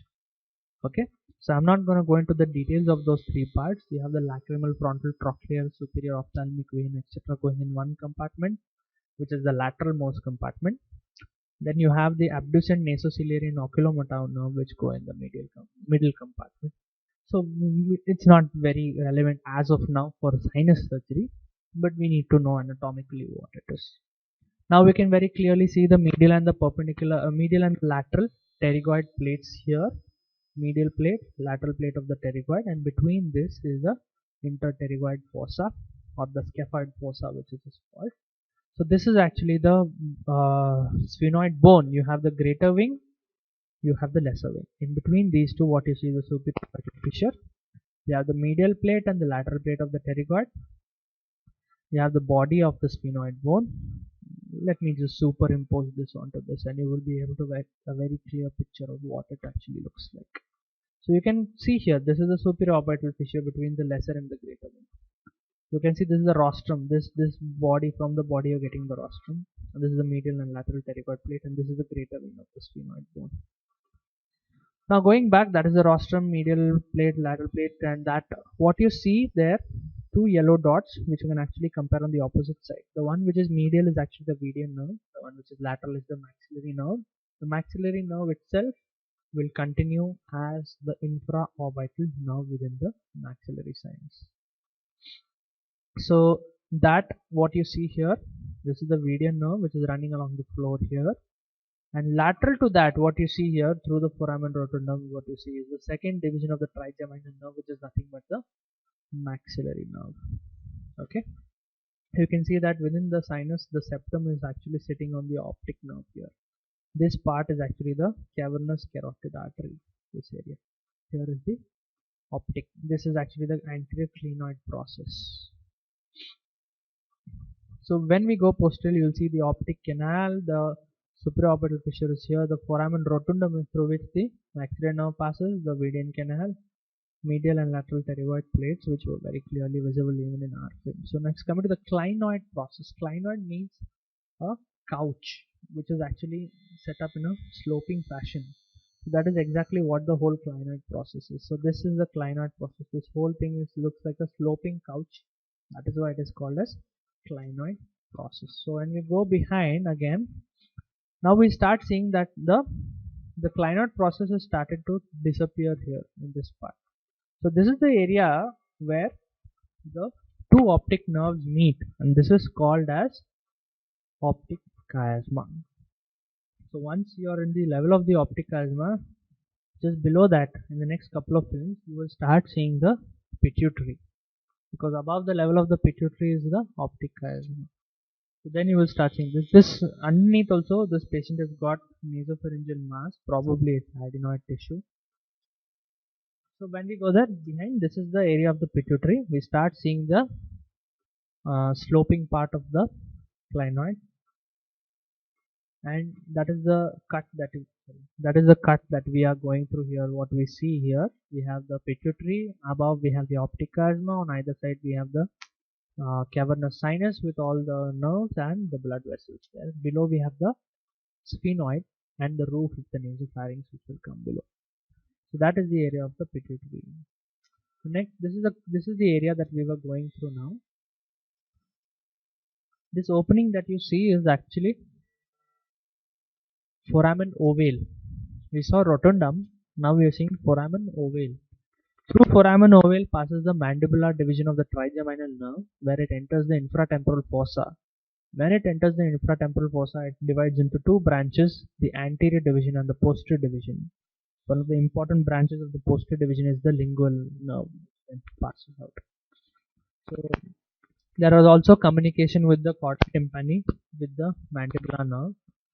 It just tags along with it and goes ahead. So now we are seeing the posterior clinoid process which has started to appear into the film. This is a small last clinical case which I just wanted to discuss. There's a 40-year-old lady who comes with history of headache, left supraorbital, fever, nasal congestion, excessive fatigue on and off for a few weeks. And this is her scan. So what do you think it is?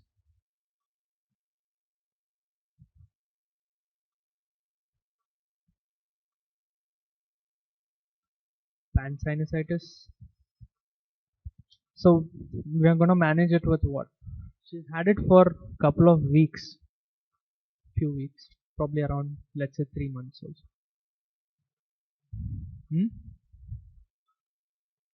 Maximum medical therapy would be steroids, antibiotic, no steroid,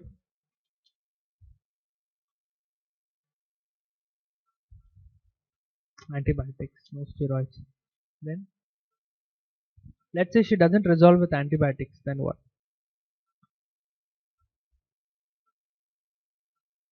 Would we plan for surgery in her? Huh? Yeah, let's say you put her on antibiotics even for a month and she's not resolving even after 1 month's antibiotics. Then what do we do? The problem here is there are certain markers. Left supraorbital headache. When she's got pansinusitis on both sides, headache, the chances of it being limited only to the left supraorbital side, there must be something wrong. She's got excessive fatigue on and off for a couple of weeks, which may happen with sinus patients, but it's not for a few weeks that it lasts. So what she had sinuses were full. She got certain air bubbles, which means it's not a polyp. She's got a block of the infundibular area. Part of the septum is missing. The whole ethmoid cavity is full. But the most important finding in this case is that she's got an enlargement of the lacrimal gland on the left side, which is why she had left supraorbital headache. So what happens is, this is actually a patient who's got vaginous granulomatosis. She was positive for ANCA and her ELISA was elevated, proteinase 3 ELISA. So this goes in favor of vaginous granulomatosis. This is an endoscopic picture. The idea point I'm trying to make is, yes, we don't operate on scans. Second thing is, think outside the box, not just the sinuses. There are certain links which are there even outside the sinuses. So if you miss the diagnosis, like you said, antibiotic either with or without steroid, nasal decongestant, due to FESS, recurrence of symptoms, repeat antibiotics and steroids. But if you actually correctly diagnose, what happens is you investigate, get an ANCA, proteinase 3, you put her on cyclophosphamide and high dose steroid, move to maintenance immunosuppressive therapy, that is methotrexate. So what you're doing here is a procedure which is not required, which you'll have to explain to the patient why you did it. And already when there is granulomatous inflammation, you're creating a raw surface over there. You're creating more inflammation, which is going to have more problem for the patient. So that is why it's important to think outside the box. Thank you so much for your patience.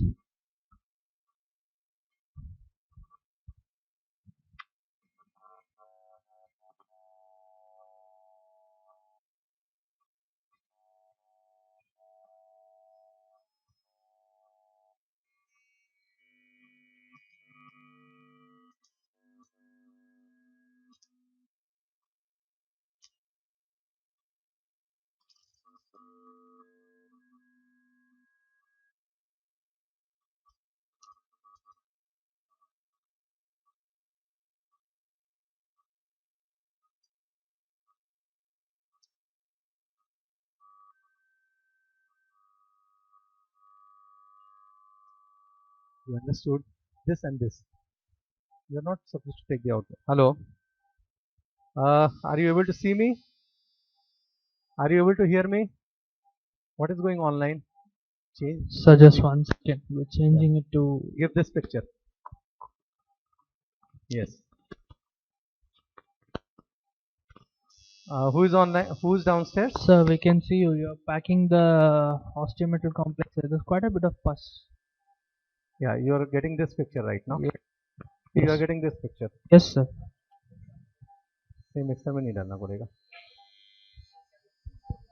हाँ चलेगा ना. वो क्यों नहीं जाएगा? अच्छा, ठीक चलेगा. That's all right. Then be on this. No problem. Okay. I'm live.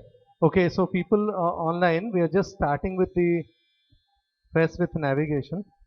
Now I'll just show you the patient. He is a young boy, around 26, 27 years of age, and has a unilateral disease. Sister, suction, curved suction लीजिए, navigation वाला. So now I've just done the registration, and the navigation screen is in front of you. Okay, so this is the left middle terminate of the patient. Can you see the CT scan of the patient? There's purulent discharge coming out from the left left middle meatus. I just checked the registration with whether the registration is correct or not. We have fed the CT scans into suction please.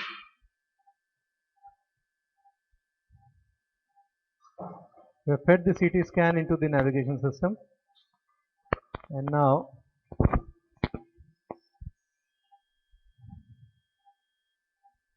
I'm just starting with the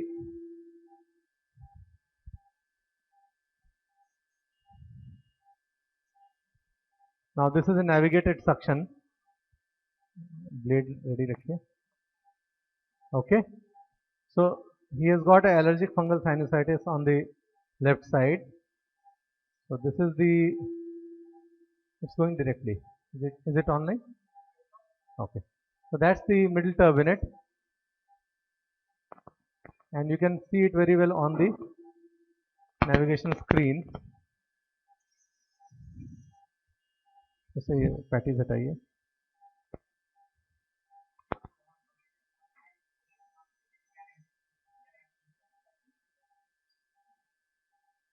Okay, that was for him. Okay, so this is the uncinate process. That's the middle turbinate. That's the bulla. Now I'll start off with injection of the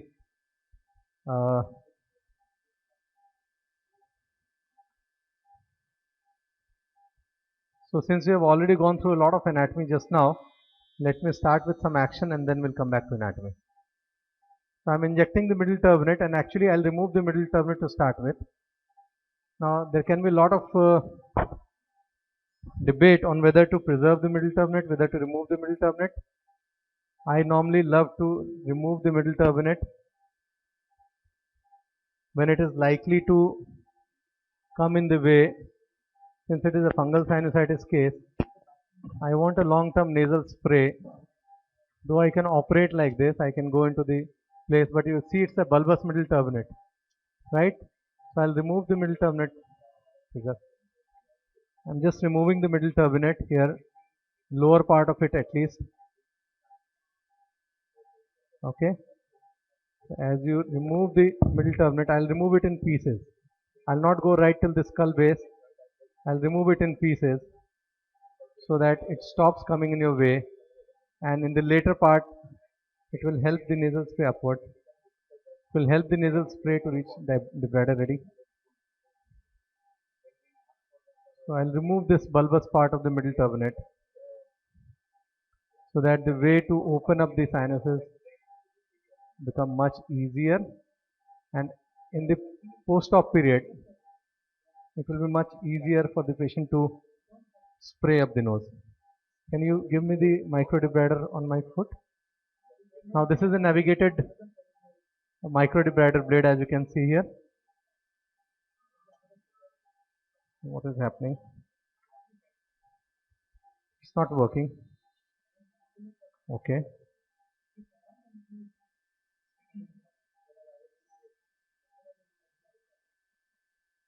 Okay, so I have removed the middle part of the middle turbinate, the anterior and the posterior part I have preserved. Local. Now I will infiltrate the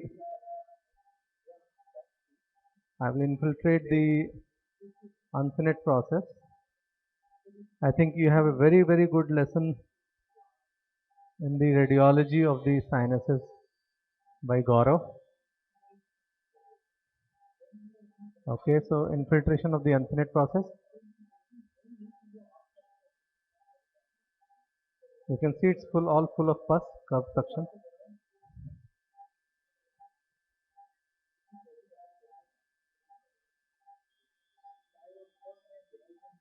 Okay, reverse cutting, back cutting.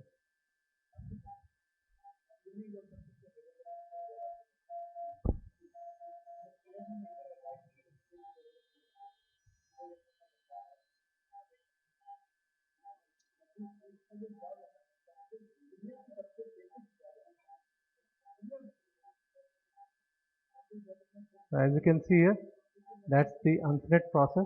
So I take the first bite into the uncinate process. Curate, अपना upward curate. ये नहीं curate.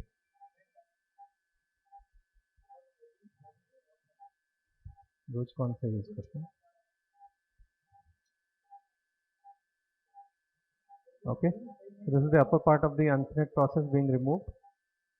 Now from the anatomy, we know that the uncinate process is attaching laterally, which is the commoner types. What I can possibly do is I can go at this point, I can go to the anatomy into the scan and then show you what was there. Let me just remove this upward. Let me just remove this part and then I'll come back.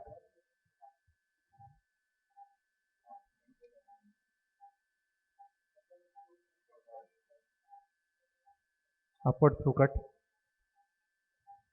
Upward through cut.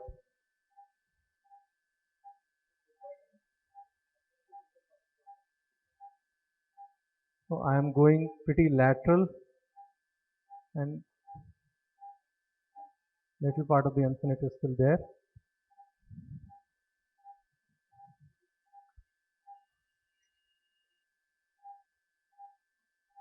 Block.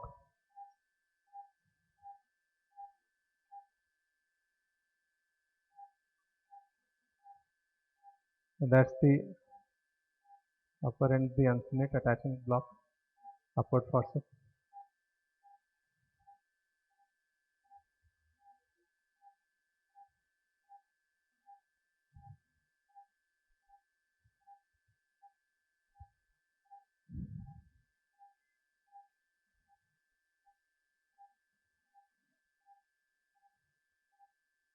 Block.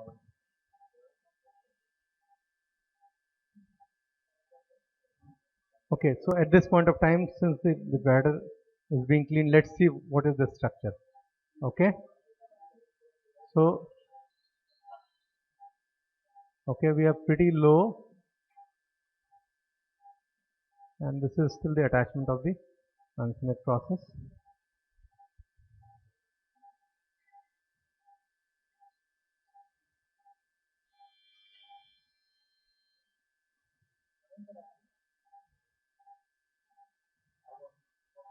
I'm still working with a 0, 45 and 70 ready. Shawan, 45 and 70 ready. Okay, so this is, let us see where we are. So if we go there, can you see where we will go? So this is what, this is the agar nazi cell.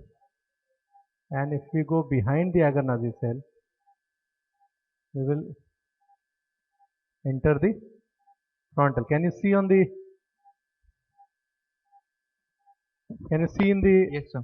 navigation, right? So the navigation picture is not there. Yeah, you can, navigation picture is not there. No. Which picture is going down? The endoscopic. No. Okay, then why don't you just come up? Okay. See, because I think this is, no, this is going actually to the net. Just come up, just come up. Okay, now I'm taking a curved suction. See, this is the Agar-Nazi cell, and just behind the Agar-Nazi cell, see, that's the bulla. Just behind the Agar-Nazi cell, if I go upwards, I am already into the one sec. Let me remove this Agar-Nazi cell. I'll take a ostium seeker.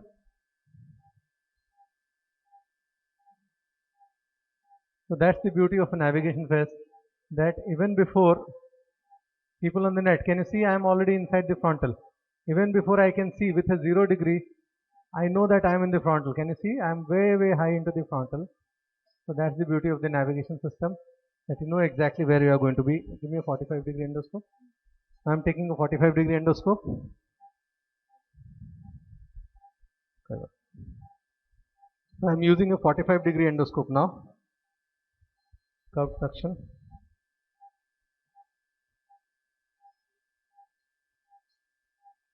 With a 45-degree, that's the Agar-Nazi cell, and just behind the Agar-Nazi, ostium seeker. I'll show you where I was. Just behind, this is the Agar-Nazi cell, posterior wall. That's the bulla, and between the Agar-Nazi and the bulla, this is the frontal recess. So once I go inside, I'm already into the frontal. You have seen. So I can, with the ostium seeker itself, I am breaking the posterior wall of the Agar-Nazi without damaging the mucosa. I'm making space for myself, and I'll take a suction.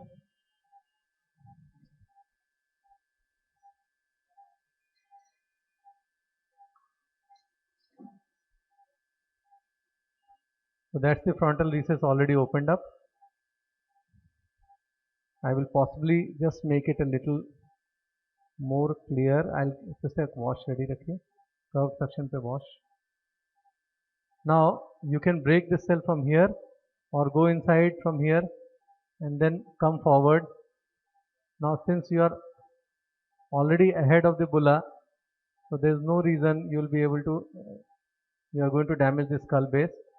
I'm just breaking away this without breaking away the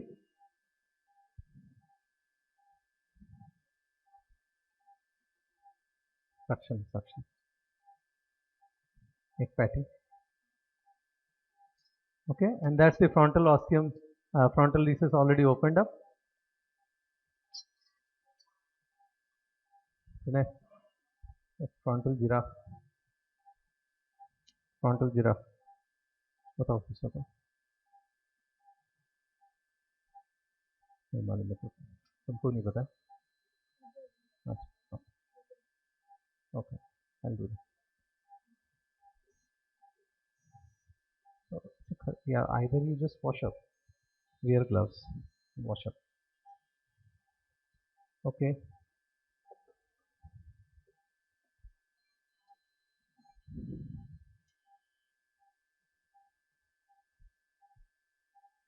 So I'll try to remove that piece of bone in it.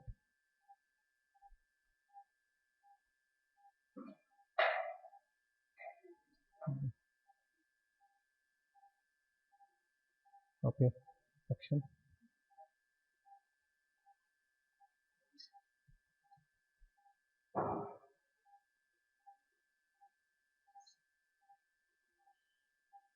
Ostium seeker.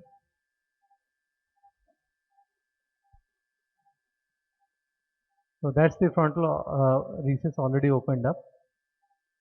You can, because of the mucosal thickening, yeah, I'm already into the frontal, as you can see in the navigation. So there's no point just trying to wash.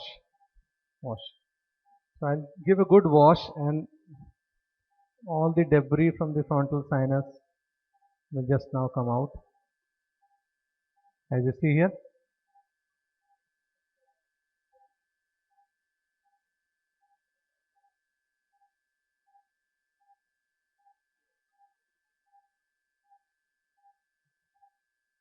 Suction please.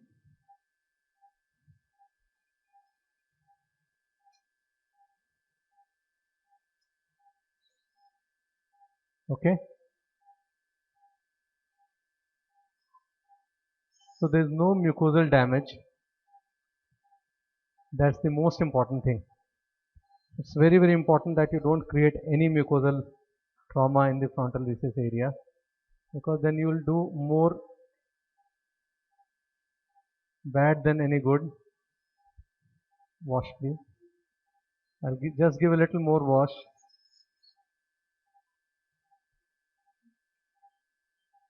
Now that's the frontal drainage pathway. You can make it more wide, but in such cases you never require to actually widen it too much. It's mucosal edema, and the moment you give good amount of washes, everything comes out.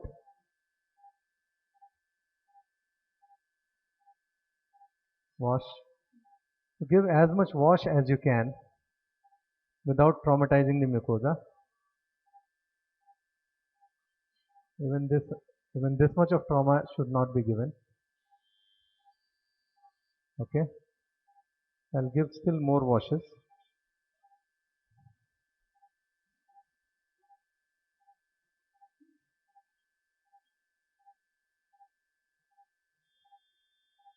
Okay, now the wash is absolutely clean.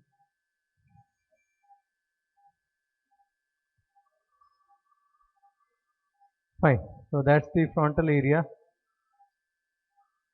This is the remnant of the uncinate process, which is not obstructing at all.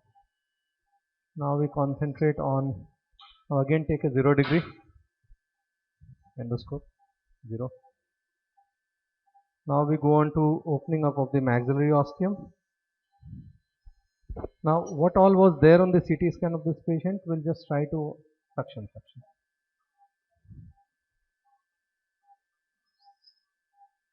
Why this is not coming? Maybe too close. Okay, so this is the, see on the CT scan, this is the last cell, this is the lamina papracia, and this is where the maxillary sinus is. Okay, this is the lower part of the uncinate process. So let me remove the lower part of the uncinate process. Then I'll open up the lamina papracia, maxillary sinus ostium. Now there are various ways to open up the maxillary sinus. People tend to preserve the mucosa, remove the bone of the lower part. You can do it as you want. This is the lower part, and as you remove the lower part, I'm using the ostium seeker so that you can see where I am. Now that's the ostium, maxillary sinus ostium. Now I'm using a suction. So as you remove this part of the uncinate, as you can see here, like reverse curate, reverse curate, reverse curate, reverse curate, 135-degree reverse curate, 135-degree reverse curate जो हम लोग रोज use करते हैं,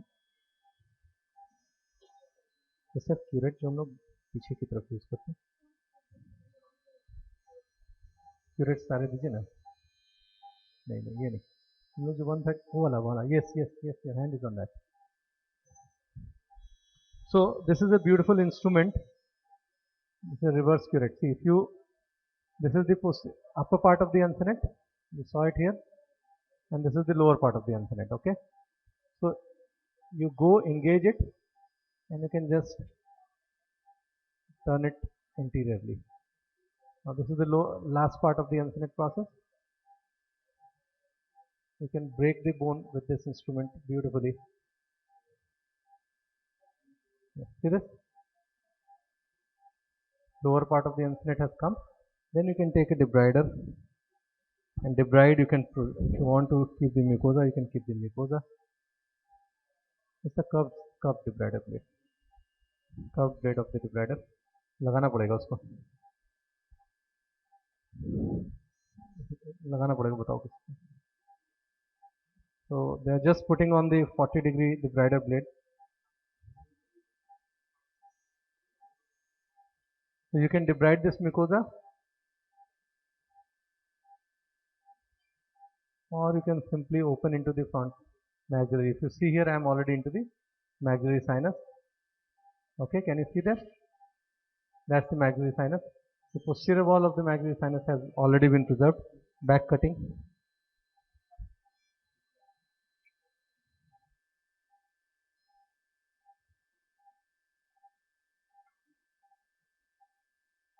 Lower part of the uncinate and upper part of the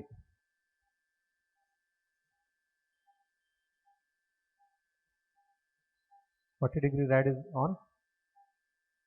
Okay, you can cut it with a through cut, you can debride. I'm just cutting with a through cut till, see, if you damage the mucosa on one side, it's all right. Okay, see, the posterior wall is maintained. If you damage it on all sides, then you have trouble. No, loose करिए.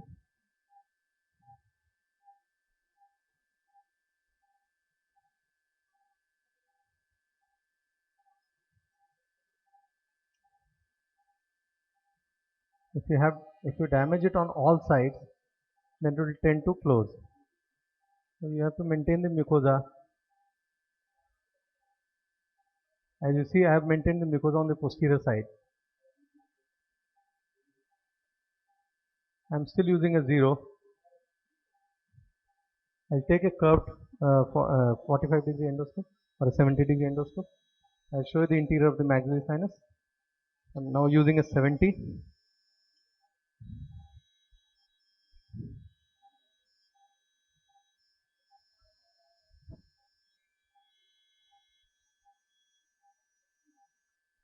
That's the inside of the maxilla. I'll give a wash.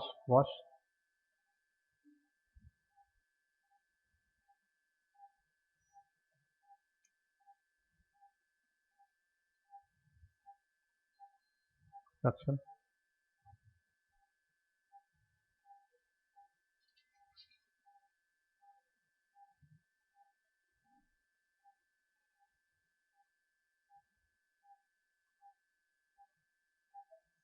That's the inside of the maxilla.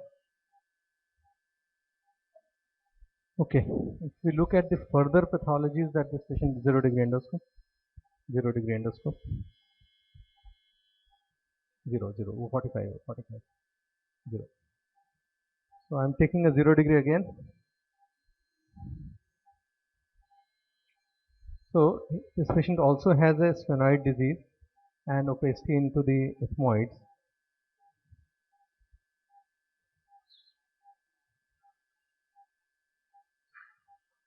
So I'll be starting with the anterior ethmoidectomy. The bulla will be opened here at the lowermost point. Upward, please.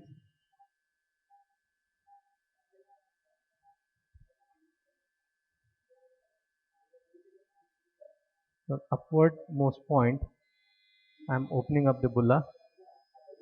Now, before I go very high on the skull base, you'll have to note the type of skull base which I have already learnt a lot from Gaurav.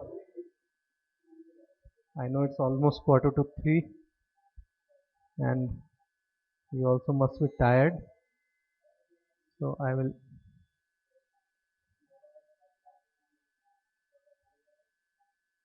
okay, so this is all anterior ethmoidal layer cells blocked. The sacral degree, right? Straight leg.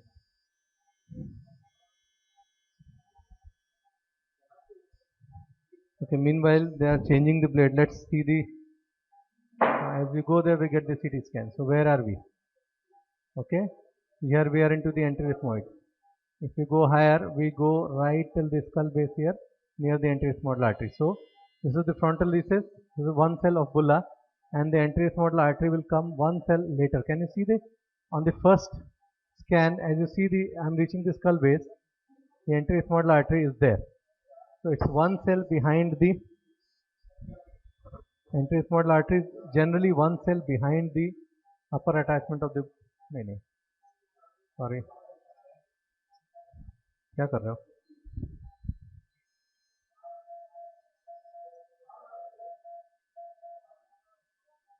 Now I'm removing the anterior wall of the bulla, which will go and attach to the skull base.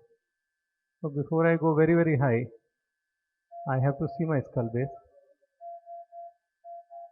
The skull base is still pretty high. So since I am on the navigation, so I can see how high I am going. And as you see here, still the skull base is pretty high. There is no problem. You can keep on going high. Okay.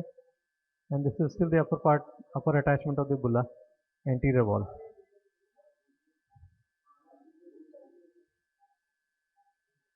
Okay. Now, as you see there, suction, suction, no suction. The small part of the anterior attachment of the bulla is still there. So that's the skull base over there. And that's where I am anticipating the anterior small artery. So on the scan, on the navigation, can you see the position of the anterior small artery? I am almost at the anterior small artery, and this is still a small part of the bulla wall there. So I'll first debride of this part, clear up all these things, and then proceed further.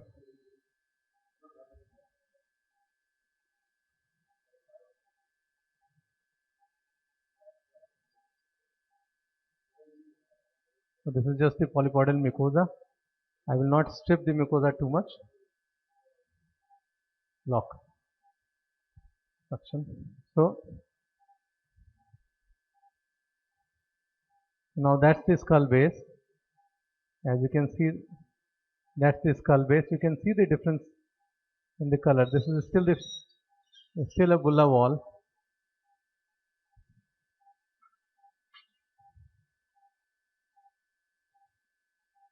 Hold on, they are just cleaning up the debrider.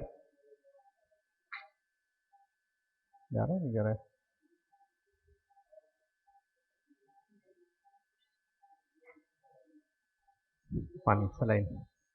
Just cleaning up the debrider for the time. Saline medali. Sorry.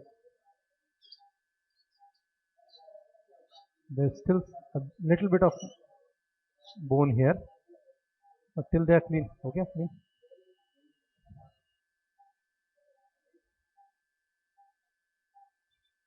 Just clean it, sister.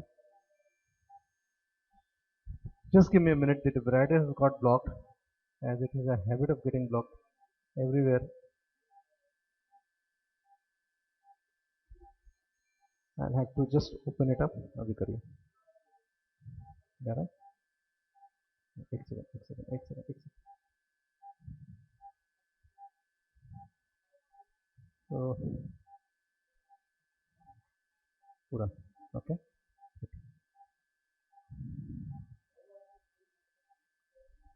So suction is on. Suction चल रहा. So let me just नहीं suction नहीं चल रहा. Debrider.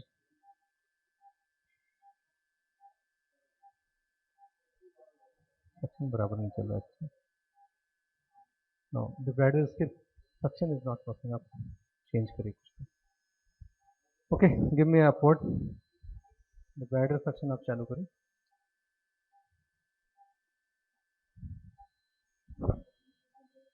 Okay, so let me go and remove the other anterior model cells till then.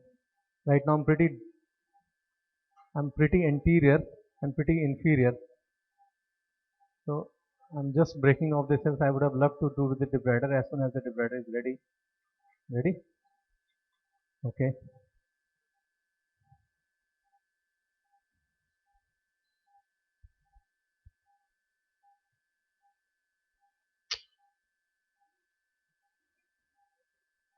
I think there's something wrong. Not fitted properly. Suction. Suction. Now it's working. Yes. Okay, so all the anterior model cells.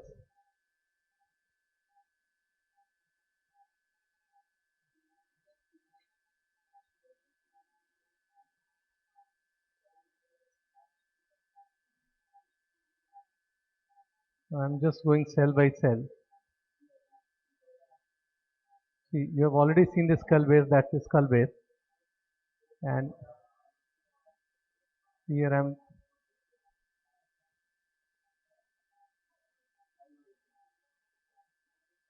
that's the place where I'll get the anterior small artery on the top.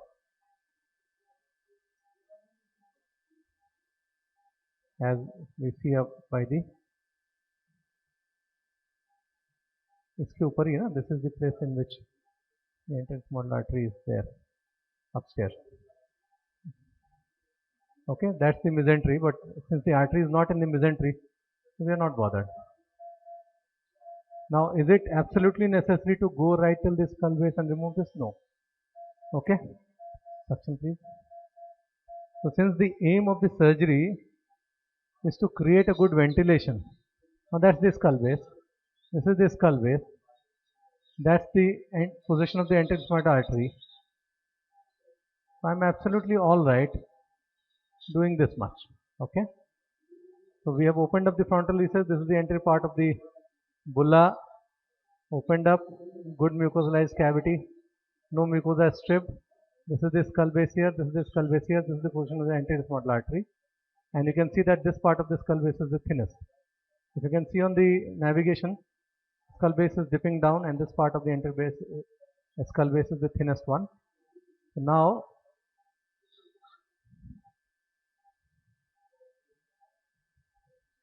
where are we? What is this? Is this the ground lamella, or is this still the anterior ethmoid? Gaurav, where is Gaurav?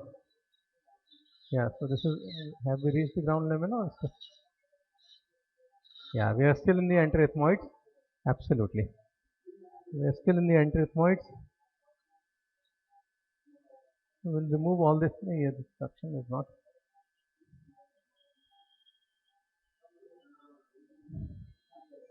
Yes.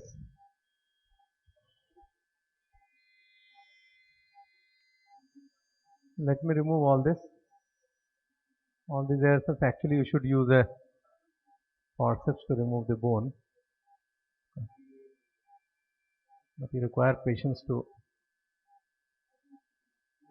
So this is the lamina papracia. But I am obviously not going too laterally. I am stopping myself at the lamina papracia. This is still the anterior ethmoid cell. Okay. Still the anterior ethmoid cell, right? But are we seeing the turbinate to turn laterally? So now let's follow the turbinate. Yeah. It washed the ridges. See, that's where it is stuck. This is the ground, right? The turbinate is turning and attaching laterally. This is the ground lamella. Okay. Since already Gaurav has already spoken in so much of depth about anatomy, so I'm sure everybody would have. That's the skull base. Now that's the ground lamella. This is the maxilla. Little bit of polypoidal mucosa there. So I'm just washing so that you can see the things very nicely. Suction.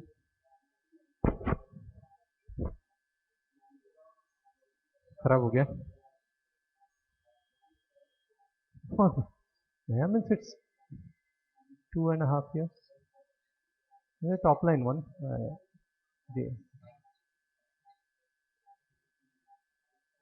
Okay. So you can see we have gone into the frontal. You have seen it there. You have seen that was the frontal. That was the skull base, anterior ethmoidal artery, maxilla. Now we are at the ground lamella. So anterior ethmoidectomy is over. Now we are going for the posterior ethmoid. So you should ideally use a straight suction to puncture it, or you can use a forceps. Oh, this is a curved suction. It's all right, no problem. Ideally, I will straight away use the debrider. Once you are very sure where you are, then you can use the debrider also.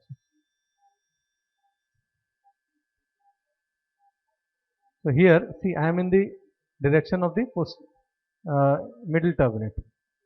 So here, I cannot hit anything high.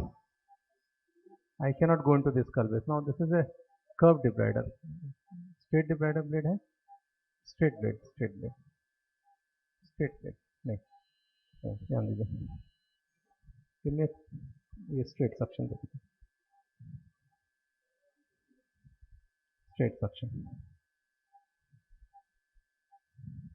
आप ऐसा करिए, okay ठीक है, मैं लगाता हूँ, मैं निकालता हूँ, ये रखिए उधर, I am taking a straight suction, लगाइए, सक्शन लगाइए,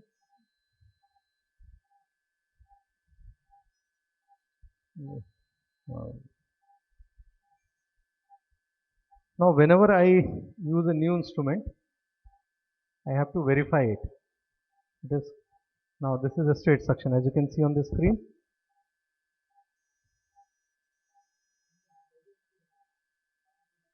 You want to leave early?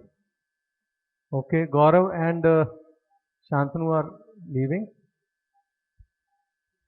You're most welcome. I hope you enjoyed, and thank you for taking that lecture. Thank you very much. No, why? No. Okay, so that's, yeah, sure. Okay, so that's the, thank you very much. So that's where we are into the posterior ethmoid. Can you see that? And we have opened up into the, why it is not showing? Why the navigation is not coming? Emitter you have stopped? Yeah. Okay. Okay, Sudarshan. Are emitter चालू करो ना. Forget about it. Just start. No, but it's not coming.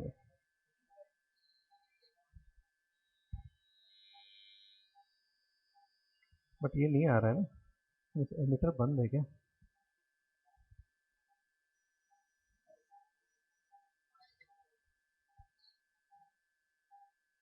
No. Why is the navigation not working?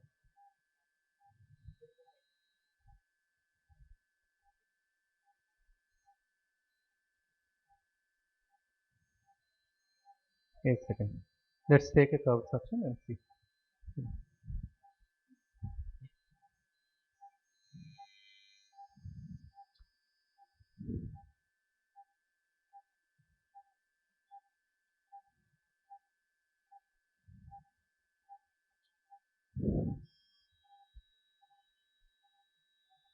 Okay.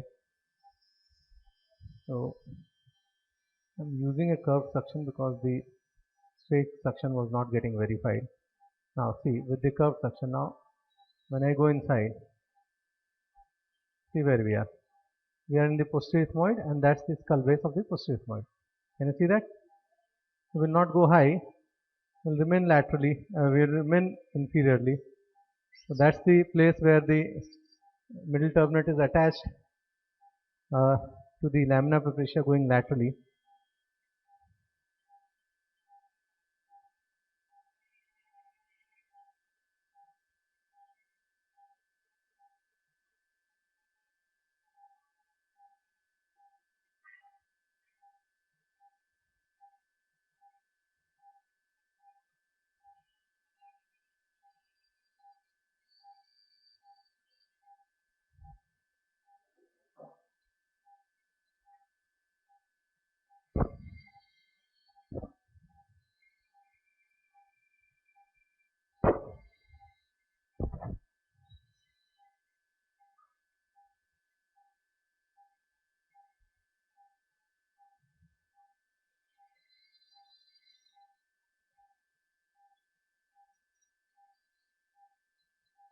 Okay, so that's the lamina propria.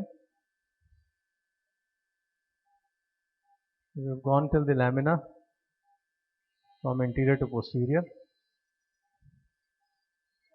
Now we need to go inferiorly. There's this air cell which is inferior. We'll remove this cell.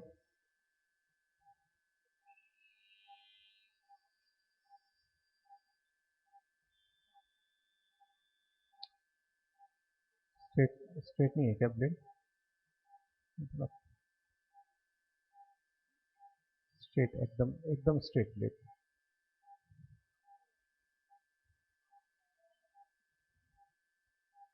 ये curve है ना, कोई बात. Upward through cut. Okay, So that's the attachment. Now that's where we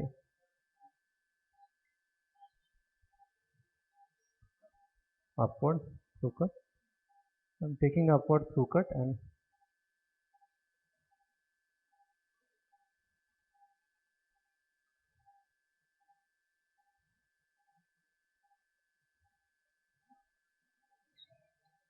एक straight blade चाहिए इसका एकदम सीधा ब्लेड चाहिए.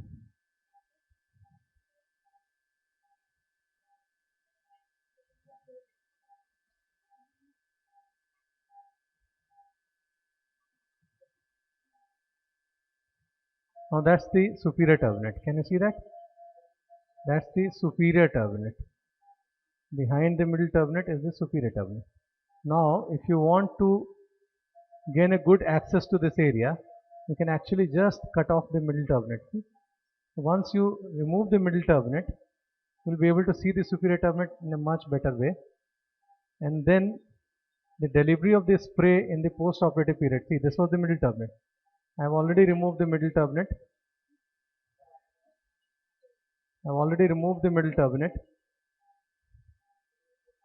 To a great extent.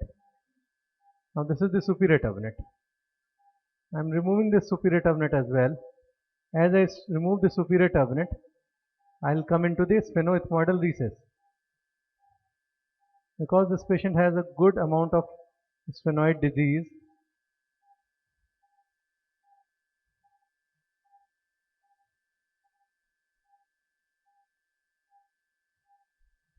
तो 40 वाला हटा दीजिए, रैड 40 निकाल दीजिए, नहीं रैड 40 हटा के दूसरा नहीं निकाल देते,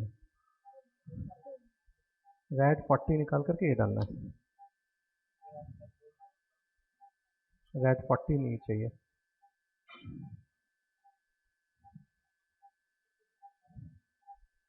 रैड 0 हो गया, 0 degree 12 degree 40 degree.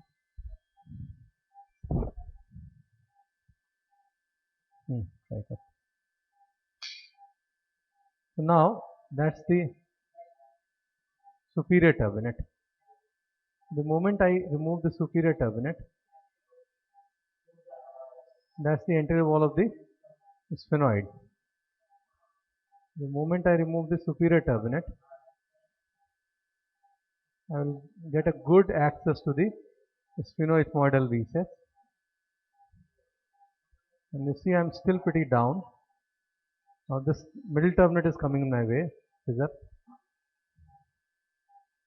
So let me just remove this middle turbinate. And this inferior turbinate is actually quite convex. So let me just lateralize this inferior turbinate so that a simple out fracturing of the inferior turbinate will give us a lot of space. Okay, see that? To work, scissor.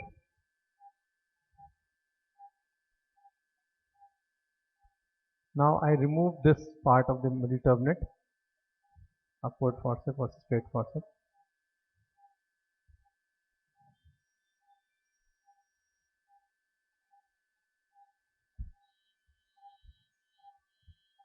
Suction cautery ready.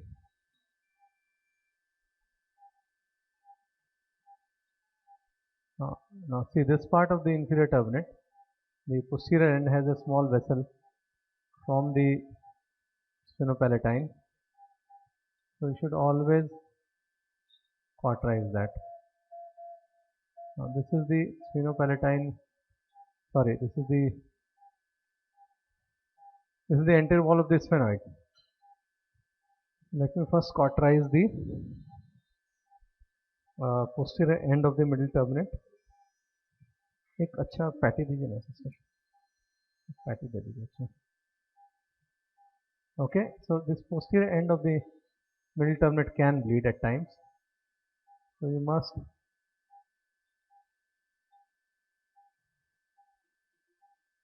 must do the cautery of the posterior end of the middle turbinate.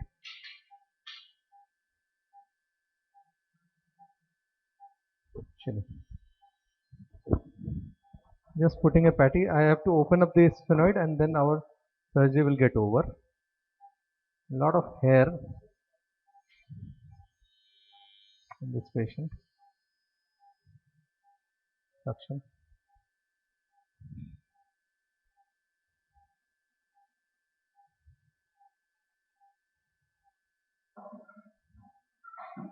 So as you can see, this is a little bigger septum.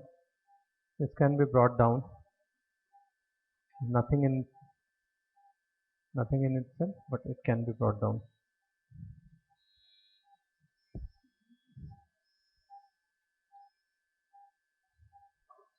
Let's see what is bleeding. There's hardly anything. This is nothing. When here we go here, we'll get the sphenoid sinus ostium. So can you see that? That's the sphenoid sinus.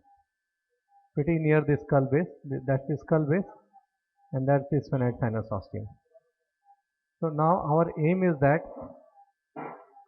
in the post-surgical period, now I'll just remove all this and we'll get into the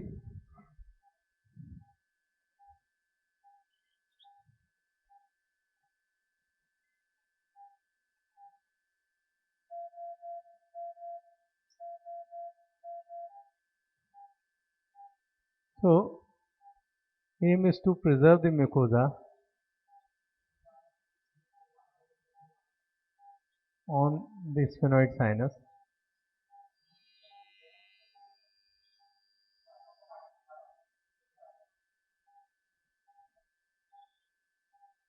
Now let's take an ostium seeker and see where is the sphenoid sinus.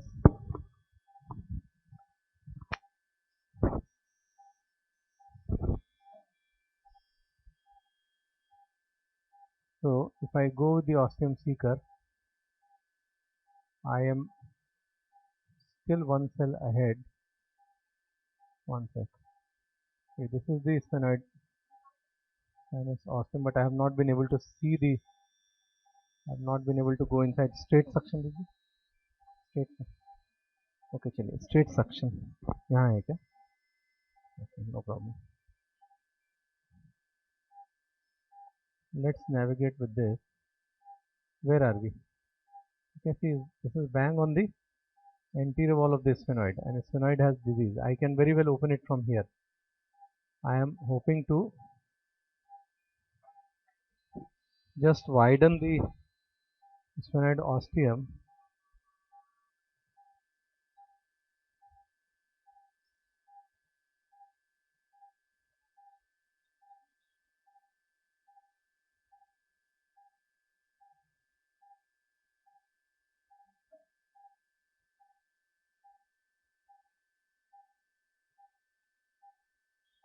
okay.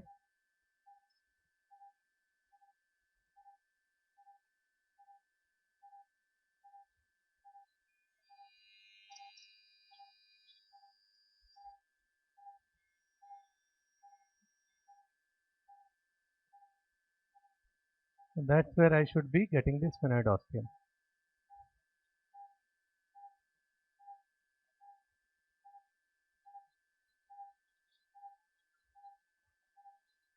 I want to preserve all the mucosa on the ostium.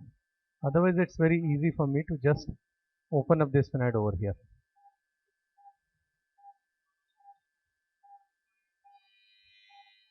If I break open the sphenoid there, that's the simplest thing to do.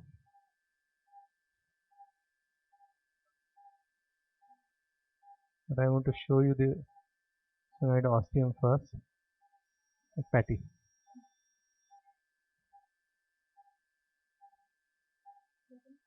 Patty. Let me put a patty over there.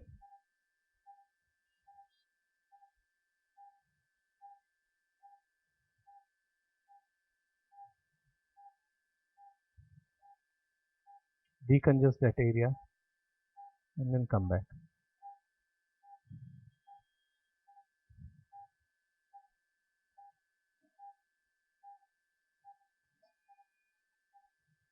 Till that time, let me just take off this long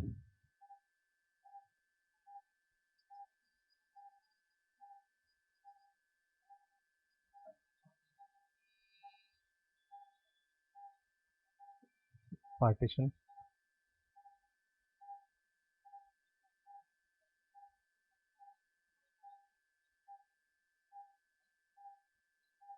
Okay, so the skull base is very well defined. Now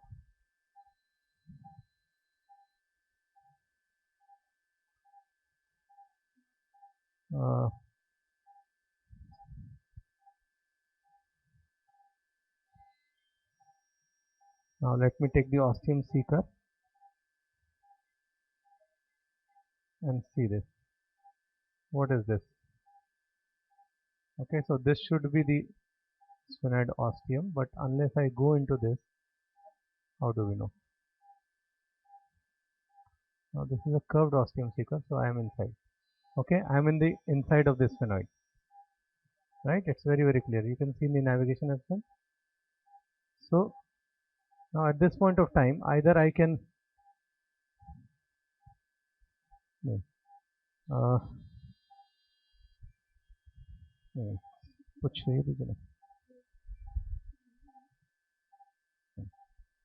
what I'm doing now, we want to open up this sphenoid.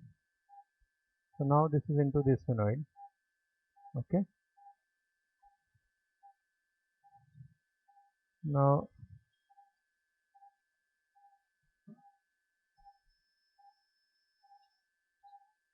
okay, I open up into this sphenoid.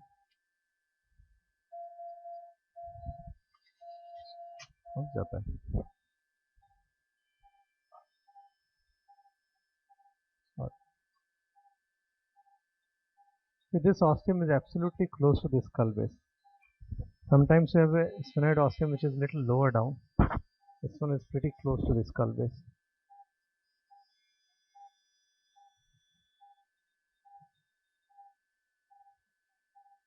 What is important is that I don't want to traumatize the mucosa on all sides. Okay, so that's the skull base ahead. I'll just open up the sphenoid a little more. क्या बोल रहा है? Hi Milind, how are you? In Dubai, I believe. So very nice. You are seeing it from Dubai, Milind. From your hometown. Bombay has been your hometown. So now that's the inside of the sphenoid sinus. You can see the septum. You can see that's the pituitary bulge right in front. And you can see one sec. You can see all the structures. 8 minutes. So I'll take a straight seeker and straight pointer and try to point out things.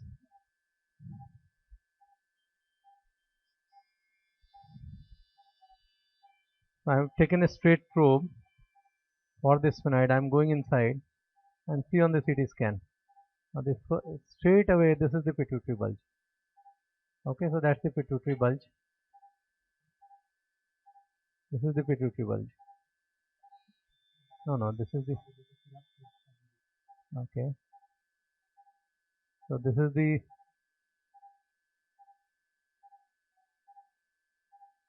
As you go higher, this is the septum in the pituitary, in the sphenoid sinus. Now, as you go inside, now since there's not much of disease now, because of the steroids, everything is a wash.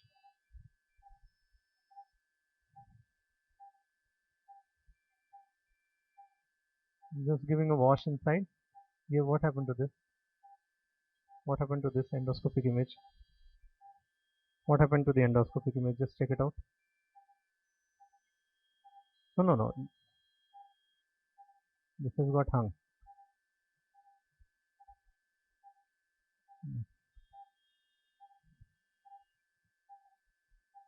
Hold on. The navigation system has got hung. Oh, now it is going on to register. Emitter. Go to emitter.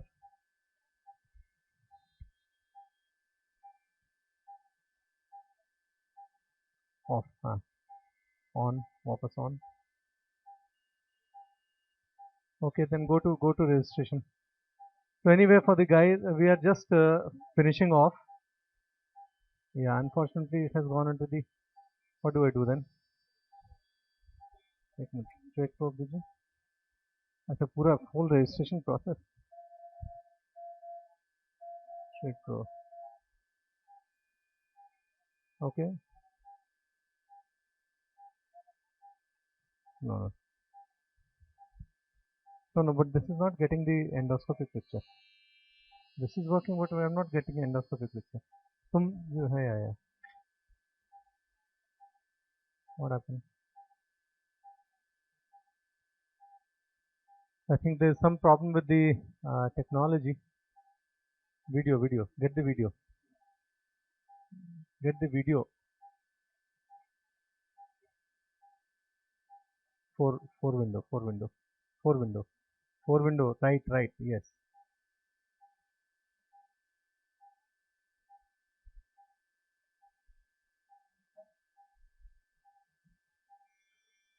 Okay. Suction. अभी तो आया था ये block हो गया.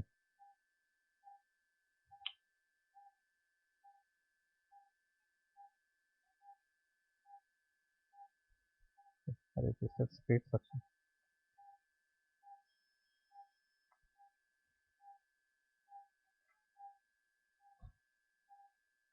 Yeah, it's going there. What is going there? What is happening? Okay, what do? Just come onto the external. We have already shown everything. Come to the external camera.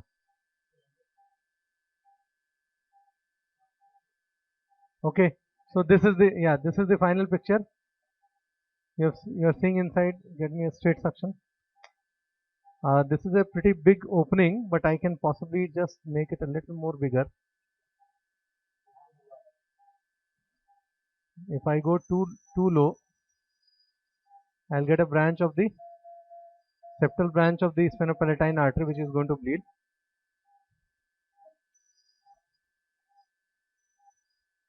So till now there is no bleeding, so I'll stop it here.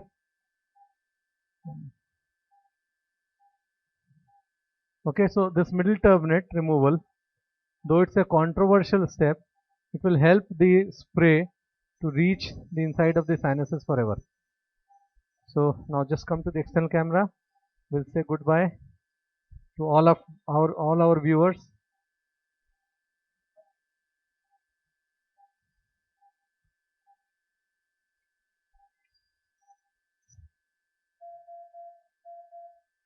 Suction cautery.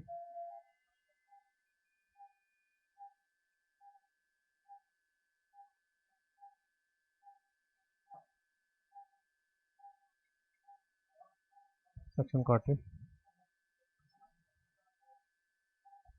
Mixer ki zarurat nahi, you can just straight away take the general camera.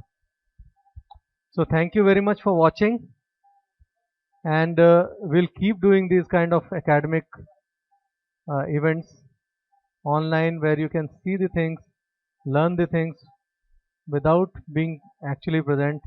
You can see live surgery workshops, and we can organize more and more from our center. Gel foam.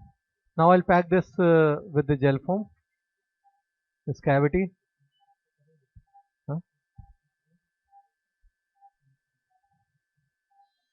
I'll see this. So you can just stop the. If you can take the external camera, take it.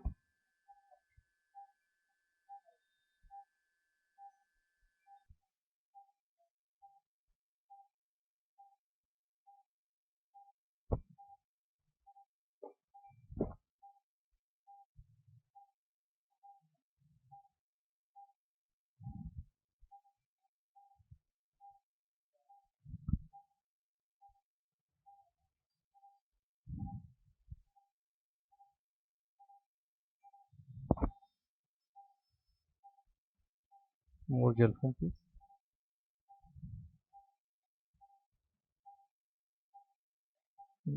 दोनों नाक pack करना.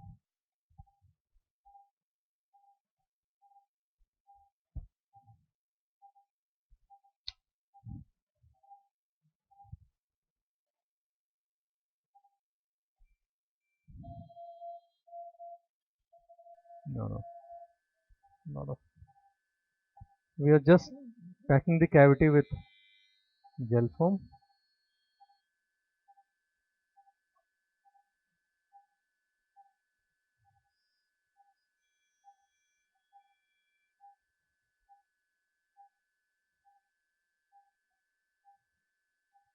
One next cell, please. One next cell.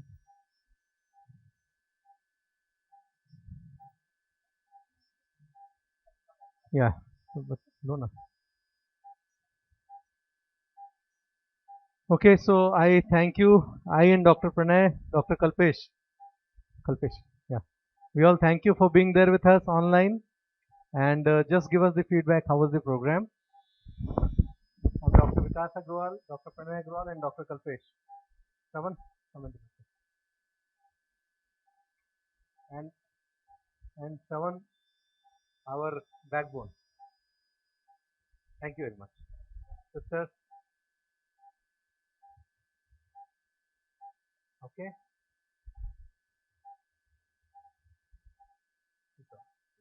Yeah, just stop it. I'm done.